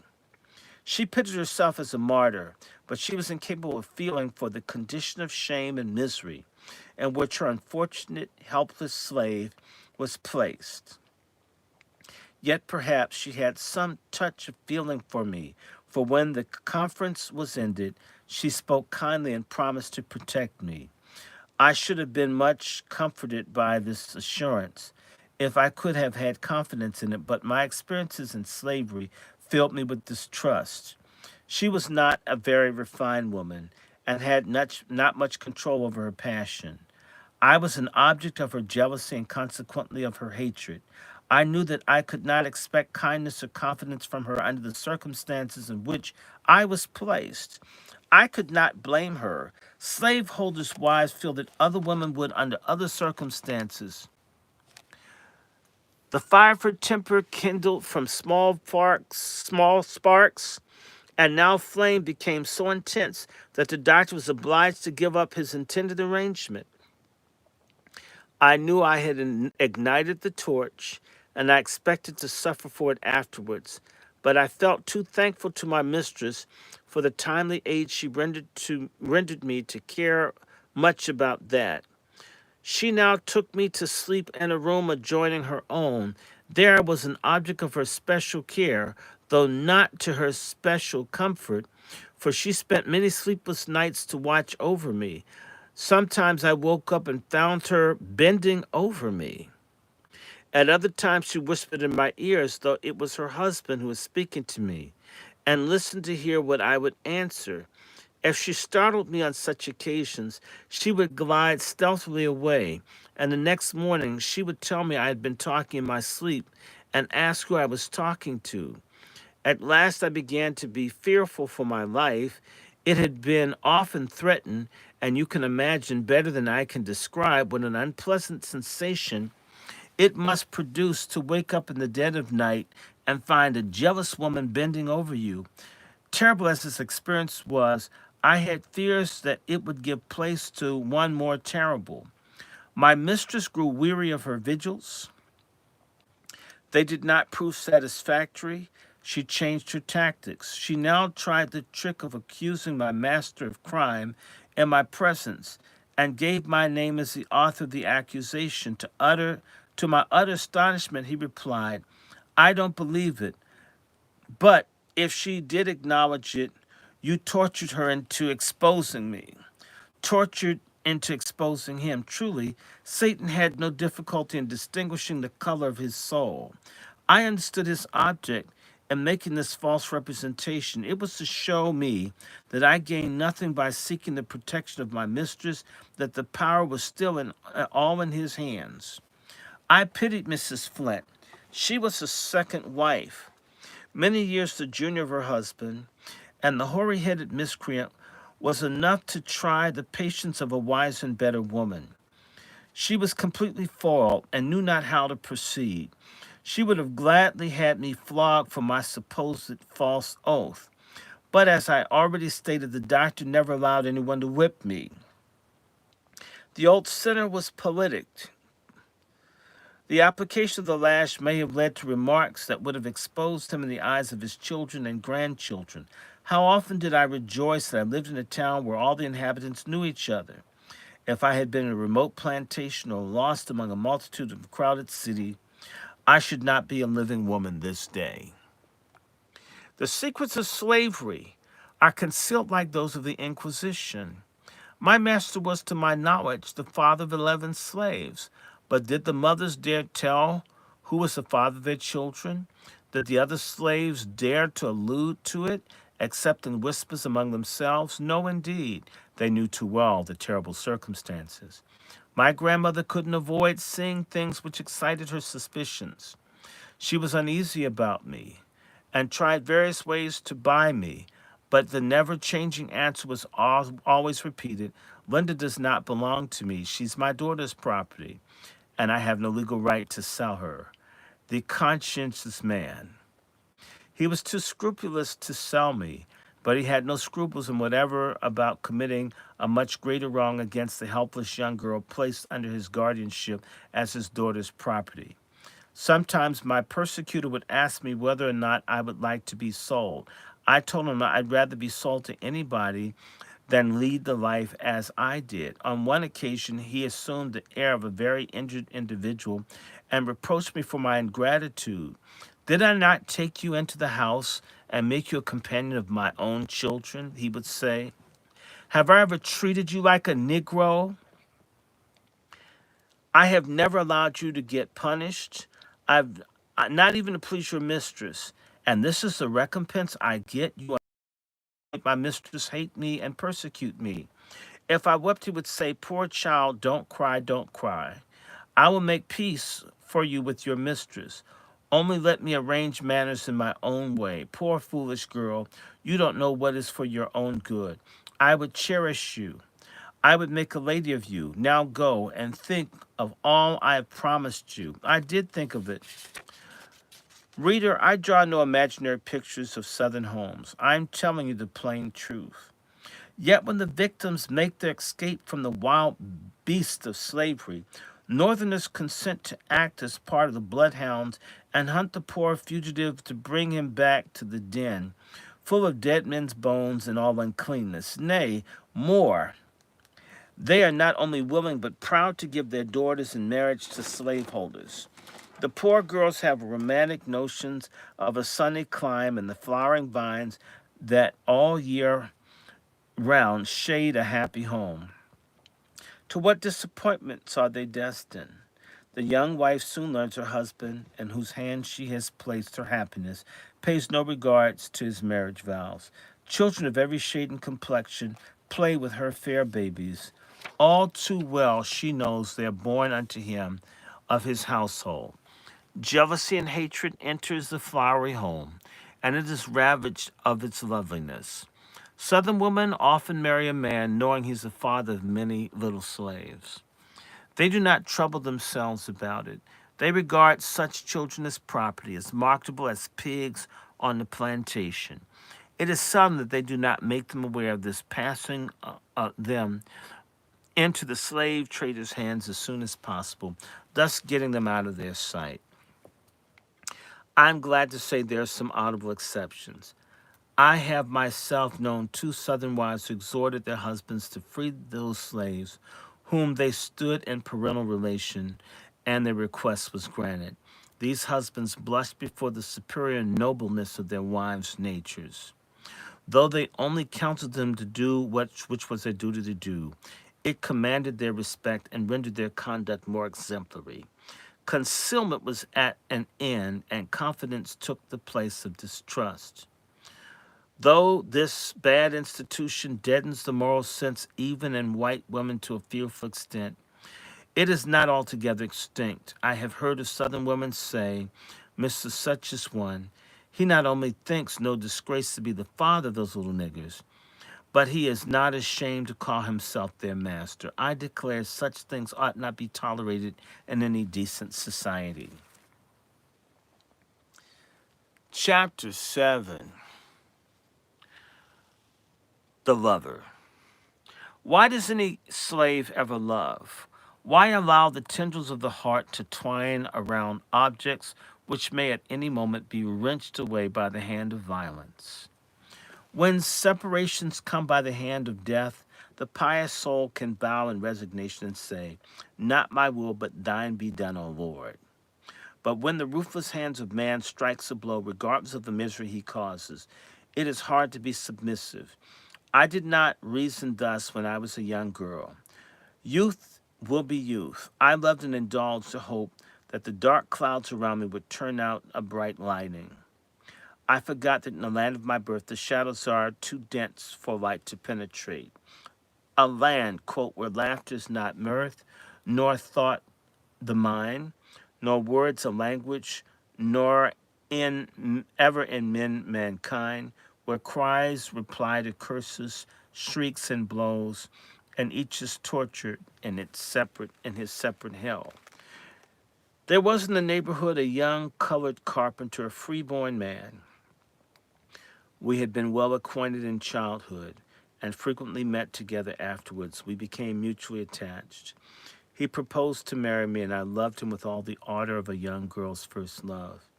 But when I reflected that I was a slave and the laws gave no sanction to the marriage of such, my heart sank within me. My lover wanted to buy me, but I knew Dr. Flint was too willful and arbitrary a man to consent to that arrangement. For him, I was sure of experiencing all sort of opposition, and I had nothing to hope for from my mistress. She would have been delighted to have gotten rid of me, but not in that way.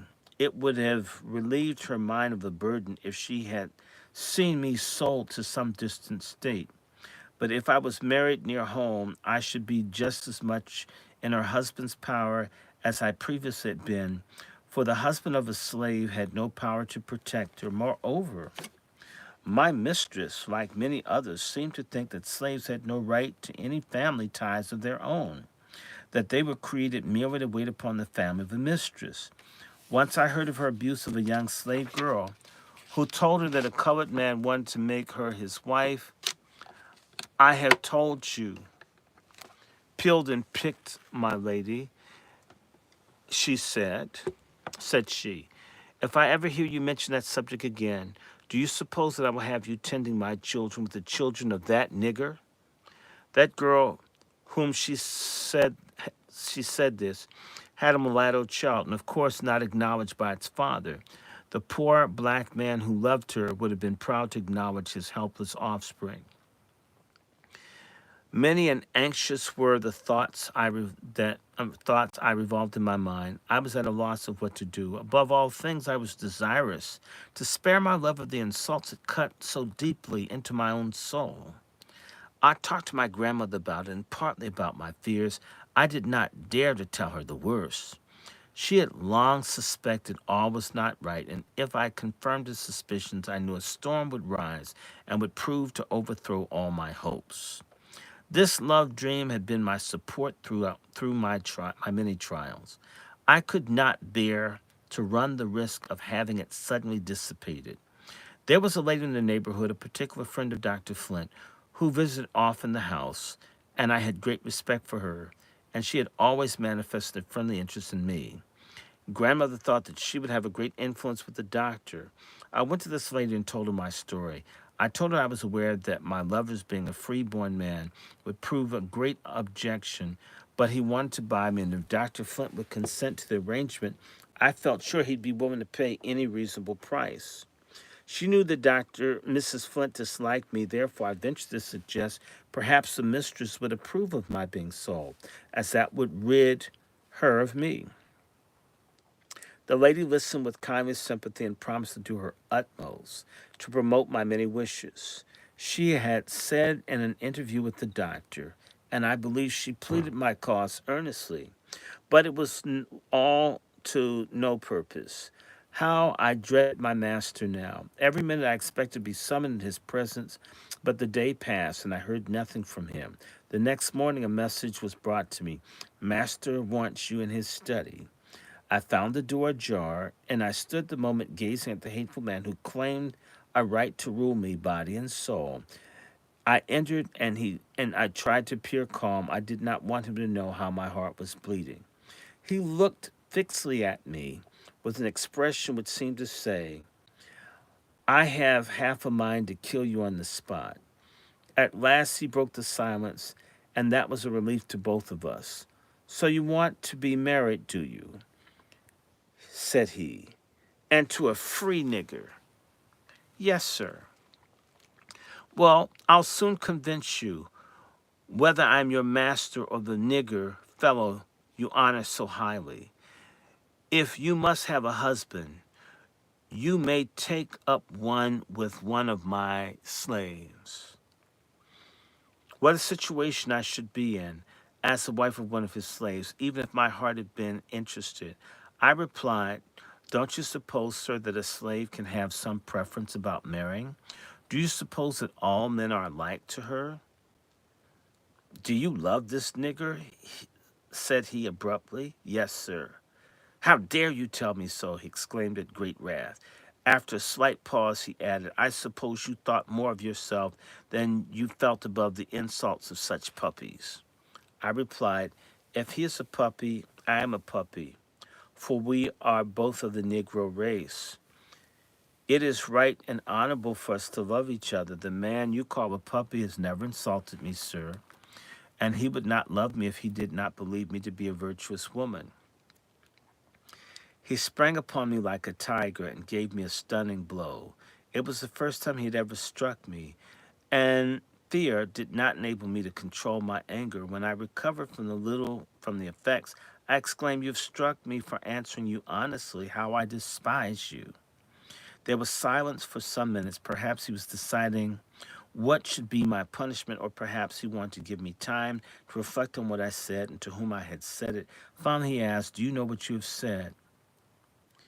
Yes, sir, but your treatment drove me to it. Quote, do you know what I have the right to do as I like with you, that I can kill you if I please? Quote, you have tried to kill me, and I wish you had, but you had no right to do as you like with me. Silence, he exclaimed with a thundering voice. By heavens, girl, you forget yourself too far. Are you mad? If you are, I will soon bring you to your senses. Do you think that any other master would bear what I have borne from you this morning?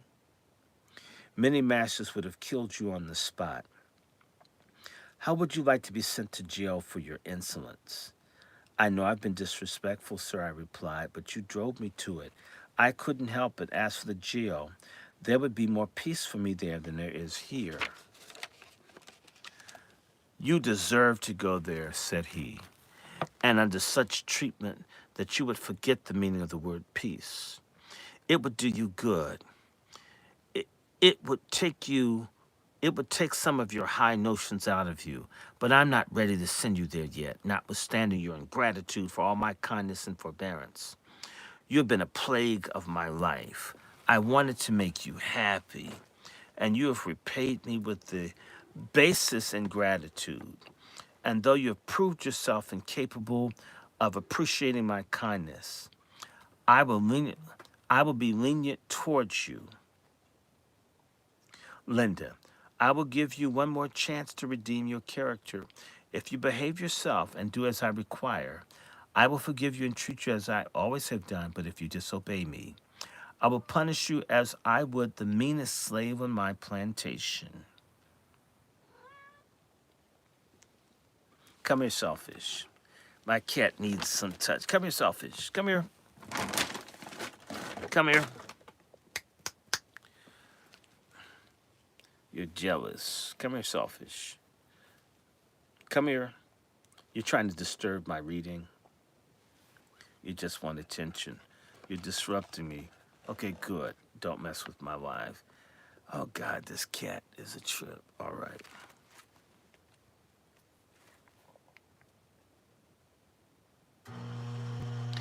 If you behave yourself as I do require, I will forgive you and treat you as I've always done. But if you disobey me, I will punish you as I would the meanest slave on my plantation. Right? Never let me hear that fellow's name mentioned again. If I ever know your speaking to him, I will cowhide you both and if I catch him lurking about my premises, I will shoot him as soon as I would a dog. Do you hear what I say? I'll teach you a lesson about marriage and free niggers. Now go, and let this be the last time I have an occasion to speak to you on this subject. Reader, did you ever hate? I hope not. I never did but once, and I trust I never shall again. Somebody called it an atmosphere of hell, and I believe it's so.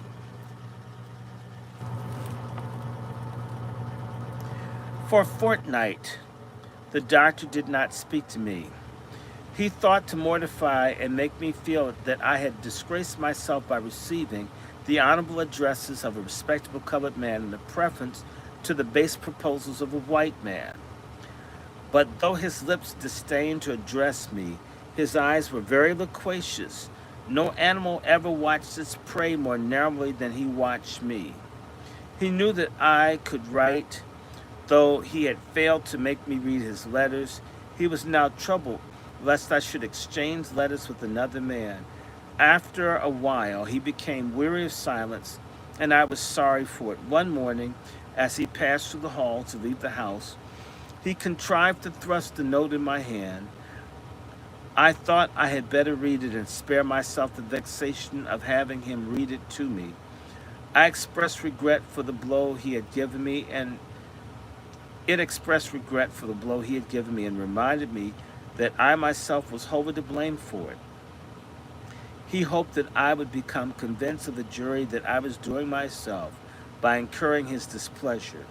He wrote that he had made up his mind to go to Louisiana and that he should take several slaves with him, and intended that I should be one in the number. My mistress would remain where she was, therefore I should have nothing to fear from that quarter. If I merited kindness from him, he assured me that it would be lavishly bestowed. He begged me to think it over the matter and answered the following day. The next morning I was called to carry a pair of scissors to his room. I laid them on the table with the letter beside them. He thought it was my answer and did not call back. I went as usual to attend my mistress to and from school. He met me in the street and ordered me to stop at his office on my way back.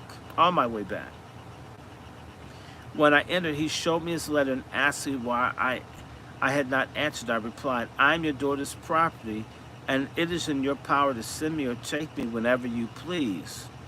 He said he was very glad to find me so willing to go, and that we should start early in the autumn.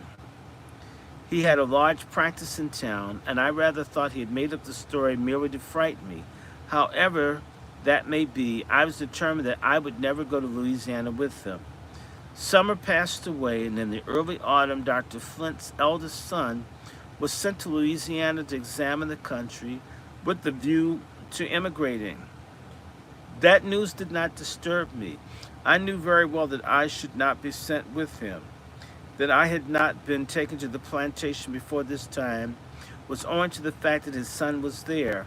He was jealous of his son, and the jealousy of the overseer that had kept him from punishing me by sending me to the fields to work. It is strange that I was not proud of these protectors. As for the overseer, he was a man for whom I had less respect than I had for a bloodhound. Young Mr. Flint did not bring back a favorable report of Louisiana. I heard no more of the scheme. Soon after this, my lover met me at the corner of the street.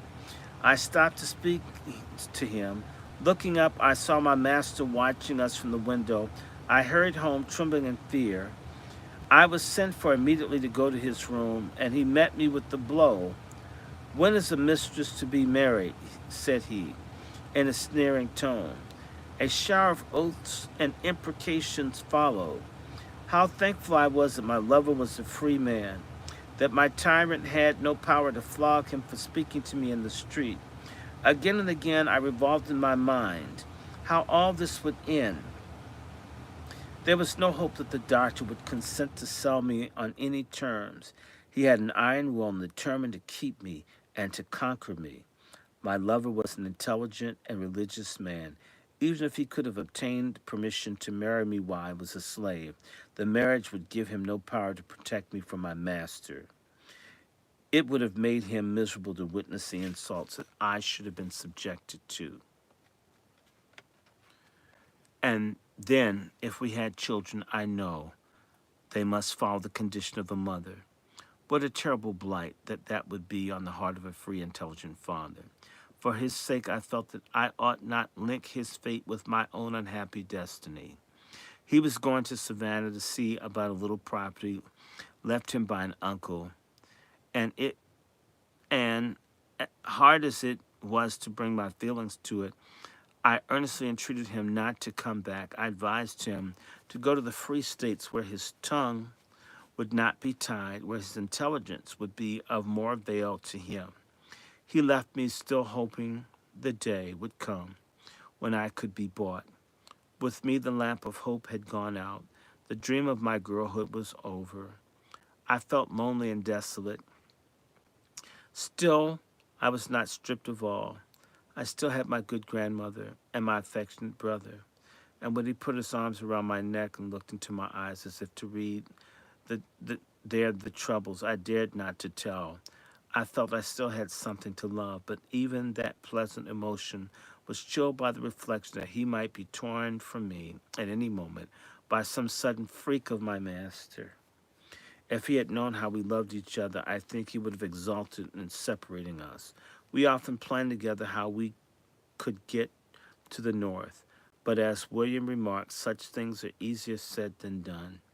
My movements were very closely watched, and we had no means of getting money to defray our expenses. As for my grandmother, she was strongly opposed to her children undertaking any such project.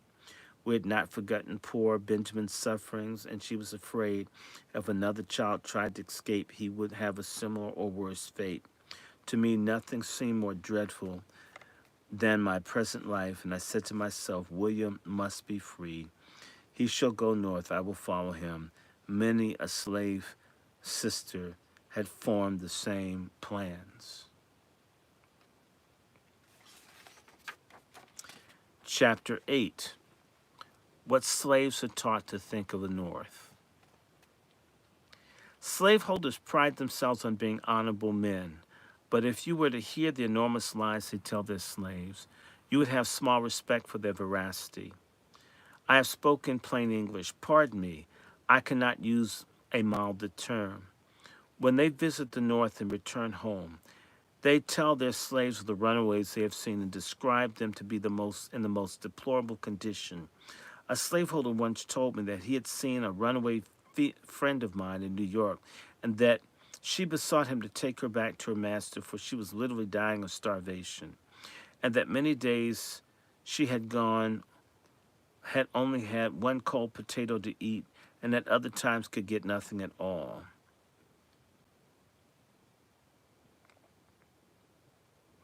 She said that she had refused to take her because he knew her master would not thank him for bringing such a miserable wretch into his house.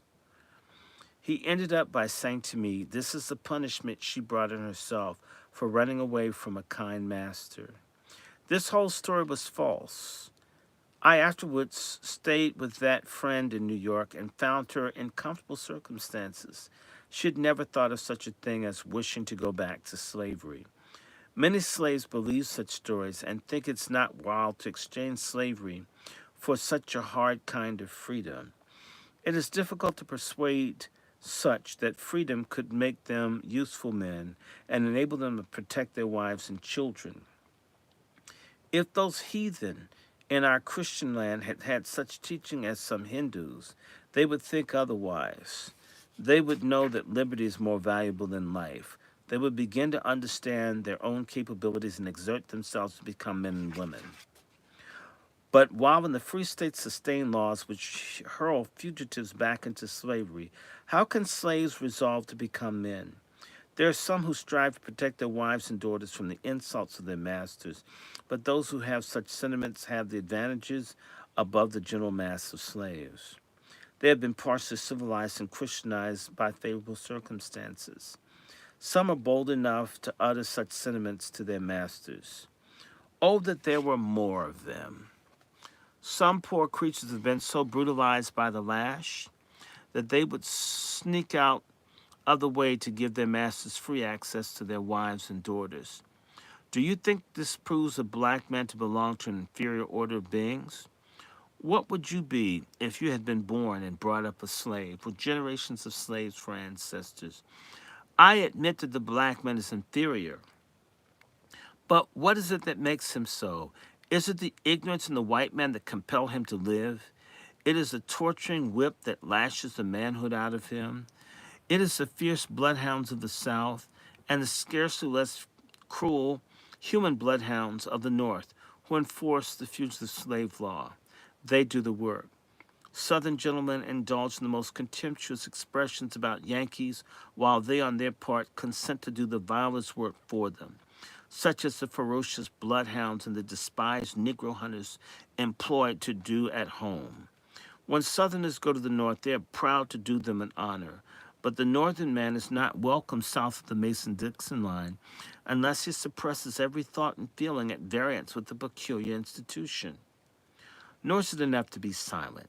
The masters are not pleased unless they obtain a greater degree of subservience than that, and they are generally accommodated.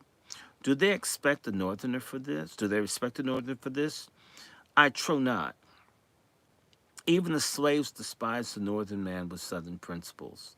And that is the class that they generally see.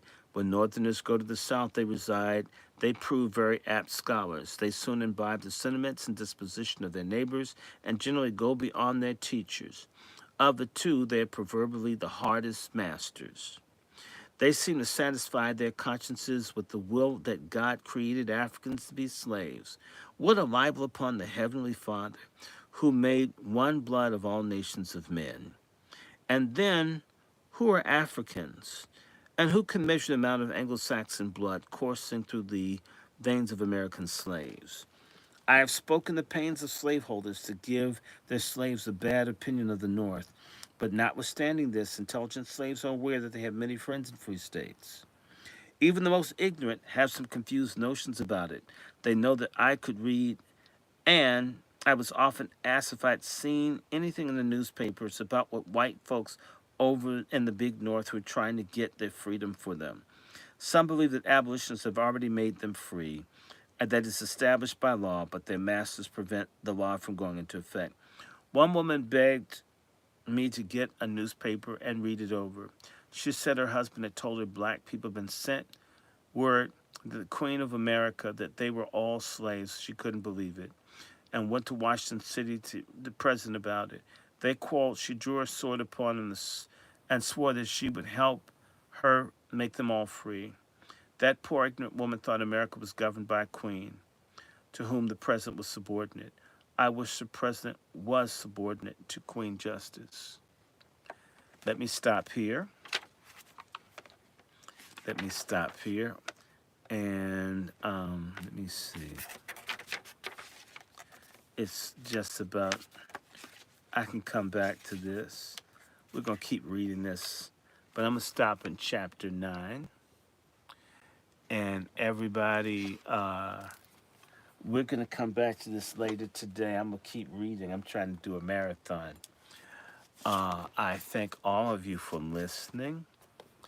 And so we did 2 books, and we're going to do some others. I look forward to it. So I'm going to, wish you guys a good night. We're going to have some fun. I'm going to come back. I'm going to take a nap and probably get up and do some reading this morning. This is what I used to do. I loved it. And I'm going to give myself the nap that I deserve. And when I wake up, I'll be refreshed. And I'll start reading something else. Please share these. And we're going to keep doing this woman and slave and all of this stuff. We need it. We need it. We need it. I hope you're enjoying this. Tell the people about it. We people need to wake up. We got a long way to go. And my cat is just losing it here. So I need to tend to selfish before they do something goofy. And pardon one of these phones, this thing just would not act right. And this thing isn't charging. I don't know what's going on with this battery. I'm trying to get the battery. Maybe this phone is old. It's time for me to get another one. Well, we'll see. And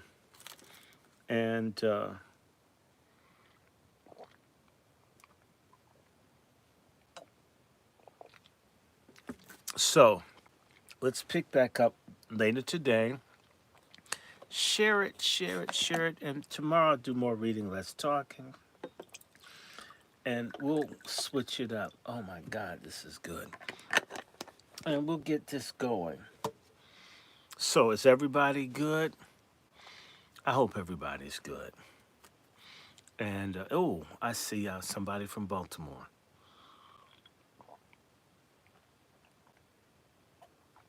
Let me stop here to, what is it? 4:35. So, about 40 people. We would have more than that, but this thing just acted so stupid. So, I don't know what's going on. I need to put this phone back in the freezer. I'm going to get some sleep. Good night. We'll resume in a couple hours. We got to play catch up. Okay, I'm out of here for now.